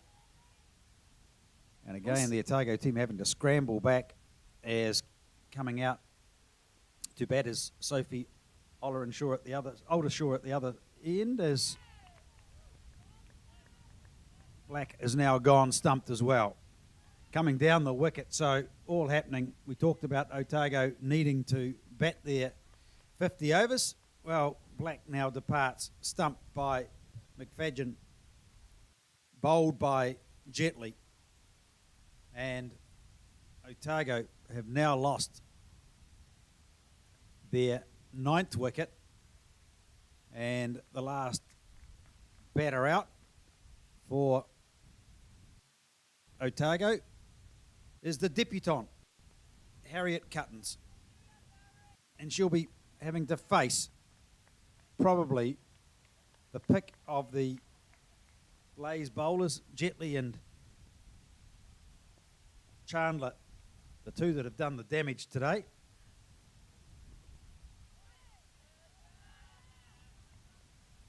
So 3 balls remaining. We talked 220 as sort of a par score. Well, they're close to par. Let's see what Cuttins can do.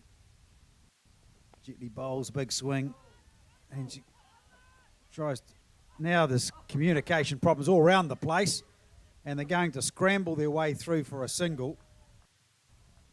Not what you'd call clinical running between the wickets. It's almost like a little bit of panic, isn't it? I always think at the end of a batting innings, if there's a lot of run-outs, it's just that panic. It's just, I mean, they stole a run in the end for trying to go for one that potentially wasn't there. Last ball of the innings.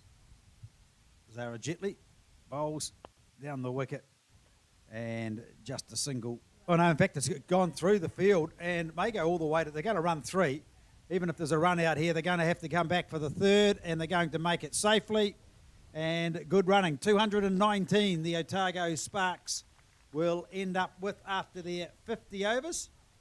And after a good partnership early on, with Ibrahim on 91 and Blakely with 57, adding that century partnership for the 2nd wicket, sees the Otago team up to 219 for 9 in their 50 overs. Kate Chandler 3 for 30, Zara Jetley 2 for 40, Doughty 1 for 51, and if you look at the other batters for Otago, Saffron Wilson with 15, extras 21, 19 wides in there in total. But really, the innings all revolved around Ibrahim and Blakely, who got that wonderful 2nd wicket partnership going, where they went from 1 for 16 to 2 for 119, 103 run partnership. Nice little innings from Saffron Wilson, but in the end, the Otago team losing wickets regularly towards the end sees them finish with 219 for 9 off their 50 overs. We thought 220 would be around about a par score. We'll have to wait and see, because the Blaze will come into bat and look to go unbeaten in the 2021-22 season and be the first team in women's domestic cricket competition to go unbeaten in both the Super Smash and the Hallyburton Johnstone Shield matches throughout the entire season. We'll have to wait and see how that goes. We'll take a break and come back when the Sparks go into the field to try and stop the Blaze from making history here at John Davies Oval in Queenstown.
So the Wellington Blaze have come into bat chasing 221 to win the Hallyburton Johnstone Shield. Otago Sparks all out for 220, anchored by Kate Ibrahim's at the top of the order.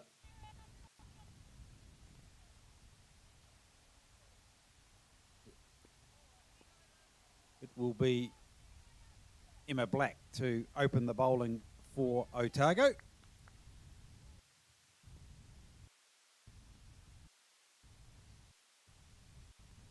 And on strike for the Wellington Blaze is Jess McFadden.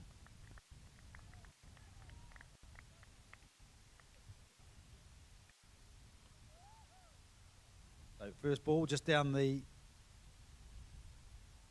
leg side, and a chance for Otago to put some early pressure on. Leg stump and turning this into the mid-wicket area for a single. So McFadden off the mark, and Rebecca Burns, the 27-year-old, will come and face her first ball of the innings. 220, the Otago Sparks got. Joe Broadbent, that's a competitive score. We thought it's about a par score. Your thoughts now? Yeah, I think it'll be competitive. Obviously, another 20 or 30 runs might have put them in the box seat, but a run rate of 4.43, I don't think Wellington Blaze have to panic too much here either. So I think these first 10 overs, particularly in the power play, will be the interesting part. If Otago Sparks can pick up some wickets here, then maybe the pendulum swings in their favour. Just one fielder outside of the ring on the square leg boundary. Here comes Black, and that is wide down the leg side. So again, we saw with the Blaze that they'll be disappointed with some of the accuracy of their bowling, and that'll be an area that I'm sure Coach Craig Cumming would have talked to the Sparks about. Part of it's about discipline and accuracy. 21 extras in total in the Sparks innings, and another wide, and the movement, just watching there on the screen there, the ball is absolutely swinging a mile, and this is the thing, to be able to control the swing so that you're not bowling wides. If she can get that a little bit outside off stump, taking off stump with that ball swing, it might even take middle and leg. Well, she's renowned to be able to swing the ball a lot, does Emma Black, and she's done it again. Now, she's going to have to quickly make that correction, because 3 wides in a row is not the start that the Sparks would have been looking for. Just takes the pressure off a little bit, doesn't it? I think she's just got to finish her action off here. It's just putting the ball there. Once more, she's got that characteristic hop as she gets into the wicket, and that one there's on target. She moves the ball a long way as the in-ducker, the in-swinger. Much better follow through. You can always tell when a bowler's hitting the crease and they're hitting it hard, they're going to get a good follow through. And as a swing bowler, she's trying to pitch that right up, just trying to go through bat and pad. This one here just flicked away off the legs to square leg for the single.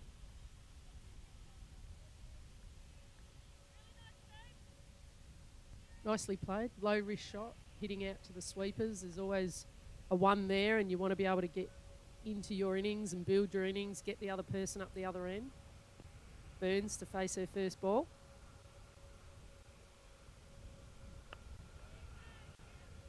Yeah, it's a better line from Emma Black. She's better off erring half a metre outside off stump and just letting the ball come back in than sort of almost aiming it a couple of inches outside off stump and then trying to get it crashing onto the stumps.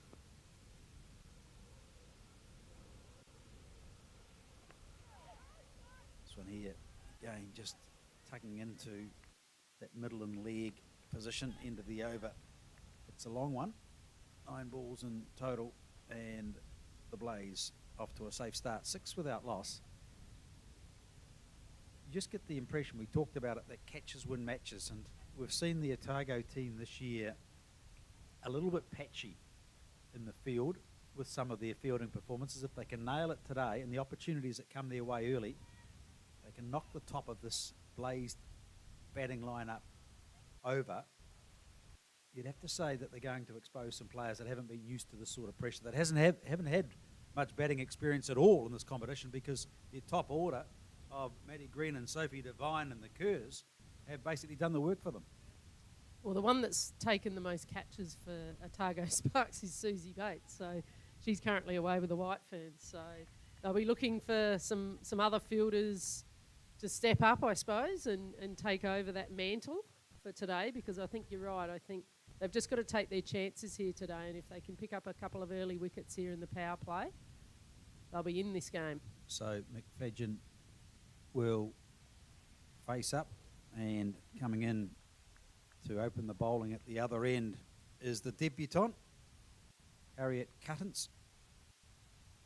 Also a very talented netball player, student at Columba College. Oh, this is a loose one to start with, and just able to free up her arms was McFadgen, and an easy single. So a bit of a loose in the first up.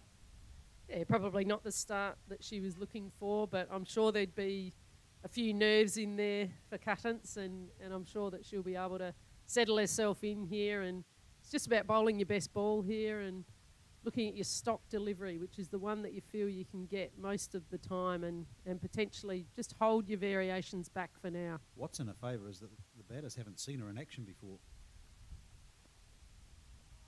Swinging away outside off stump and swinging too much on this occasion. It's a great opening combination when you think about it. Black going into the batters, swinging in, and Cuttance swinging away. Like, there's no better partnership for swing bowlers than this. So if they can get their line and length right here, they can really create dot ball pressure and wickets. Oh, full toss and dispatched. This is going to go all the way to the boundary.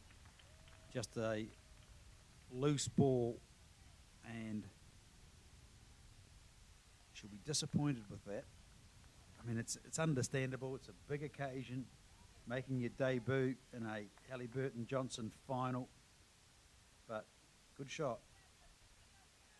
But it was just that loose ball. It was just right up there to be hit, and that's exactly what happened.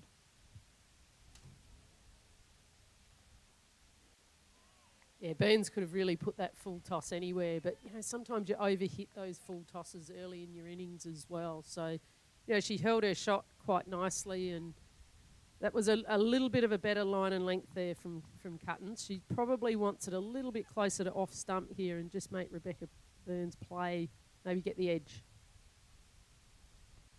Driving down the ground, and good stop at mid-off, no run. Well, Rebecca Burns is strong down the ground, cow, hits big. You just can't afford any width or any full tosses for her. Marina Lamplau, the fielder at mid-off. Burns just gone. That's the wicket they're looking for. What a start it has been for the young debutante. Looked like just going to glide the ball down, and in the end, the little edge through to the keeper. Polly Ingalls taking the catch. And what a start it is for the Sparks after some loose deliveries. They get their first wicket, and that will be a disappointment for the Blaze, and it's one of their experienced batters that have gone. Well, we talked about Burns coming in is black, but going away is, and we watch on the replay there, she probably didn't have to actually play at that ball, but smart bowling there by Cuttance and getting the outside edge, which is what we were sort of talking about. But what a catch from the keeper there. Yeah, good brilliant work. Good work from Polly Ingalls. I mean, she is a very athletic sportswoman, and she got across quickly. We talked about catches winning matches just not very long ago. That's exactly what they needed to do. But look at this again. Just moving away, and then a lovely dive away to her right for Polly Ingalls. And you've got two very delighted players out there at the moment. In terms of the debutante, Harriet Cuttance gets her first wicket. And Rebecca Burns back in the shed. Gone. What a wicket to get too. You're playing in a final and you get the first wicket of the game in beautiful shape. She sort of struggled a little bit earlier on in her over to be able to get her line and length, but when she got it right, that's what she was able to do. 2 dots and then created that wicket. Gone for 4. Kate Chandler, who had such a success at the bowling crease, comes in the number 3 position, has only had 1 inning so far in this competition this year, has scored 2. She's been elevated to first drop today. Currents in. And a good ball to start with for Kate Chandler. And a bit of a bounce in the step of the Sparks now as they run between overs. 2 overs gone, 12 for 1. Well, this is a great start for the Sparks. They would have been wanting that wicket. I don't think they were actually searching for it. I think it was just really good line and length and a build of dots that created that wicket. And then there's nothing better than finishing with a dot and having Black will be thankful for that because it leads into her wicket with almost 4 dots in a row. Yeah, just to start, the Sparks were looking for Emma Black to continue, conceding 6 off that first over, 4 of those being wides. So let's see what pressure she can put on the opener at the other end, Jess McFadden. Ramps her up on this occasion, good ball. And that's really the line and length that she's after. Maybe a tad fuller as well. I always think that moving ball, if it moves and you just don't quite watch it onto your bat, that's where it can york you. That's where it can go through you. Well, when she gets her line right, she's actually a really very impressive bowler, Emma Black.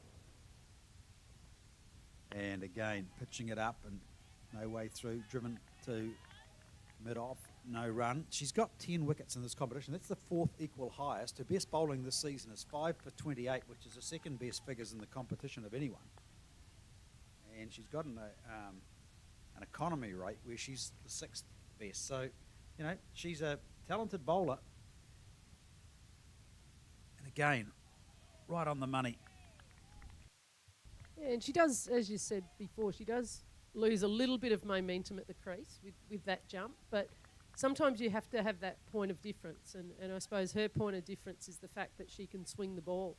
As long as she can control that, then she's picking up wickets at her end or the other end in a partnership. McFadden facing, coming back in with the arm once more. This is a much better over from Emma Black. Quite an attacking field in relative terms. No slip or gully. There's a backward point, cover, extra cover, mid-off, mid-on, mid-wicket, square leg on the boundary, and a fine leg.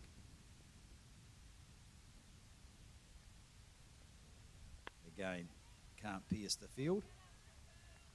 It's almost like a line of fielders, isn't it, on the offside there. If you're good enough to get it through the gap, you'll get yourself 4 runs or over the top, but it's just not, it's very hard to do against an in-swing bowler.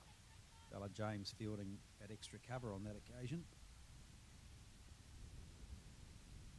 Comes in, just cramming up McFadden a little bit, and the end of an over, a maiden. What a great way for Emma Black to recover from her first over. A maiden in the second, 3 gone, 12 for 1.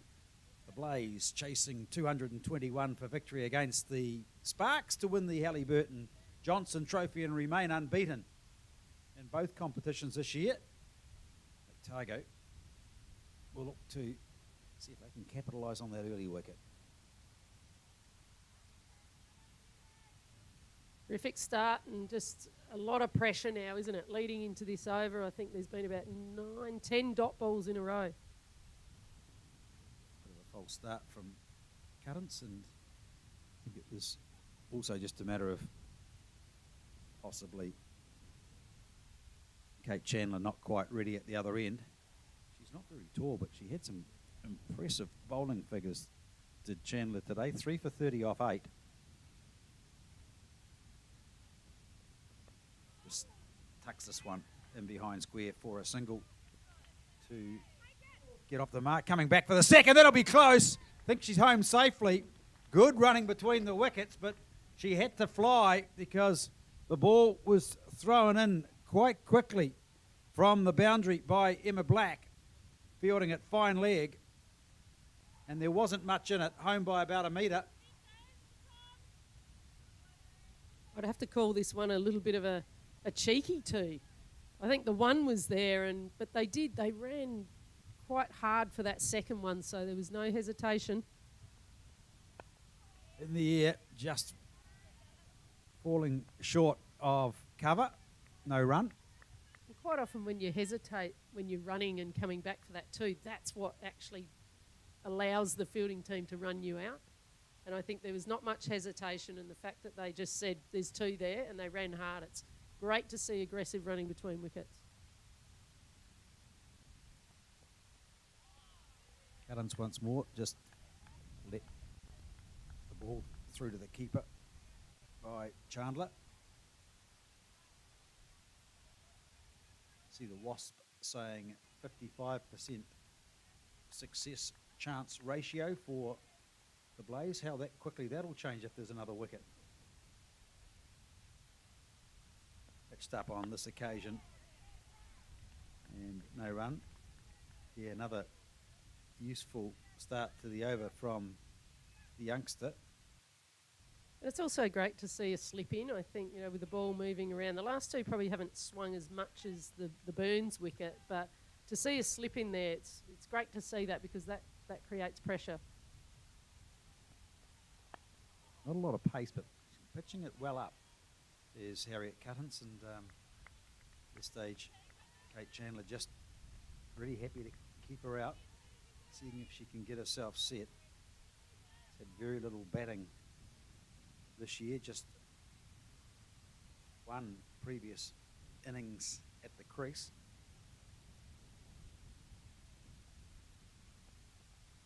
It's a slower and wider one. A wide. I don't think she'll be too disappointed with that when she's got dot balls before that, 4 in a row, and then if you can finish with a dot. I think when you're chasing too, like the run rate's 4.46, so you have that knowledge of what's going to win the game for you. So that's a little bit of an advantage. A slip in as well. As this one here's a loose one, full toss on leg stump and turned down to backward square. Just the one run, fielded there by Emma Black, and the over comes to an end. 4 overs gone, 16 for 1. Very similar to what Otago were at the same stage in their innings. They lost their first wicket with 16 on the board with 4.4 overs gone. So both teams off to similar starts. And with that run rate being 4.46, what you won't want to see is that go up to 7 or 8, and then it becomes a harder chase. So I'm sure Otago Sparks will be heading towards that, but the Blaze will be making sure that they keep that run rate around. Well, you don't really want it going over 6, in my opinion. 8 you might be able to do if there's about 10 or 15 overs left, but they want to keep a track of that.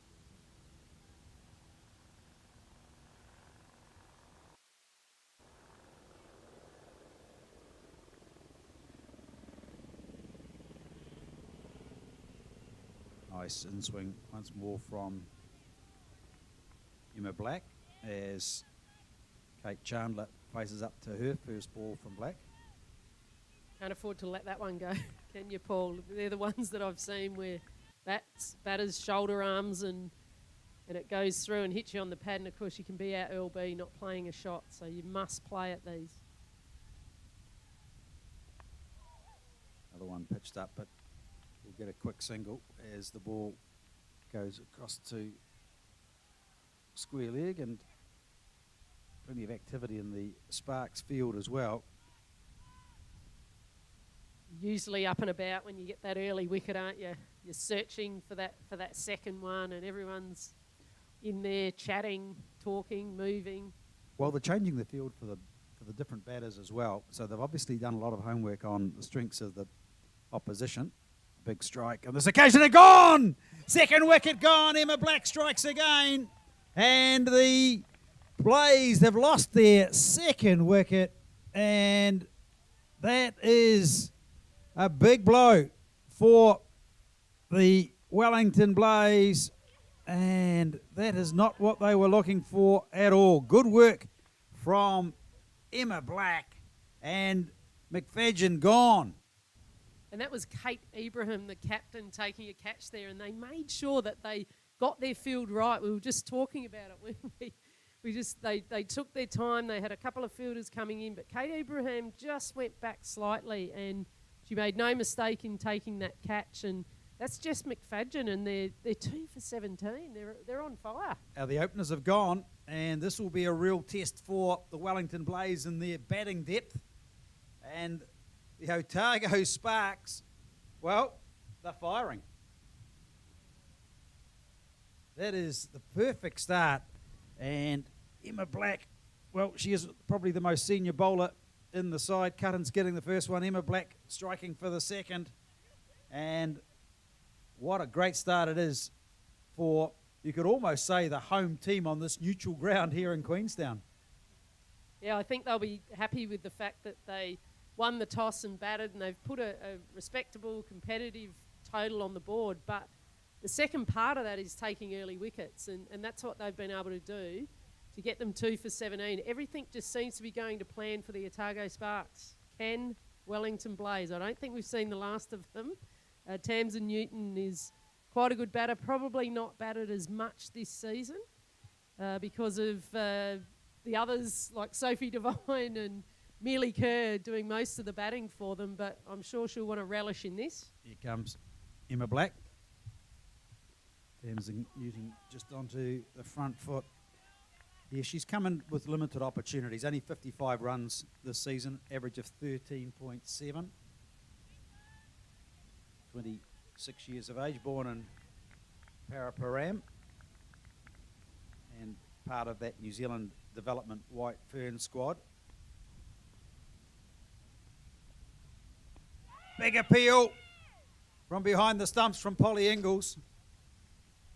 More in hope and anticipation than I think in real intent.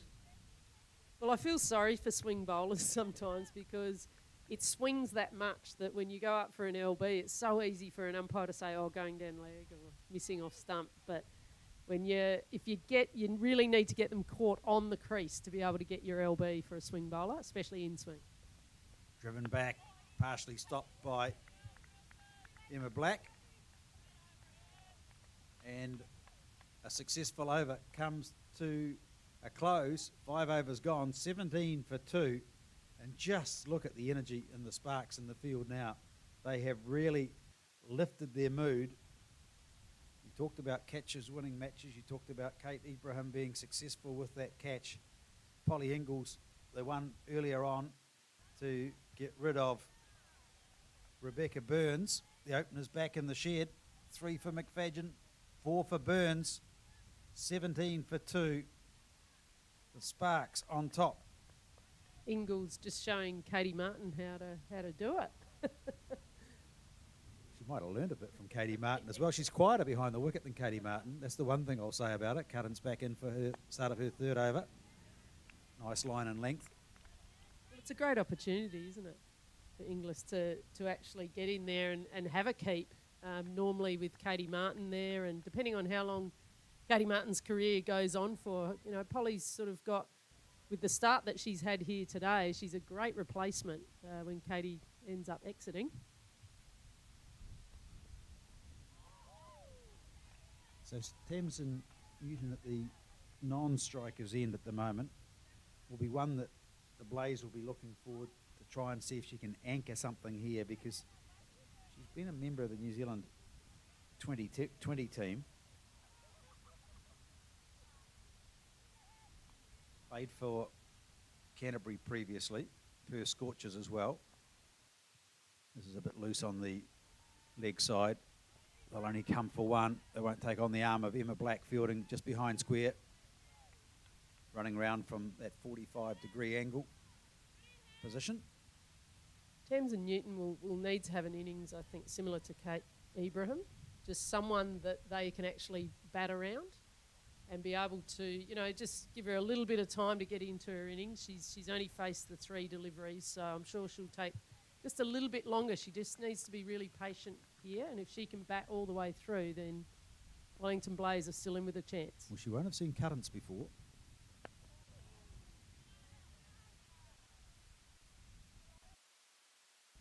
Like I said, a very talented netballer.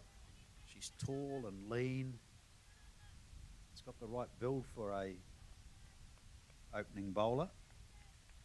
Brad Cummins has been hiding his players from us, and he's pulled them out in the in the GF. What a time to do it. Driven through the offside. This will run away towards the boundary. Might go all the way. Yes, it does. Good shot from Tamsin Newton. And she gets her innings underway with a 4. We'll gain some real confidence from the shot as well. It was there to be hit outside off stump and dispatched beautifully to the boundary by Newton. Well, that's really her strength, straight and through the covers there. She's quick between the wickets, and she does step across and lap as well, but I don't think we'll see that just yet. She pulled this one. Doesn't really get the timing. Just pops out to mid-wicket, and the over comes to an end. Well, they're going quickly. 6 overs gone, 22 for 2. All the 2s at the moment.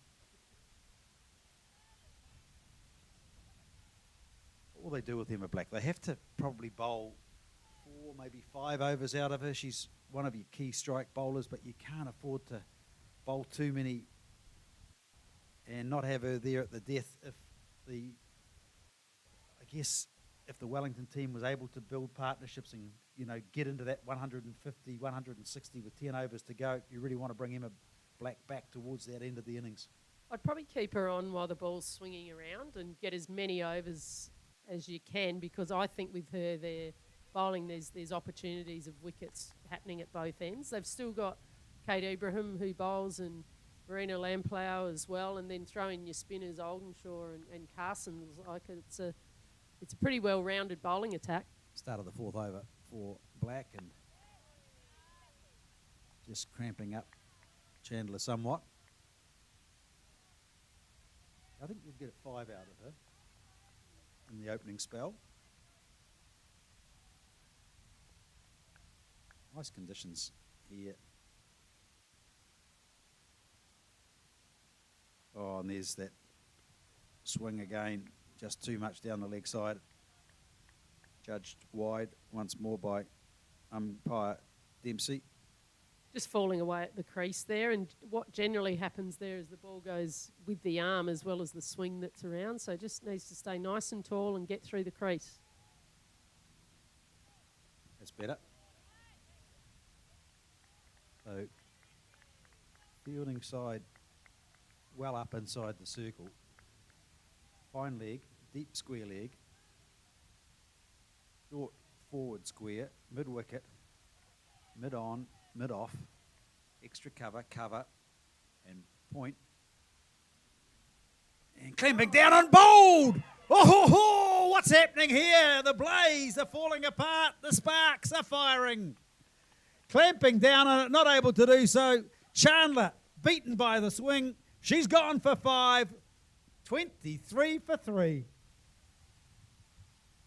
Well, this is the length that you want to be able to bowl when the ball's hooping around, and throw a Yorker in there, which is exactly what that length is, and you're pretty much sure of being able to get a wicket here. And she just pulled up in her action 2 balls ago, but now she's just getting through that crease and just got through the bat. Joe Broadbent, you're heading on a plane at 4 o'clock. Maybe they heard that song from John Denver, I'm leaving on a jet plane. Maybe they'll be joining you just about the way they're going at the moment. You're here for another hour and a quarter. I tell you what, this is like a hot knife through butter. This is a fantastic start for the Sparks. They will be totally buoyed by the start, because they know that they've got the top 3 batters back in the pavilion. Well, I've got the right-hand side thinking that if we're going to take off and come this way, I'm on the window, so I wanted to just be looking out of the window at this game. But you might be right. I might be on the early flight, the way that they're going. 3 for 23. Wow, what a start. Wow. It is. It's an absolute cracker of a start. Caitlin King comes to the wicket. She's had 4 innings for 8 runs this year. So again, that highlights the lack of batting time that some of these players have had this year because of the dominance of the White Ferns in the team. Black once more. And down leg side to start with. Well, I don't think she'll mind. I know I said that before. You don't want to give away wides at any time, but when you're moving the ball as much as what she is and creating some real sort of uncertainty in the minds of the batters, that must be disconcerting when you're out there. You talked yesterday about the planes flying across being disconcerting. You've got the swing now of Emma Black. So getting the innings underway is Caitlin King. Gets a single down to short fine leg. It's a wise move, get up the other end, isn't it? When you very first go out there, that should be your aim. So just show as much intent as you can. Obviously look at where your strengths are and where you feel you can get up the other end. Obviously it will depend on where the bowlers are bowling, but she's got Cuttons at the other end going to be swinging the other way and it's swinging in. So it's really highly competitive. Yeah, another one down leg side. So I said you wouldn't mind this, but you just don't want 3 or 4 and over, 1 and over, just to create a bit of confusion. You can probably accept. You don't want to accept it. As a coach, you'd be almost really disappointed saying this is wasted balls. You're just giving the batters more siders. That's a better line from Emma Black. If she can keep that line and length and just create a little bit more pressure here, it really puts King under the pump. And as we said, hasn't batted a lot this season, if at all. But she has her opportunity too, so there'll be a little bit of fight in her, I'm sure.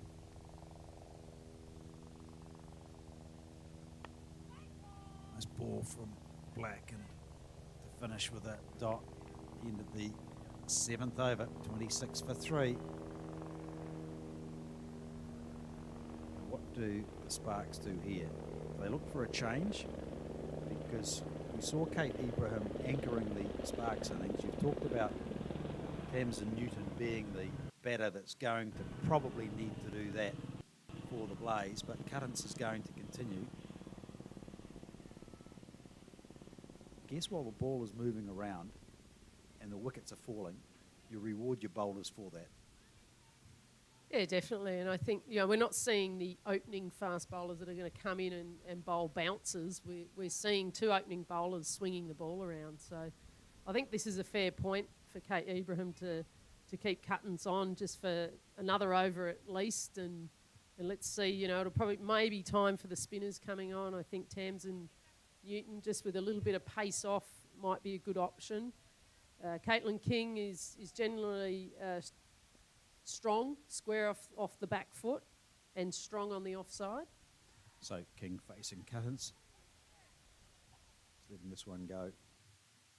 And King will play spin from the crease. So, I think to introduce spin in the next couple of overs will be sound for both these matchups.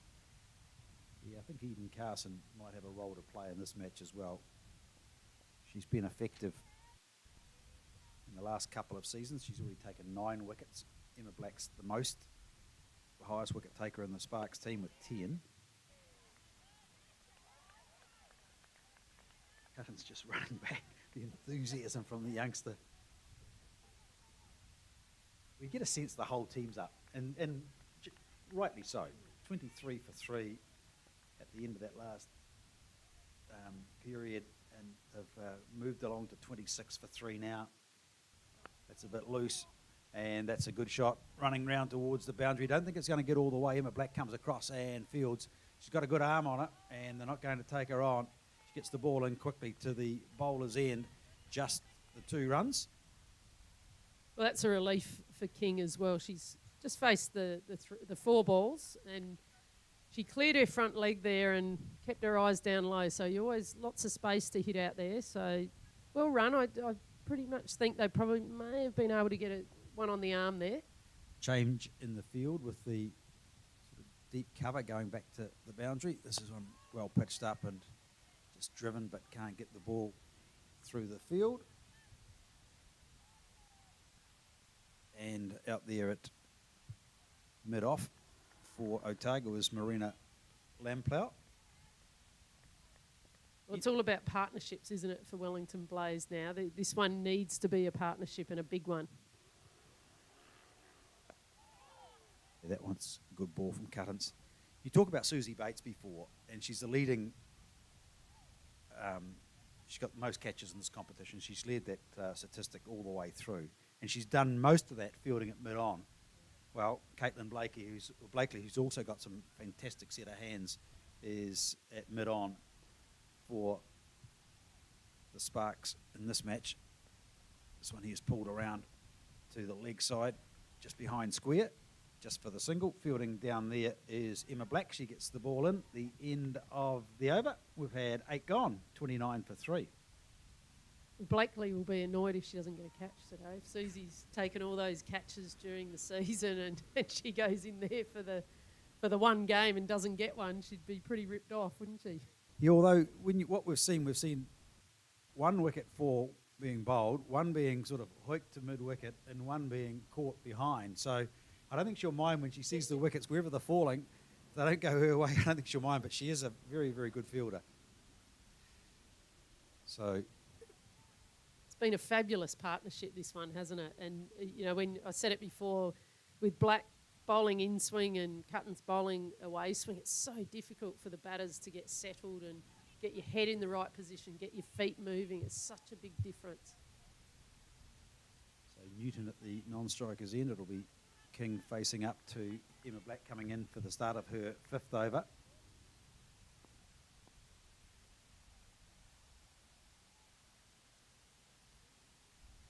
King comes in. Oh, it's an appeal from behind. And she's given! Oh, the wickets keep tumbling. King is gone. LBW, Emma Black, she's got a 3rd. Well, well, well. What are we seeing here? This is a Blaze side which will be put under more pressure than what they have all season. They were about to set history today if they could go unbeaten, the first team in women's domestic competition to do that across the T20 and the Hallyburton Shield competition, the Hallyburton Johnstone Shield competition. Wow, Emma Black, look at this. Well, King was looking like having a great technique, but just came across the crease and unfortunately not getting any bat on that, and you get hit on the pad in front. It's an easy decision for the umpire, that one. Emma Black, 3 for 10. What do? We talked about keeping her on for 5. Maybe you keep her on for 7. I think you'd have to at this point in time. I mean, they've got their spin that can come on through the middle, and they've still got Marina Lampau and Kate Ibrahim that would be able to sort of close out if required. But this partnership between Black and Cuttance for the Otago Sparks is fabulous. 4 for 29. It's one of the best opening spells I've seen all year. Zara Jetley comes to the wicket, just having 2 innings this year. Total of 12 runs, one of those not out. You talk about Emma Black. Well, I said she's got 5 for 28, her best figures this year. 3 for 10 doesn't look too bad off 4 overs and 1 ball either. She is the senior bowler in this lineup today. And I know that the Sparks were always going to have to rely on her to produce something special. As a quick run and safely taken, gets Jetley off the mark as the throw came in from just forward of square. And back there is Eden Carson and Paige Logenberg. The run rate's not the problem, is it? No. It's the wickets. And when you look at the comparison there, 30 for 1 and 34 for 30. Black in once more. And it's the pressure that the wickets are creating that has got Otago Sparks on the front foot here. Well, you talked about Tamsin Newton. I know we've just said this a few moments ago, but she's the key. If they can take her now, and she hasn't had very much batting either, but she's at least scored 55 runs this year. The rest of the batting team is pretty new to the crease. Here's Emma Black. With a loose ball on this occasion, but not able to be dispatched and not punished. So Dot ball will remain. That's where the pressure carries on. That's exactly what I was going to say, Paul. The pressure's there. You get a loose ball like that where you probably could have put that anywhere, probably sailed over the boundary, and you don't get it away. It just creates more pressure for you. So Black with that characteristic in-swing. Another dot ball.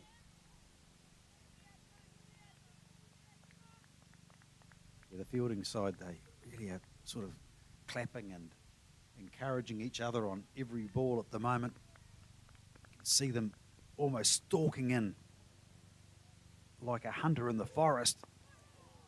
And another good ball from Emma Black. That's the end of the over. 30 for 4. Otago at the same time, 31 for 1. So the scoring rate's not the issue, it's the wickets. And the fact that you have got the top 4 back, or 3 out of the top 4 back into the pavilion. McFadden gone. Caught Ibrahim, bowled Black for 3. Rebecca Burns caught Ingles, bowled Cuttance for 4. Chandler bowled Black for 5. And King, LBW to Black for 3. Highest score in the innings is extras at 10. Highest score from a batter is Chandler with 5. Talk about ripping the top of an innings off. That's exactly what's happened. And we're going to see a change. And here's Eden Carson into the attack. Right arm spinner. She's got a lovely wrong as well that she can bowl. Not much height, it's all around the flight and the delivery, and just a little bit of turn in on that first ball to Zara Jetley. She's only little, but she has a little. She's so competitive as well, and just really good through the crease. She has like a good follow through. Most of the spinners that I see here in New Zealand, they finish 2 front on, whereas Eden actually really gives it a good rip. Got one of the cheekiest smiles around as well, I reckon. Comes in, just tosses this one up. Gently watchful. Yeah, and she just uses that little bit of change of pace or flight one up, dart one in. She's got some good variations. But if you're a Blaze batter at the moment, you can't afford to take risks. There's one just a little bit wider outside the off stump. And there's an example of what I was saying.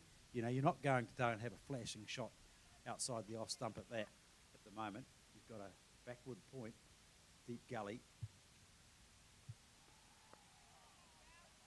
And this one here just again goes backward a point and fielded out there in that position by Bella James. The other thing she does is get through her over really quickly. She's bowled 4 dots in about 10 seconds. Make that 5. And that comes the end of the over. That's 6 dots. Over gone, 10 overs gone, 30 for 4. The Blaze. Oh, you just blink your eyes and the over's finished. She was so fast we couldn't even, the screen couldn't keep up. Slow down, Carson. A terrific young player and a terrific young bowler. Well, the worm shows that the run rate is very similar, but those yellow circles really illustrate where the damage has been done. And you almost get a sense with that maiden over there. And, yeah, we picked it. Emma Black's going to stay on, and why wouldn't she? Coming into bowl now, her start of her 6th over. No run down the ground. Fielded it mid-off mid-on really. Coming across is Caitlin Blakely. Well, hitting the ball is better than a play and a miss. But when you hit a ball and it keeps going to the fielders, it's still the same result, isn't it? Good strike on this occasion. This one here is going to give Blakely a big chase out towards long on. She pulls it in about 3 metres in from the boundary, and the batters will come back for 2. So Newton, happy to play her shots. She's going to have to. That's the bottom line. She won't want to take any more unnecessary risks than what she has to. Blakely might have thought she was going to get a catch there too. It's in the air for a while and just obviously over Kate Ibrahim, but in between Blakely, but a good chase to the boundary for her there. In between sort of wide mid-wicket and mid-on, where that ball went. Hitting with the swing.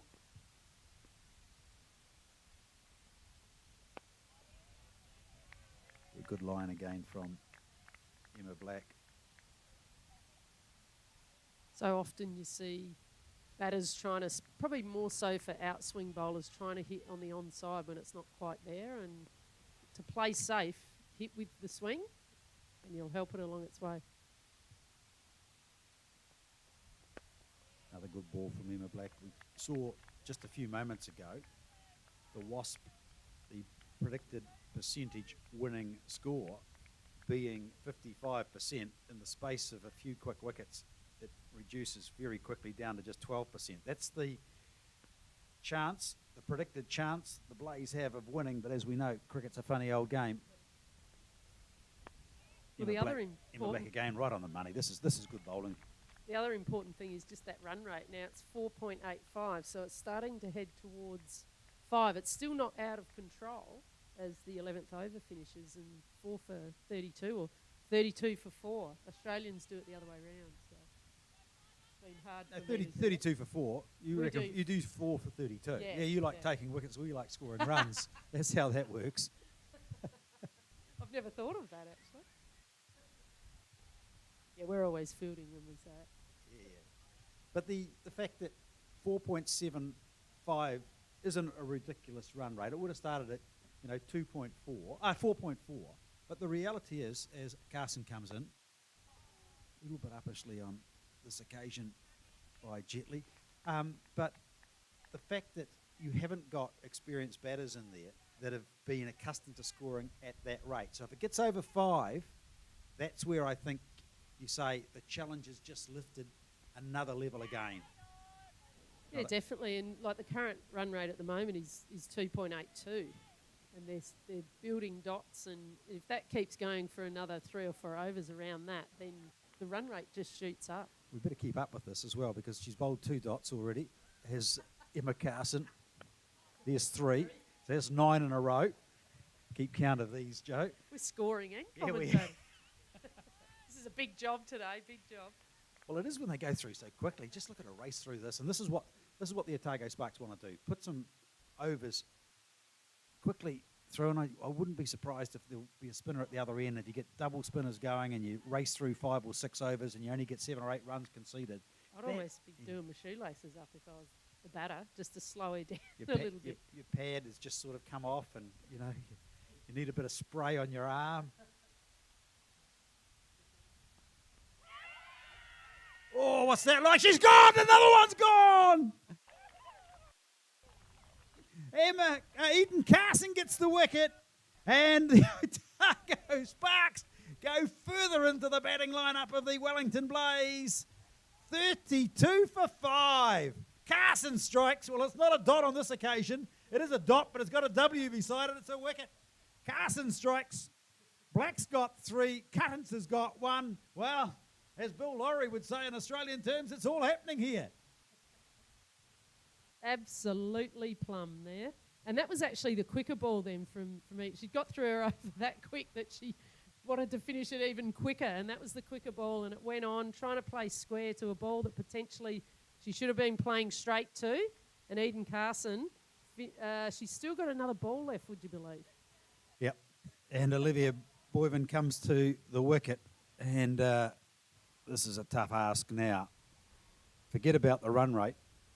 That's not even in the thought of these batters at the moment. Olivia Boyven in at number 7, and Newton at the other end. Well, that's really the only hope that the Blaze can hang on to at the moment. 32 for 5. When did you last see a Wellington scorebook look like that for the women's team? Certainly not this year. Maybe in the history. Right, Carson into Boyven. Well, how would you like that? 2 overs, 2 maidens, 1 wicket. Eden Carson, what a fantastic start. We were saying bowl Cuttons for another one. But to be fair, you did actually say, Paul, that Eden Carson's going to play a big part in this game, and she certainly has already. And she's only just started.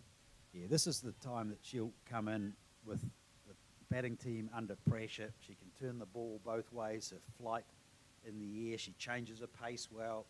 You know, I really do rate her as a promising young cricketer that's got a wonderful future in front of her. She's got a delightful personality and, you know, she's just a key member of this team. She's the sort of person that energy charges them in the field.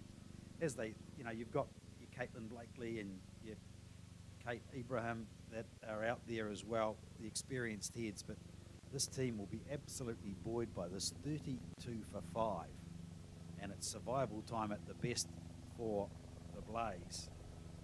And what an opening spell for Black, and now Wilson's going to take over the reins. Yeah, Saffron Wilson in the attack. I just wonder whether or not I would have left Emma Black out there for another one and saying, look, if we can rip another one out, just that salt goes into the wound and it stings a little bit further. Wilson coming in for her first ball. Loose down leg side, as we've seen. So that's the 10th wide so far. I'm only into the 13th over. That's the one area of the Otago bowling effort that hasn't been quite 100%. Everything else has been pretty impressive. Such a good time to come on and bowl, isn't it? Your team's got them 5 wickets down for 33, and you've come on to bowl. I suppose it can only go maybe one way, but it's low pressure for the bowler. So just find your line and length, settle into your spell, and build another partnership with Eden up the other end. Yeah, just a little bit of drift inward from Wilson as well. Originally hails from Nelson. I think she'll be loving her time in the Sparks down here. With this sort of performance. It's been a good season for the Sparks. I mean, here they have been a team that have struggled somewhat without their top players in recent years. Well, ever since Craig Cummings has come on board, not to talk him up too much, but he has done a fabulous job with this team, and he's brought through a lot of the younger players and had that patience, you know, a couple of years ago, or last year, and to build them around the Susie Bates and Katie Martin. He's done such a wonderful job. This is nicely pulled away behind square. It'll run away for 4. So a little bit of pressure being relieved. Newton, the one that has been successful, and now she goes for the first time in the Wellington Blaze innings. A batter has got through to double figures. This one here was just a little loose and just a little wide down the leg side. No problems for Newton. Peel from behind, but it's a wide. Polly Ingalls goes up. Sometimes don't know whether the keepers do, so the umpires lose concentration and you miss out on your wide, or maybe she did hear something. We don't have the mics in today, so we can't help in that area, but if you want to just tighten up her line here, Wilson. She's getting that in swing as well, so plenty of movement. We didn't see too much of that from the Blaze bowlers, but we're seeing it now from the Otago Sparks. We've had at the start Cuttance and had Emma Black and now Saffron Wilson.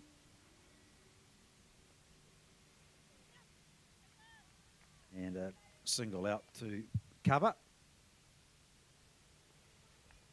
And that is the end of the over. 13 overs gone, 39 for 5. And that run rate creeping up towards that 5 runs and over needed now. Well, every time they try to start a partnership, they sort of get around that 5 to 10 mark, and then a wicket's fallen. It's just, you know, I'm sure the conversation between the two batters out there would be, how are we going to just form this partnership here? Let's just keep playing to our strengths, keep hitting the sweepers, get each other in the game. Eden Carson back. Hasn't had a run taken off her yet, and she won't on this occasion either. Fielded behind point. Don't make a cup of tea in this over because you'll miss it completely. She races through them very quickly indeed. Bella James doing the fielding on that occasion just behind point. Talked about the wickets falling. We'll get back to that in a moment. Carson to Bolden Newton. Just waiting for that. Oh, they've got a bit of lift. Yes, it was. It just took off. Your first wicket fell at 12, second at 17, third at 23, fourth at 29, fifth at 32. So that's your point, Joe. Carson bowling once more down the wicket and striking this one nicely. It's a lovely shot, and that'll go all the way to the boundary. Newton just using her feet beautifully, getting to the pitch of the ball and driving through that mid-off position, bisected the field and picks up a very, very needed boundary. You can't just stay out there, can you? You've got to be able to make runs, and to sort of see her use her feet there and just be nice and steady at impact and be able to place that ball in between the two fielders there. You know, is this the start of her creating and building her own innings? Carson getting through on this occasion. Well, that's the third boundary hit by Newton, and there's only been 4 in the innings. But she's the one, as we know, that the hopes of the Blaze will very much rest on. You can see there she's trying to use her feet, but it's just quick enough through the air that she can't actually get down to it. So it's great bowling from Eden Carson. She's probably seeing her coming at her. And Eden Carson completes another very, very rapid over. 14 overs gone, 43 for 5, and Carson with the figures of 1 for 4 from 3 overs. Yeah, look at the bounce and the steps of the Otago Sparks running between the wickets and between overs. Yet, on the other hand, some very deep thinking going on in the middle between Newton at the moment.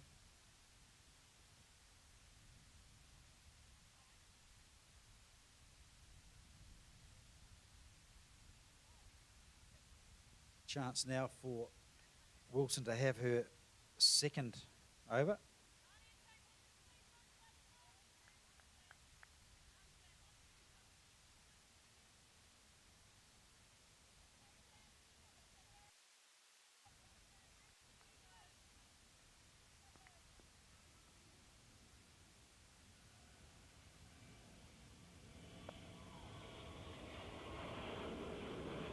So Kadaya is going to come in batting number 9. Monika Singh is 8. So Olivia Boyven facing Saffron Wilson, who pulls out as the plane takes off. Yeah, the plane takes off. That's what that was, I think. As Boyven was just a little bit distracted with the noise of the jet looking straight down towards the airport runway.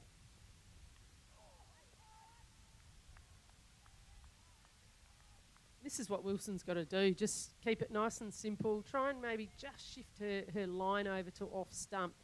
But that length that she's bowling, very hard to get away.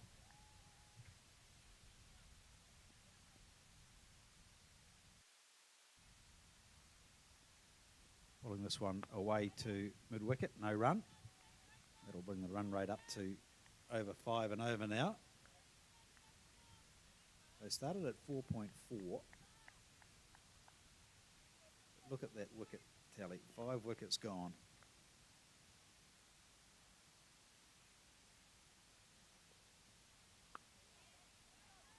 And the run rate just growing all the time. Well, the run rate required growing all the time. The run rate itself is dropping. And you've got the Wasp at 5% now. I think very slim chance.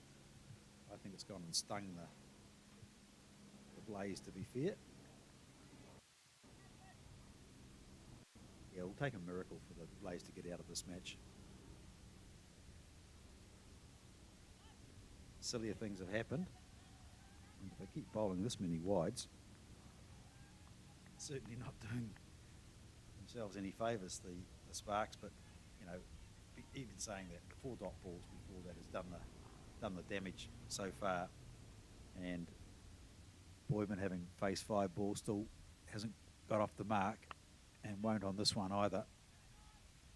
So it's quite a close field, saving those singles. Fielders aren't just on the inner circle. They're actually about 5 or 6 metres inside the inner circle and walking in with the bowler as well. So there's not really much chance of a quick single unless you can find a bit of space, and there's not much around unless you're looking on the leg side. This ball just squirts out into the offside position, but no run there either. Another quick over finishes, 44 for 5. And that over we saw from Wilson, just that one wide off it. So just a 1 run, 4 off the previous one from Carson. And then Carson's previous 2 were both maiden. So Eden Carson will continue the relentless pressure that the Sparks are exerting on the Blaze. Well, Tamsin Newton, she's 15 off 30, so she's getting into her innings. However, she's going to need someone at the other end scoring runs as well. And I think there just needs to be just that little bit more intent. Low risk stuff, obviously, because there's 5 wickets in the shed. Newton just drives up to mid-off, no run. Fielded there by Marina Lemplau. Oh, this is a full toss and dispatched and gone. Oh, well, you bowl a poor ball and you get the reward sometimes in this game. And that is Newton gone. And Ibrahim gets another catch. The captain courageous does it again. She pulled one off early when she got the catch to dismiss McFadden. Well, she's done it again now to dismiss Newton, and Newton gone. Caught Ibrahim, bowled Carson for 15, and the Blaze in further trouble at 44 for 6. Well, this isn't one that Tamsin Newton will want to watch a replay of. She was just starting to build nicely and probably got the most juiciest full toss where she potentially could have put that anywhere, and it's gone down the throat of Kate Ibrahim. It was sort of running to her left, so it was still a good catch. Catches need to be taken, and that's exactly what Kate Ibrahim's just done to dismiss Newton. I was looking for it to sort of be sailing somewhere into the outfield and possibly over that mid-wicket boundary, and just didn't get the timing that she needed. As you say, it was tossed up, that juicy full toss.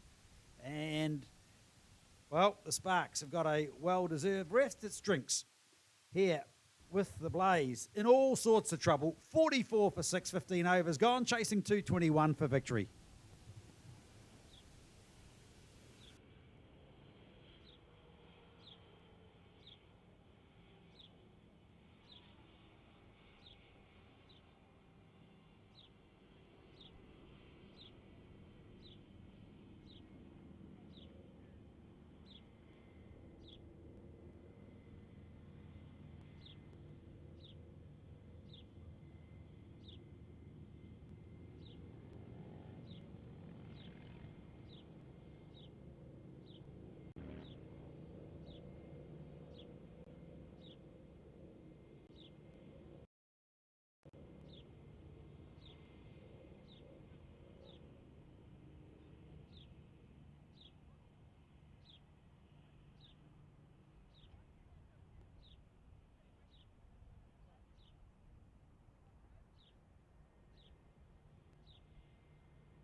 Drinks break has been completed. Blaze losing their 6th wicket, 44 runs on the board. Oh, and Eden Carson almost gets another as the ball flies through that slip area.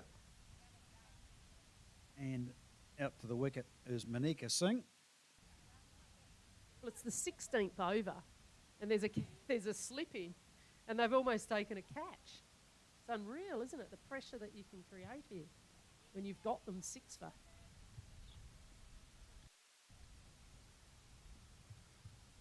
So Singh facing up to Eden Carson. Maybe just putting that through a little bit quicker. A little bit more pace in the delivery from Carson here.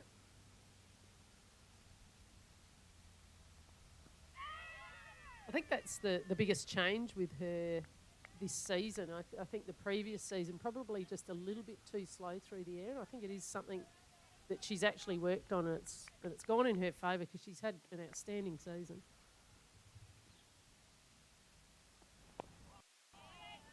Carson's creating all sorts of challenges out there. You just almost feel like there's going to be a wicket every ball, don't you, as the 16th over finishes and it's 46 for 6. Carson's best this season is 3 for 24. Having picked up 9 wickets previously, but get a stats at the end of that over. 2 for 6 off 4 overs. And the run rate has just continually crept up now to 5.15. So what do the Blaze do here, Joe? I mean, I know that it's almost mission impossible when you've... It's almost just bat on ball, isn't it? Bat on ball, go to your strengths, try and get as many runs as you possibly can with the person that you're out there batting with, and probably turn the scoreboard off. Just forget about it. Forget about the scoreboard and just focus on the ball that's coming down at you. Saffron Wilson into her 3rd over. This one here is pulled away in the air, out towards the long on boundary. It'll run all the way for 4. Good strike of the ball from Boyven, Olivia Boyven. Should be pleased about that. Maybe that's what you do. You say, hey, let's just throw the bat at it now and see what happens. And the 50 comes up for the Blaze. 50 for the loss of 6 in the 17th over. And here's the replay.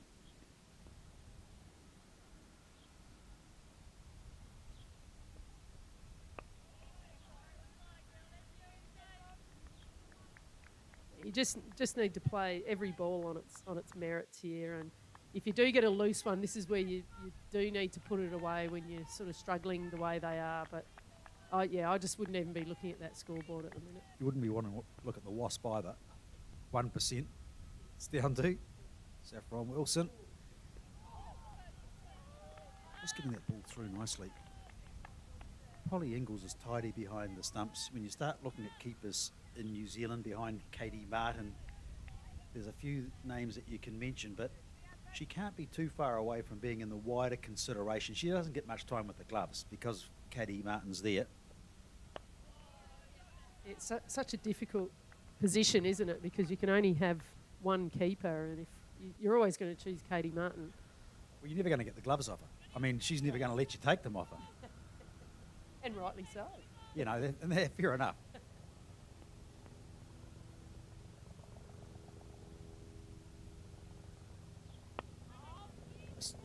Length again from Wilson, and another over quickly comes to an end. Just the 4 runs off it. That lovely strike through the mid-wicket long off boundary, and 50 for 6. 17 overs gone, chasing 221 for victory, and they have their name engraved on the Hallyburton Johnstone shield.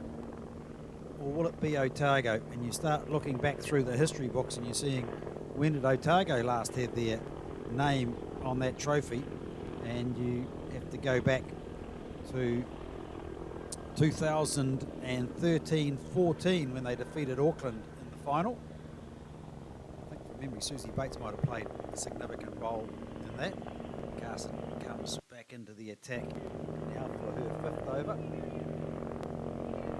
mentioned earlier that Wellington, it's been a long time since they've had it. They would have come into this match probably very much warm favourites based on the form, but the whole complexity and the whole makeup of this game has changed because you take away your white ferns and you've got a different contest on your hands.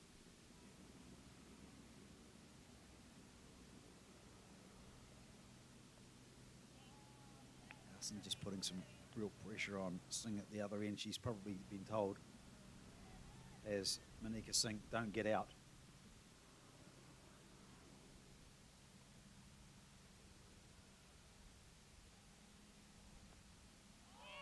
Oh, beating it outside. I think that might have been the wrong one that just went through. Didn't pick it. Just not enough intent for me. I almost feel like we are watching maybe the last over of a test match and you're trying to save it. The night You've watchman. still got The to night, play. the night watchman in at the end of the 3rd day. You've still got to have that intent to score runs. Like there's no, all fielders are up on the offside, and that one was quite wide there. You'd take your chances, wouldn't you? You'd make sure you weren't looking at the scoreboard, as you say, because the run rate's now 5.3, and you're letting the ball go outside off stump. End of another over. And what is that? 6 dots for Eden Carson. 5 overs gone. 3 maidens, 2 for 6. And Otago Sparks jogging. I think they want to get off the field as quickly as they can at the end of this match. They really are quite excited, and rightly so. This has been an outstanding fielding performance, and to be fair, the Blaze have been disappointing. Yeah, I just think the bowling has to have most of the credit. I think the partnerships between Black and Constance at the start, and then we've got Wilson and Carson and Black and Carson. Just every partnership, bowling partnership, is produced for Otago. Everything has just gone in their favour. And the chance to build some talent, build the depth in your squad. This will give some of these youngsters a real shot in the arm in this Otago Sparks team. Saffron Wilson, and just a little bit on leg side and pulled away and being fielded on the boundary. Good work, deep behind point, and that is Cuttance. Harriet Cuttance down there has done extremely well to cut that off and save the boundary. Yeah, if you don't hear us for a while, we're just having an ice cream, if that's okay. You have these in Australia there? It's not warm enough over there, is it, Joe? No, it's plenty warm. We have ice cream, don't worry. I'll try and do 2 things at once. I don't want to break a long-held tradition that men can't, so I won't. So it's a loose one down the leg side from Wilson. You're wanting to build a bit of excitement through having an ice cream into the commentary, are you, after the game? Are you suggesting the game's gone a bit flat, are you? Just want to perk myself up, actually. It has gone a little bit flat. It has for everybody apart from the Sparks team, because they're excited out there. They really are. They're chasing the ball around. You can't see it in some of the wider shots. They're running between wickets. They're encouraging each other. There's clapping going on. Come on, let's keep going. Let's keep this pressure on. 53 for 6.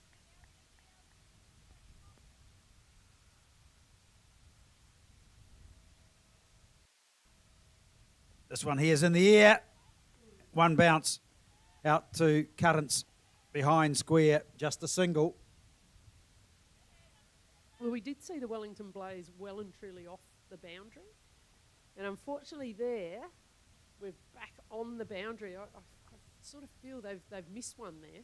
If they were about 5 or 10 metres off the boundary, then I think that would have been a catchable. What do you do though when you know that you've got this game and the run rate's high? Do you just put everyone in attacking position and just clean them out for 80, or do you say, look, we'll just strangle them to death by drying up the runs, and that's what's happened in this over. 4 runs off at the end of the 19th, 54 for 6. I don't really think they need... I think they need them all in for Monica Singh. She's not showing any intent to hit the ball. I'd crowd her a little bit more in the inner circle and just make her play some shots. You've got plenty of runs to play with, and if she does that, she might make an error, which creates the 7th wicket.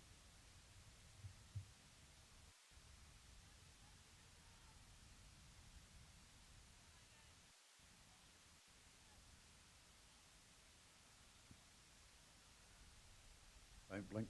Eden Carson's back into the attack. Over number 6 for her. Bowling to Boyven.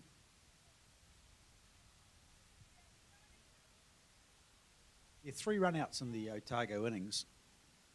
I'll be disappointed with that. Kate Ibrahim and Caitlin Blakely were the standouts. Oh, there's a caught behind, gone! Another one gone! The umpire's finger's gone up. And Corey Black says, there's another one. 54 for 7. And who was the wicket taker? None other than Eden Carson. Well, this is just persistence, isn't it? Putting the ball in the right spot, in the right area. And she was able to get the nick behind. They all went up. Took the umpire a little bit of a nervous wait on both sides. Went straight into the gloves of Polly's. So, Natasha Kadaya will be the next batter out. And things, it's hard to think they could get much worse, but they have for the Blaze. 54 for 7. And Boyven gone. Court Ingles bowled Carson. That's Ingles' second catch behind the wicket in this innings. Looking at the scorecard, McFadden 3, Burns 4, Chandler 5, Newton 15, King 3, Jetley 1, Boyven 7. Extras 14. Well, another wide and they'll equal the top score of Tamsin Newton. Eden Carson, just stunning stuff. 3 for 6. A 5.2. You like my predictions, Joe, don't you? Well, if you're going to bowl your best, this is the game that you want to bowl your best in, and that's exactly what Eden Carson's done here. And what I've liked is she's kept it really simple, just bowling stump to stump. In the air, and this one will be away to the boundary. Got plenty on it and pulled this one away over the between mid-wicket and long on for 4 runs. So Kadaya with that sort of slog across into cow corner gets 4.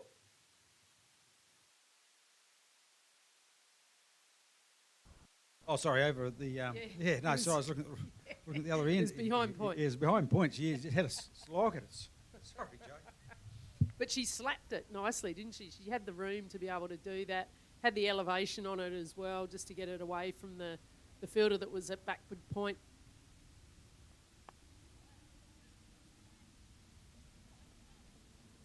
One's gone out in the vacant mid-wicket area. That's a throw at the stumps, direct hit, but she was already in, so you can't be out.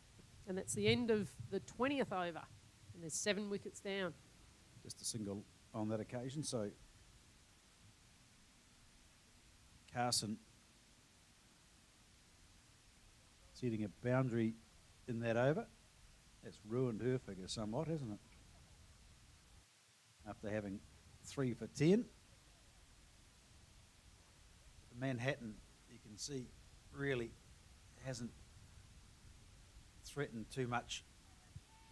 The Otago team really got a wriggle on from about that 35 over mark, 35 to 40, and then in that last 5 again from 45 to 50, there was some consistent scoring, but it's the wickets that have created the pressure and why the run rate has really dried up as well.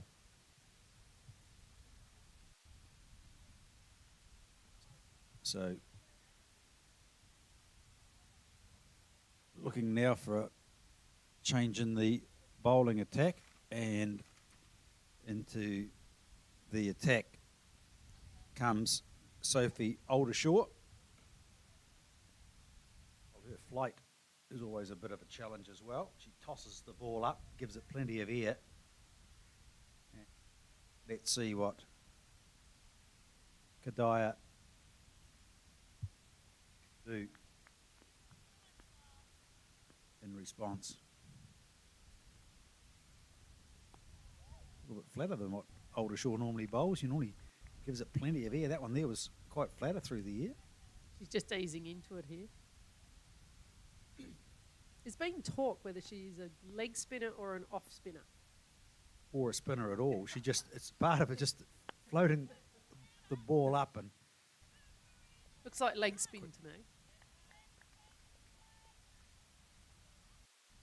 Yeah, that's exactly, that's the movement, that's the motion. The right arm leg spinner, which has got that arm movement through the wrist.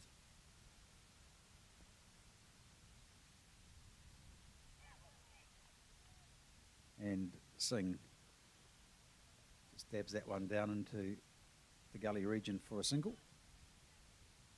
Well, she's definitely tall, and that helps to get a little bit of bounce potentially as well for spinners. Generally, you see the taller players fast bowlers, but it's always good to see a spin bowler that's tall as well.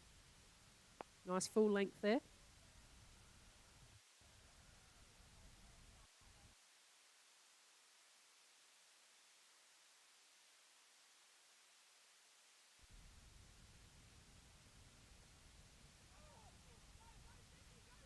Just an inside edge on this one. Is it buys? We'll get a check. No, buys. Polly Ingle's not able to take that one in cleanly. Thought there might have been a little deflection for a moment. So that is the first buy of the innings.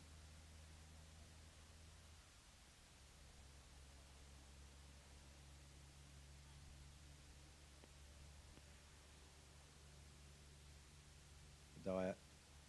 Where's a big swing and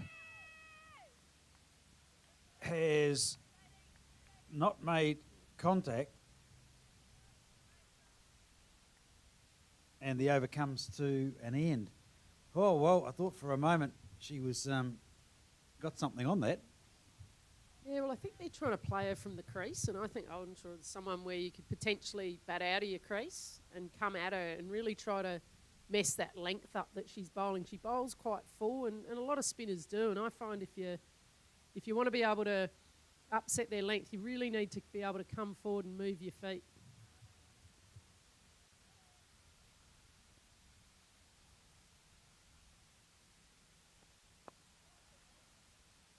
Carson, well, hasn't she had a brilliant performance today, and she just keeps going, just bowling full and straight, not allowing any loose balls. Singh just trying to get her away through the offside, not able to do so. No run.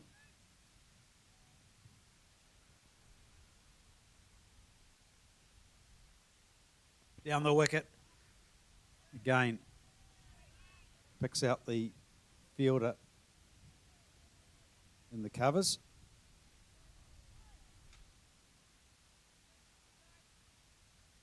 Intent here from Manika Singh.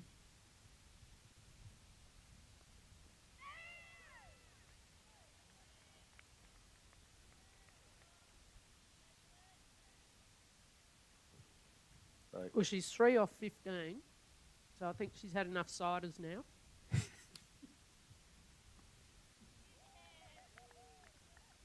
Diana Doughty to come, and Beth Maloney is scheduled to come in at number 11. Could be another maiden here for Carson. Last ball, down the wicket. And caught, what a beauty catch! A beautiful catch from Eden Carson. She got the dot ball, she got the wicket as well. The 8th wicket falls, and Singh is gone. Caught and bowled, Carson for 3, 63 for 8. And the Sparks have got one hand, 4 fingers and half a thumb on the Hallyburton Johnstone shield. Well, how good was this? This is just dot ball pressure and then trying to release the pressure a little bit to go straight down the ground. And most spinners are really good off their own bowling, and that was a diving on her knee. She probably could have stayed on her feet, to be fair, but the ball's gone in. She's taken another wicket, and what a performance by Eden Carson. 4 wickets for Eden Carson for 11 runs off 7 overs. Well, is that the standout performance? Is it Kate Ibrahim, the standout performance? You say it's a team game. Well, certainly it has been today. Great partnership between Blakely and Ibrahim, setting that target of 221 needed to win by the Wellington Blaze, and they are crumbling, falling apart at 63 for 8. We're not even at the midway stage of the innings, and out to the wicket comes the captain, Diana Doughty, to face up to the Otago bowling attack, which will be Sophie Aldershaw into her second over. I think they'll bowl Eden Carson out at the other end. You'd have to do that now. She's absolutely on fire. Thought she would be the biggest thorn in this Blaze team. That's the way it's worked out. After some good work from Emma Black, 3 for 13 at the top of the innings. Currants 1 for 18. And a bit of a loose one from Aldershaw. And if you're prepared to move your feet, you get that one on the full, and you can just about put a full toss anywhere on the field, hopefully over the boundary, which is what the Wellington Blades need right now. But if you stay in the crease, it's a lot harder to hit that ball because the length becomes something where you can't get underneath it. So Doughty, the captain, I wonder how she's feeling right now. So disappointed. I would imagine she wouldn't have expected in her wildest dreams to be out there in the 23rd over.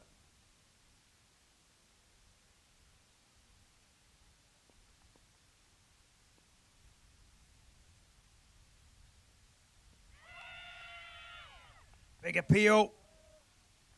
Not given. Pitched around that middle and leg. Umpire Dempsey says not out.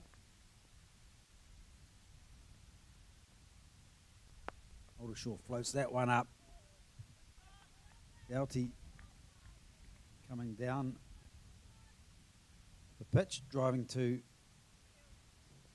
mid-off, where Marina Lamplau is. And getting through on this occasion.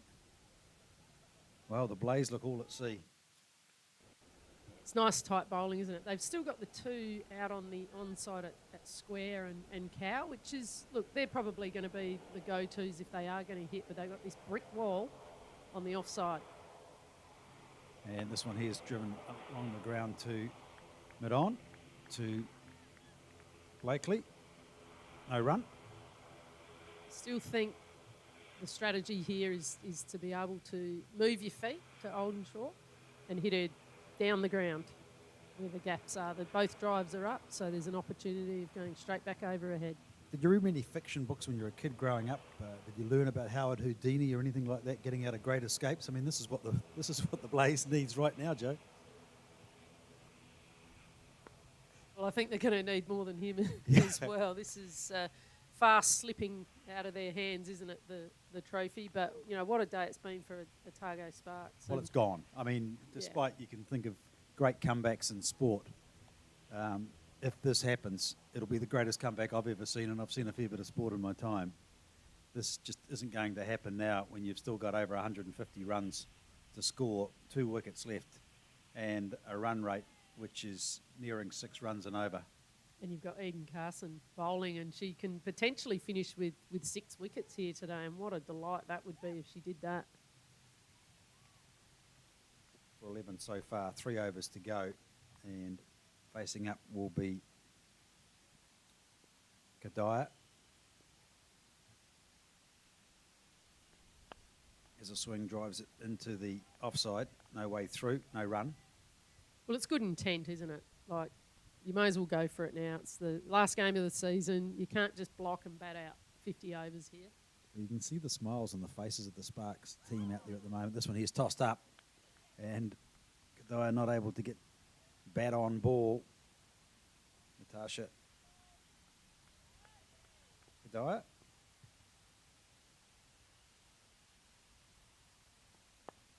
This one's tossed up as well, over the top. It's a lovely shot. Down to the boundary for 4. That would be the best shot we've seen in the Blaze innings to date. Got to the pitch of the ball and just lofted it back over Carson's head for 4, down to the Coronet peak end of the ground. Yeah, that was just beautiful timing. And that's what you want to see, just that little bit of an intent. There's plenty of space down there over the bowler's head. Didn't really move her feet, but she hit powerfully enough to be able to hit the boundary. Yeah, shot of the innings really for me, coming in at number 9 in the order.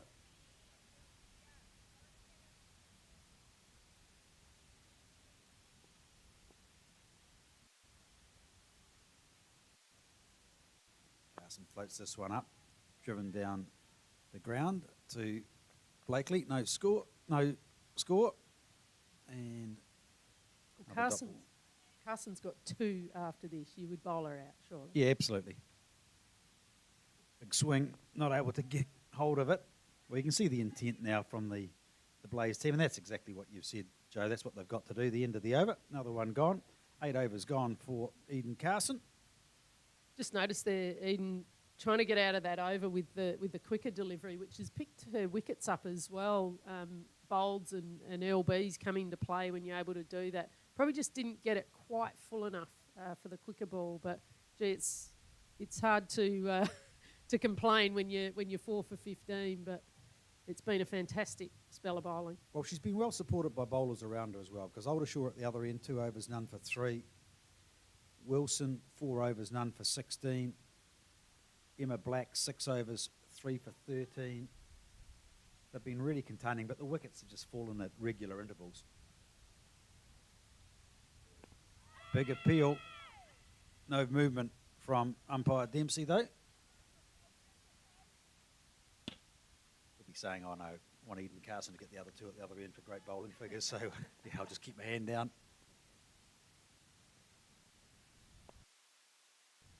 Again, batters are just reluctant to bat out of their crease to start with against spin because they fear they're going to miss it. Well, you come out of your crease and you come down the wicket to hit the ball, not to miss it.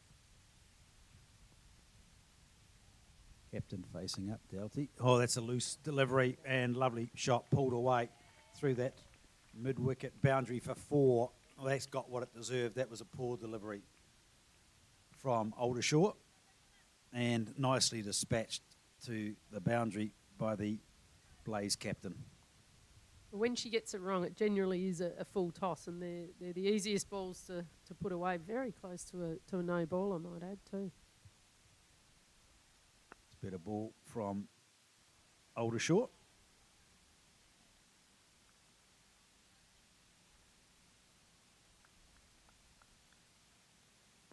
So we could be in for an early finish here.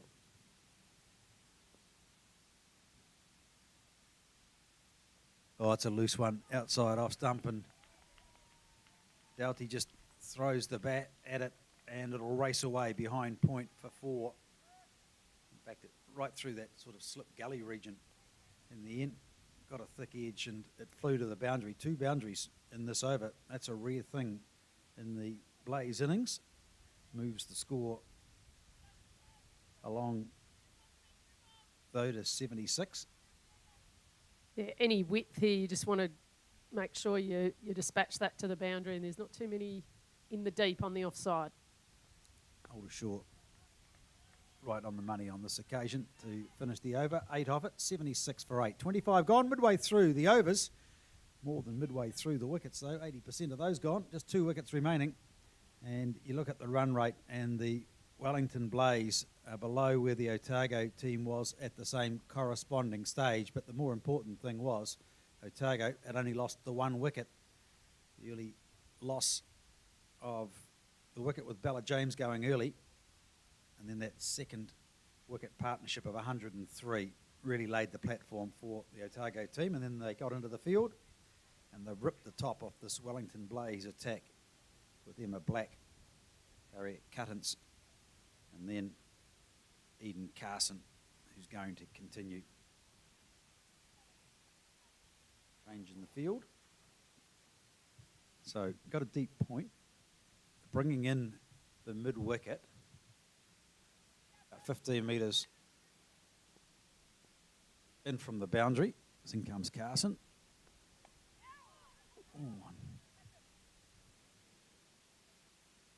And so you've got a deep square leg, long on, deep mid wicket, deep cover.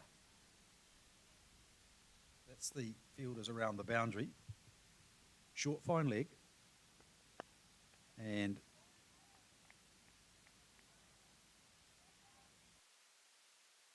that was hit with some force back towards Carson as well. They've really been starved of partnerships, haven't they? And big partnerships. And this one's starting to build. It's sort of around that 10, 15 run, but it's just not quite enough for what they need. Side, but not able to penetrate the field. And coming round is Bella James to cut it off. Yeah, you're right. You're absolutely right. The partnerships just haven't occurred because the wickets have fallen so regularly. This one here over tossed and lovely shot. Oh, is that a catch? What a catch! The catch of the match. What a catch that is at mid-off. Diving away, one hand out in front of her. Could you believe it? That is just stunning. We saw one yesterday in the men's final when Robbie O'Donnell pulled a catch off to dismiss the opening batter of Wiggins. This one here is an absolute ripper of a catch. And Eden Carson gets 5. Goodness gracious, your breath has been taken away, Joe Broadbent. Well, when you're on, aren't you? And what a day out this Otago Sparks is having. Nothing has really gone too much wrong in this innings anyway. It's just been absolutely brilliant bowling, backed up by some great fielding. And I think, Paul, you said it at the start, catches win matches. And that one there's just about put the nail in the coffin there. Well, I've seen some wonderful cricket catches in the outfield in my time. I'd have to say this would probably be as good a catch I've seen in women's cricket in my lifetime. That'd be any cricket for me. Yeah. Well, I've seen one by Daniel Vittori on the boundary once, and I've seen some in Super Smash, but I don't think I've seen one in Hallyburton cricket or Super Smash for the women's game that was anything like that. They had to make a huge amount of, to her right did Maria Lamplau, and she got her arm out, the big long lever, and really it looked like she was going to try and stop the ball. I don't know whether she was as surprised as what we were. It's hard to describe how superb of a catch that was. I'll tell you what, these people that are flying in on the plane right beside us, they've missed something special. The plane is coming in. If they had been looking out the window, that's what they'd be talking about when they disembark off the plane into the airport. That was just superb. Words can't describe it. And it's picked up her fiver. Yeah, Eden Carson gets 5. Wow, what a catch to take out Godaya. So Maloney in, last rights now, Doughty in, Eden Carson finishes her over, and can you believe it, this 9 overs, 4 maidens, 5 for 15. Incredible, 76 for 9. incredible.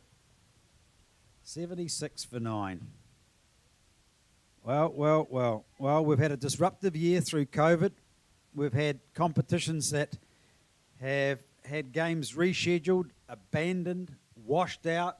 We've finally got to a final with the 2 teams. The Blaze have been the form team all year, looking to go unbeaten and be the first team in Super Smash and Hallyburton Johnstone Trophy or Shield cricket to do so.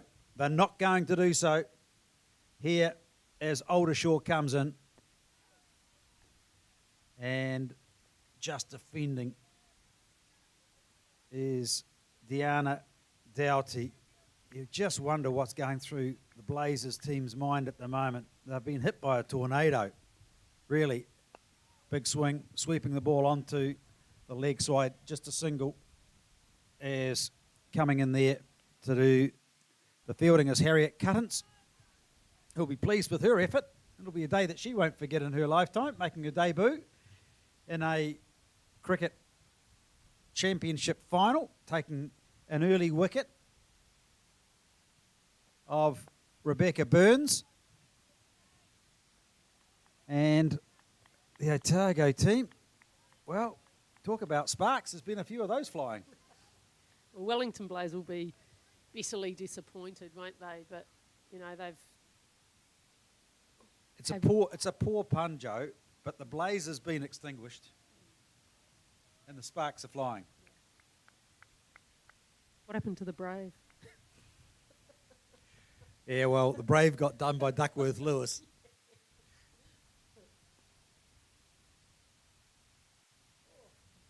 Pitched up by Aldershore. I might have to leave with 1 wicket to go. Your taxi's 5 minutes away. Don't worry, you're safe.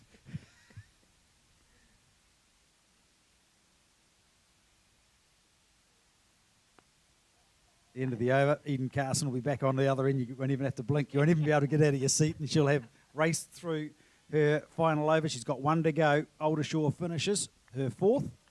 We've had 27 overs gone, 77 for 9. Chasing 221. The Blaze, that's academic only now, as Eden Carson races back to get the ball into her hand, just really wanting to get into action, having a chat to Kate Ibrahim, the captain. It's been a wonderful fielding performance. I can't really recall an error in the fielded side of the Sparks today. Well, the shoe's on the other foot, isn't it? Wellington are so used to doing this to other teams that they're on the receiving end of it. And, you know, it's hard to know how to cope with that when that does happen, because it doesn't happen very often. Here comes Carson down the leg side, a wide. And that's her first wide in the innings. It's taken her to her last over to go wayward down the leg side. Facing up is the captain, Doughty. In Australia, we would have someone on the hill yelling out, "Have a go, yeah." Mug. Yeah.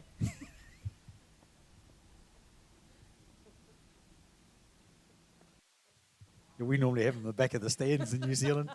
You've got the hill, the embankment. Just hope you're not out batting when you're hearing that being called out. They obviously don't want Eden Carson's to finish with 6 for spinner to spinner. You know, when spinners have that competitive edge. It's going to be a long 10th wicket partnership if these two want to bat it out. A little bit loose from Carson, but Doughty just can't get it away.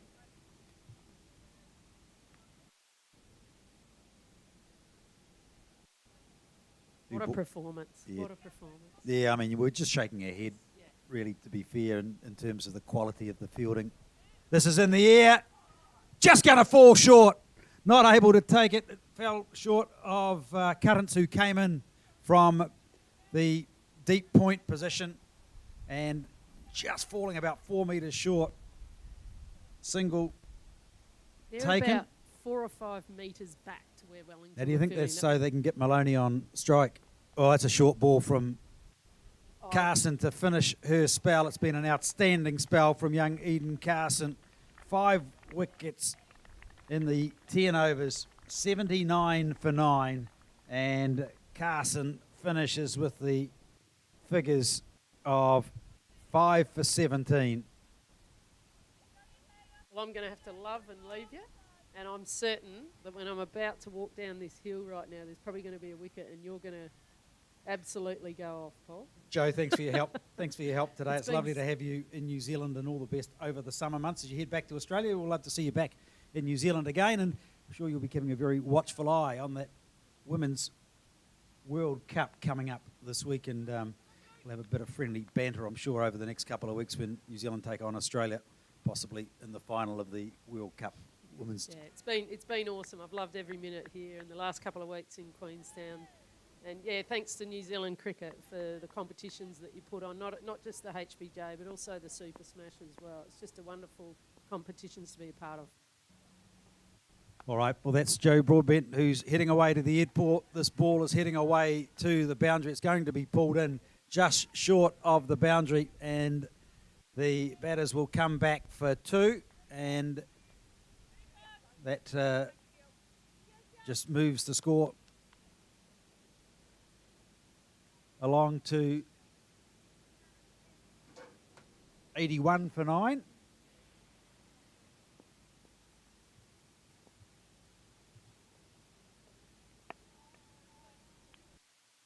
Aldershot just tossing the ball up once more into a fifth over now. Really last rights here in this Hallyburton Johnstone final. Tossing it up in the air and put down out on the boundary. Disappointment. And Eden Carson is the fielder out there. Disappointed with that. And it's all over. It is all over. We have got the final wicket that has been taken. Aldershot takes the wicket, and it is all over. The Otago Blaze are the Hallyburton Johnstone winners for 21-22 season. They haven't won for a few years. Well, they won it in fine style here this afternoon, beating the Wellington Blaze, scoring 220. Maloney bowled by Aldershot for a duck, and the Otago team jubilant in the middle. They have absolutely dominated this match. 82 all out, chasing a total of 220. A well-deserved victory for the Otago team, and they would have really shocked the Blaze, who would have come into this match looking to maintain their unbeaten record that they've showed in both Super Smash and Hallyburton Johnstone cricket competition throughout the summer months. Well, the Blaze have had their party spoiled by the Sparks after scoring 220 with Kate Ibrahim and Caitlin Blakey, the main run scorers. 92 for Ibrahim before she ran herself out, having that 103 second run partnership with Blakey. Saffron Wilson chimed in with 15, and then the Blaze came out to bat. For the Blaze, well, Chandler was good, 3 for 30 off 8, Jetley 2 for 41, bowled a whole 10 overs, but when the Blaze came out, only 3 batters could get to double figures. Tamsin Newton top scored with 15, and Doherty with 13 not out. But Eden Carson, the figures of the match, 5 for 17 off 10, well supported by Emma Black, 3 for 13. The Blaze could never get anything going, and the wickets continually started to fall. 1 for 12, 2 for 17, 3 for 23, 4 for 29, 5 for 32, 6 for 44, 7 for 54, 8 for 63, 9 for 76, and finally Maloney out when the 10th wicket fell with a total at 82. The Otago Sparks winning their Hallyburton Johnstone trophy by 138 runs. A fabulous effort. The team coached by Craig Cumming. I said at the start it'll be catches that win matches. Well, there was a great catch taken by Polly Ingalls to dismiss Rebecca Burns, but the catch that we'll remember is Maria Lamplau off the bowling of Eden Carson to dismiss Natasha Kadiva as she dived away to her right, stuck out her right arm and pulled in an absolutely stunning catch for the 9th wicket to fall. And what a day it has been. The home side, well, it's on a neutral ground, but the home team in this area is the Otago Sparks, and they will be delighted. The disappointment will come later on for the Wellington team, who have been so good this year, but without their big names with Sophie Devine, the Kerr sisters, Maddie Green, They just weren't able to deliver what they needed to this afternoon. And it's the Otago Blaze, the Otago Sparks, who have beaten the Blaze by 138 runs to take out the championship in this season, the 21-22 season, and win it for the first time since back in 2015-16 when they last won this trophy. So good win to Otago. Congratulations to the Otago team. It is all over here from the John Davies Oval in Queenstown. The Otago Sparks, the champions of the Hallyburton Johnstone Shield for 21-22.